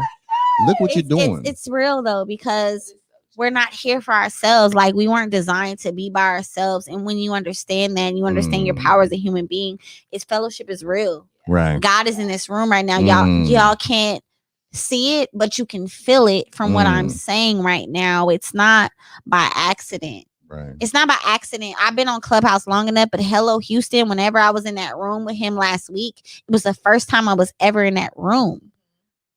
And that room's been going on prior to me ever hopping in there. And this man's already been in there. So to understand that timing is real, and to understand that when you do speak up finally, you use your platform, you use your voice, you use your life experience to just simply speak out, you start to... Oh, you good? That was Johnny hanging up. You start to minister to the next person, and you understand when you think about your Malcolm X's and your Dr. Martin Luther Kings and God, your Angela Davises and just people that have played a small part in the big picture of life that have touched multiple lives. Right. It's real. And if nothing else, I don't think so much of myself that I think I'm this powerful being and I'm this and I'm that. It's not that, but I know that in my tiny lane that I'm moving in right now, I am, if doing nothing else, I'm empowering a single mom to not call that brother, to not call that uncle, to not ask her dad, can you put this bike together for my son? You know what? If Pilar can do that, I can put this bike together by myself. Side note, real shit. So I moved, right? She knows what I'm going to talk about because I thought about her. So I moved, right? And I was moving my bed, and me and my mom were going like head to head on this mattress, right? And she was like, "No, let me help you. Let me help you. Let me help you." But it turned out she couldn't. So I was just like, I'm going to take care of the bed myself. I didn't want to buy a trailer. I didn't want to buy anything. I'm going to put the mattress on top of my car, and I'm going to drive it back to Houston. The mattress and shit was in Corpus. So it's about 2.5, 3 hour drive. And I remember everybody was asking me, well, how you going to get the bed off your car? I asked her myself. How you going to get the bed off your car? I was like, I'll figure it out. Don't worry. I got it. I'll figure it out. Drove. So the first person I thought of, when I got back to my spot and I'm looking and, it's the box spring and the mattress. It's a Tempur-Pedic. Right. It's a Tempur-Pedic. Okay. Tempur-Pedics are a little heavy and shit. It's in plastic and it's just a lot of elements, whatever. And I'm thinking, damn, how the hell am I gonna get this shit off my car? But then I just thought about Pilar. I've seen Pilar carry some shit. Because outside the building. So she was at my house around Christmas, right? It was like first week of December. Once I'm so immersed into my single motherhood that I'm beyond ask. It's not about being too proud to ask. It's about accessibility. You just do what you do.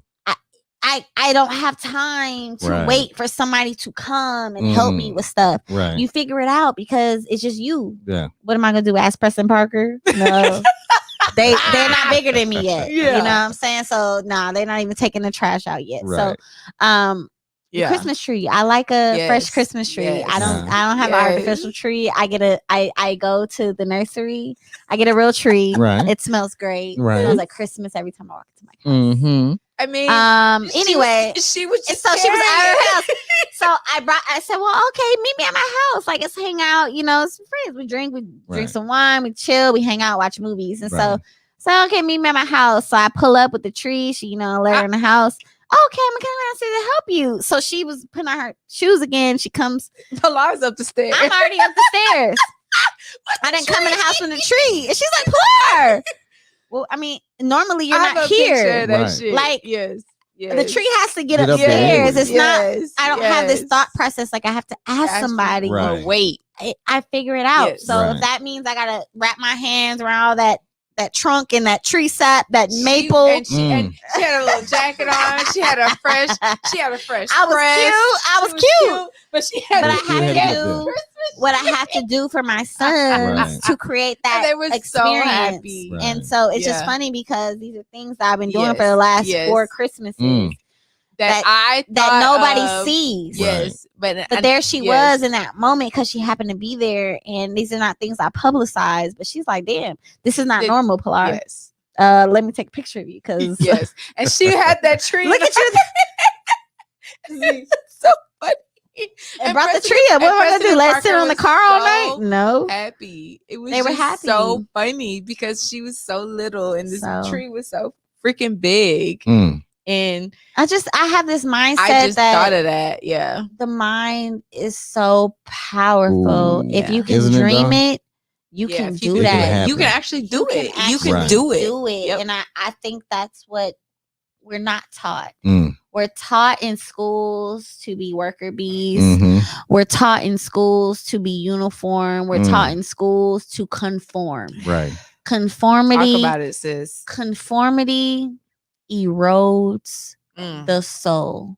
Because it's walking around in rote memory. You become a zombie in a sense because you're doing things that are not akin to your natural state of being, how you came into the world, how you naturally came into the world, and how you naturally want to contribute to it, how we are groomed in school, at least in the States, at least in our actual society here where we are, like we're groomed to fit into a mold. And I want us, my people, humankind, to no longer fit into molds. How you're born into the world is how you're supposed to contribute. Don't put me in to society, and we got to stop allowing ourselves to be boxed in. And so, if I don't do anything else with my lifespan, with my mission, with my career, with my business, I want people to know that you don't have to do what you're told you were supposed to do. You do what's in you. You can't do what's in somebody else. You do what's in you. You do what's in you. That's right. And it's real, and it's powerful, and it's impactful. And I'm watching it now. Like that's what's doing it for me. Like strangers, people I don't even know. It's like, oh my God, you've motivated me. Like, oh, I didn't want to put these wall sconces up, but now I'm gonna put it up. Like that does it for me in the middle of the day. Like that makes me happy. It makes me want to connect with that person because gosh, they were sitting in the house like, damn, how am I gonna get this up here? And all they saw was a video that I posted that has nothing to do with the wall sconces, but to see my little self building this stuff that I'm building, where Pilar can build a house, I can put these little shelves up. Like exactly, that's awesome. That's beautiful, and it's beautiful, awesome. And they understand that's what purpose is. Right, it's purpose. Walking in your purpose. I want all of us to have purpose, and I'm walking in my truth. And I'm signing off. I'm Pilar of Wish You Would Custom Creations, and I'm here to do what I can to make the world better. And she's doing it, and she's done it, and you've done it more than. And thank you for having me so much. Thank you so much. No, thank you for accepting, because you didn't have to accept. Yeah. Right. Yes. Yeah, I did. You didn't have to accept. Yeah, well, I'm glad I did. This is an awesome experience. You could have thought you were getting kidnapped. You know what I'm saying? I said, no, I'm not going because I'm as soon as I hopped in his Sprinter, I shared my location, y'all. We thought. As you should. You had an address, though. Well, I could have just gave you any address, couldn't I? But, I mean, honest, yeah, you could have. Yeah, but even still, it's just like I said, being a woman in this day and age is very hard. Because being a woman has always been hard. It's always been hard. It's just harder now because the access to us is the accessibility is greater. Yeah, you can DM, you can text, you can call, you can email, and you can have this whole like online life that's not real, catfishing, and then boom.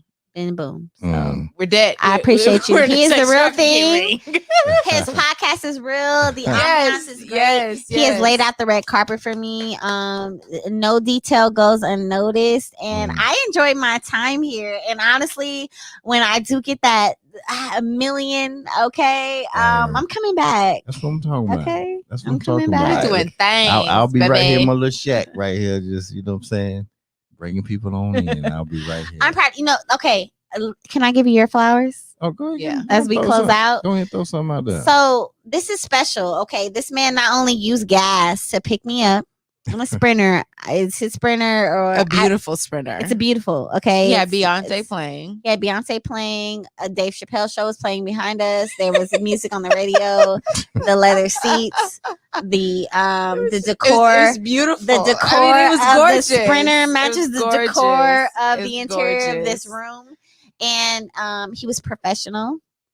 He was personable. He did what he said he was going to do a week before that. He asked me what I wanted to eat. I said Papados. Now, that's the thing. It's like we're not over here eating McDonald's. We're not eating Chipotle. No shade to Chipotle because I love Chipotle. But again, it's like there was no question in anything that I asked. He's trying to curate an experience and to be a Black woman and to have the carpet laid out for me like this. I was just watching the Billie Holiday documentary, Billie Holiday versus the U.S. just the other day. And to understand that just 70 years ago or whenever, our people couldn't even take the regular elevator. They had to take the service elevator to have the experience like this, to be a woman, a Black woman, and to be catered to like this, to understand that, you know what, I value you enough that I want to make you feel like a royalty when you come on my show.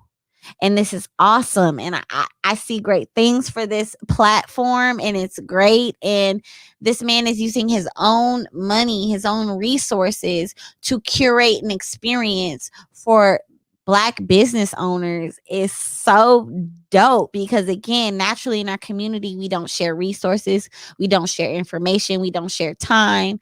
We keep everything to ourselves. And so to be in a universe now where we're sharing, we're connecting, we're collecting, we're collaborating. It's so powerful.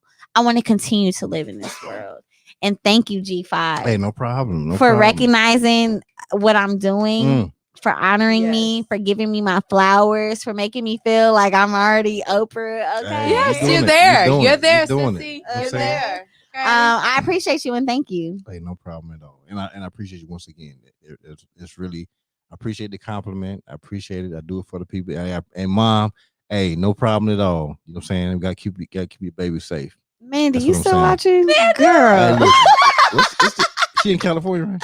Yeah, okay, she's in LA. She's 2 hours behind. Yeah, so she still got a little time. You take a nap. You know what I'm saying? And that's good. She will keep an eye on her baby. Make sure my baby good the whole time. We got time to play with this right here. But no, I appreciate that. And only thing I ask you to do is share your experience here. And the reason why I say share your experience, because I want everything you just said. I want us to understand what, my perception of what I feel excellence is and how we should be celebrated. No matter what. Whether we're in the start, beginning, or haven't got started. I had one young lady on the show. She hadn't even started anything yet. So she didn't feel like, well, I don't know if I can come on the show. I said, why not? But her idea is good. There you go. That's all I said, it is. Why should you wait to be celebrated? No. You're seeing the vision. Right. And that's what's propelling you to support like this. And that's what's powerful because, again, in our community, we just don't do this. We're taught to be against each other. We're taught to separate. Right. Based on systemic oppression, based on families being torn apart. That those are things that are embedded in our culture, that this and whatever impact you ultimately will have in the end, it's changing the narrative. And it's helping to change our culture and to shift things because that's what it is. When collectively we're not sharing, well, then we'll continue to not share. Right. But if we collectively start to do the things that we were taught not to, then we'll grow to that's the culture of our community. And that's what we need to be doing. Right. People ask me like, oh, you done told somebody now, everybody knows. Well, then go do it. Go open that business. I told you, I gave you the game. Go get a podcast. Go get a sports podcast called All About Balls. I don't care. Right. I don't care because you're going to do what you're going to do. You're going to do whatever is stored in you to be great at it. And I will support that. You might do it better than me. And that's okay. I'm in my own lane and I'm cool. It's just we do need to share resources. Every other community, every other culture does that, but us at this point. And it's through systemic oppression that we don't share. 100% right. So that's my passion. That's my goal. I just want to see us be great, and then humankind. Our world is dying. Our world is dying. and it didn't have to. It doesn't have to. And so if we can start doing the things that we need to get away from whatever we were told is the right way to be, and start really pouring back, and not only to our communities but the world in itself, recycle. You know, Stop dumping shit in the ocean. Stop dumping shit in the ocean. Like it was 10 degrees and snowing in Houston of all places like 3 weeks ago, and now it's 80 degrees. It was 80 degrees today. So again, the world is collapsing from up under us, and because we have a short sight of vision, we're not able to understand that the end can possibly be near. But we have the choice now to make a change, and to pour into our not only our communities but our actual globe. Like globally, we can make change if we just start now and band together, and being a collective is so powerful. And I think we're doing that's it my right passion. Now. We're doing it right now too. So, that's my passion. So this is how this thing resonates. You know what I'm saying? And we're doing it. We're in the process. You know what I'm saying? And we're so you on your stuff. And we're gonna keep doing it. Keep doing it. I'm proud of you. I'm so proud of you. I'm so proud of you because you I appreciate you. There's nothing you want from me in return for this. But the way this is going to translate over into other areas of my business or garner me more business, like that's beautiful. Right. And it costs you nothing. Well, it costs you something to do this, but it costs you nothing in the big scheme of things. That's the thing about it. That's dope. He's being selfless. He's being selfless. There's nothing I'm giving this man for this. This is not some sponsored thing where it's something for something. Right. He reached out to me, and when I tell you he has laid it out for me from beginning to end, that there's nothing I have to give him at the end of this, that this is so valuable to me. And I know this is going to affect my business in the long run, and I thank you.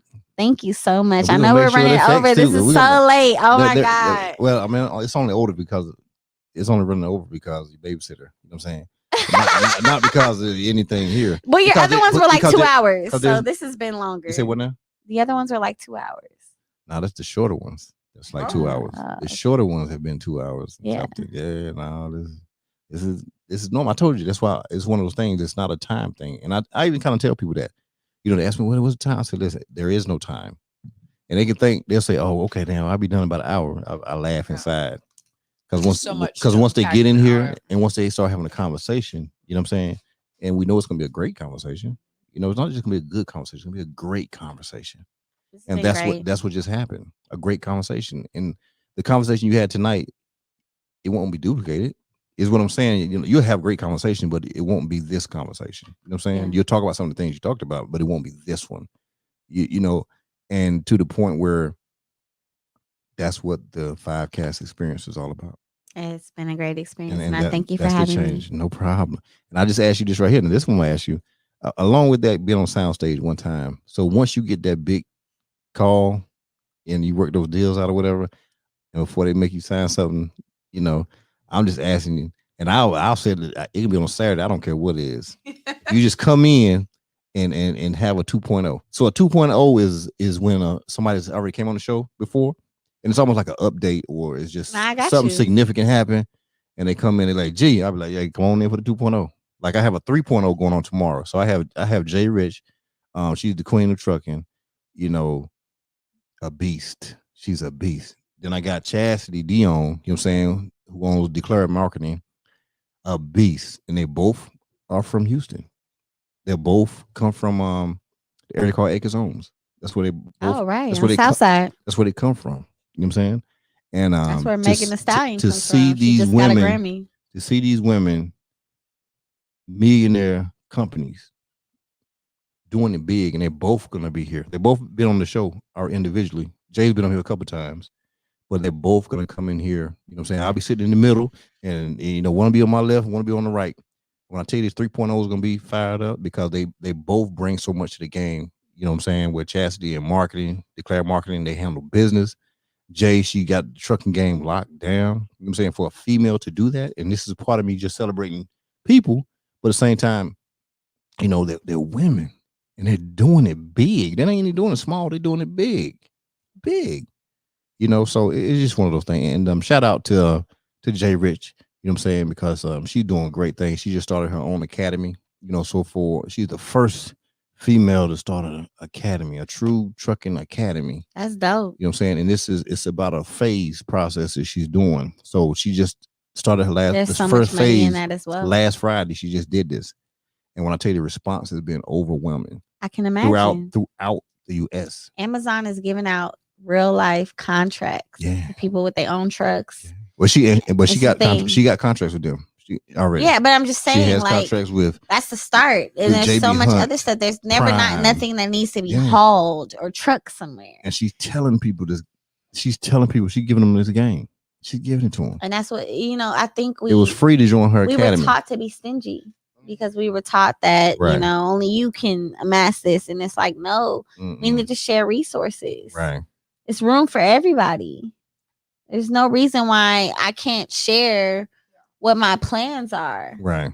If you choose to go steal my ideas and go do something with it, then all right, either shame on you, depending on how much your thievery is involved, or I'm proud of you because me sharing my idea with you is essentially giving you the game. Right. You be dumb if you don't have some wherewithal to understand how to take that and run with it and then actually run with it. That there's no problem in that for me.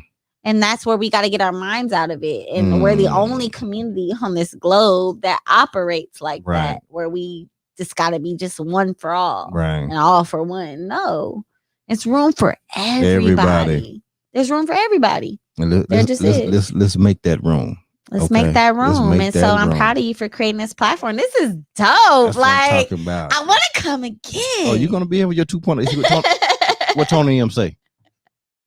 You see what Tony said? Yes, thank you, Tony. I'm coming back. Like, this has been great. Like, I feel special. Like, oh gosh, this is awesome. Like, you doing your thing, and I see the future for you. I do. This is the makings of it. I appreciate it.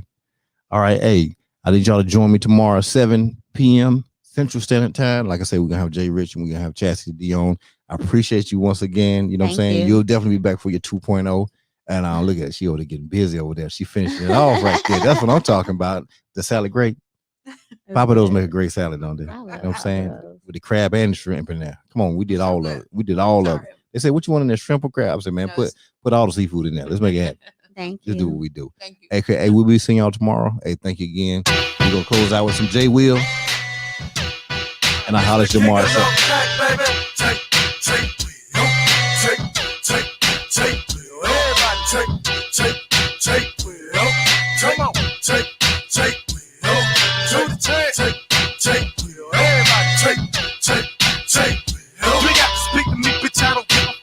Give you a jab to the nose and make you say what's up. I'm in the club, nigga, tuck with the long barrel. When the music stops having singing, not Christmas carols. People hate me, man, I really do know why. They see the wings on my back and they know I'm gon' fly. So what the fuck's supposed to do? Just try to please people. Got my NDK crew family and I don't get people. Remember, used to put newspaper in my tennis shoes. Used to walk around in them tennis, the many shoes. For party nigga, I was too thugged out for that.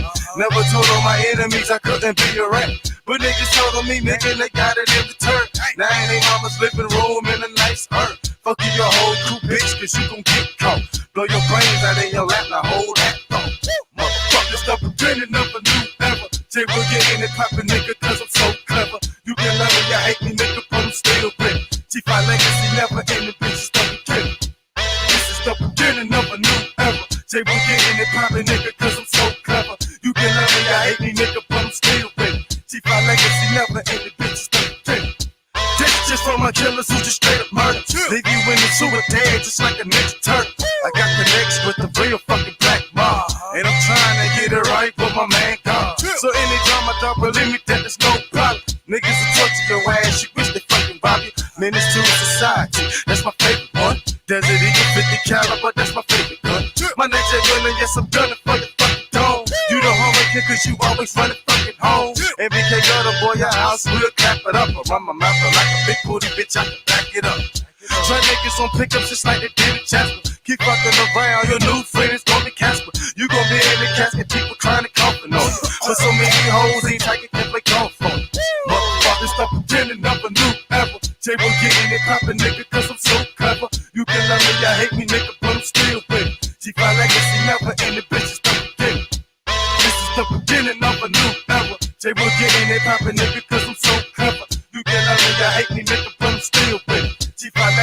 never in the bitch stuck again. Fuck that shit, boy, I'm tired of being nice. White shit in your head, this Mac is not a fucking lights. I keep the termites fed like a pistol, stay with some lead. Like Marita, dog, stay with some bread. I lived in the trailer, not no projects. They still got it, but you wouldn't run on my set. I kill niggas, dog, and also I kill time. Tell out my snitches, head two fucking moms. Niggas tell me, goddamn, they drop a fucking dime. Your brains are gone, now you out of your fucking mind. And niggas know I fight you, bitch. Yeah, I'm ready to stop, but they don't fucking understand to get the bitch to that head, that gun clap.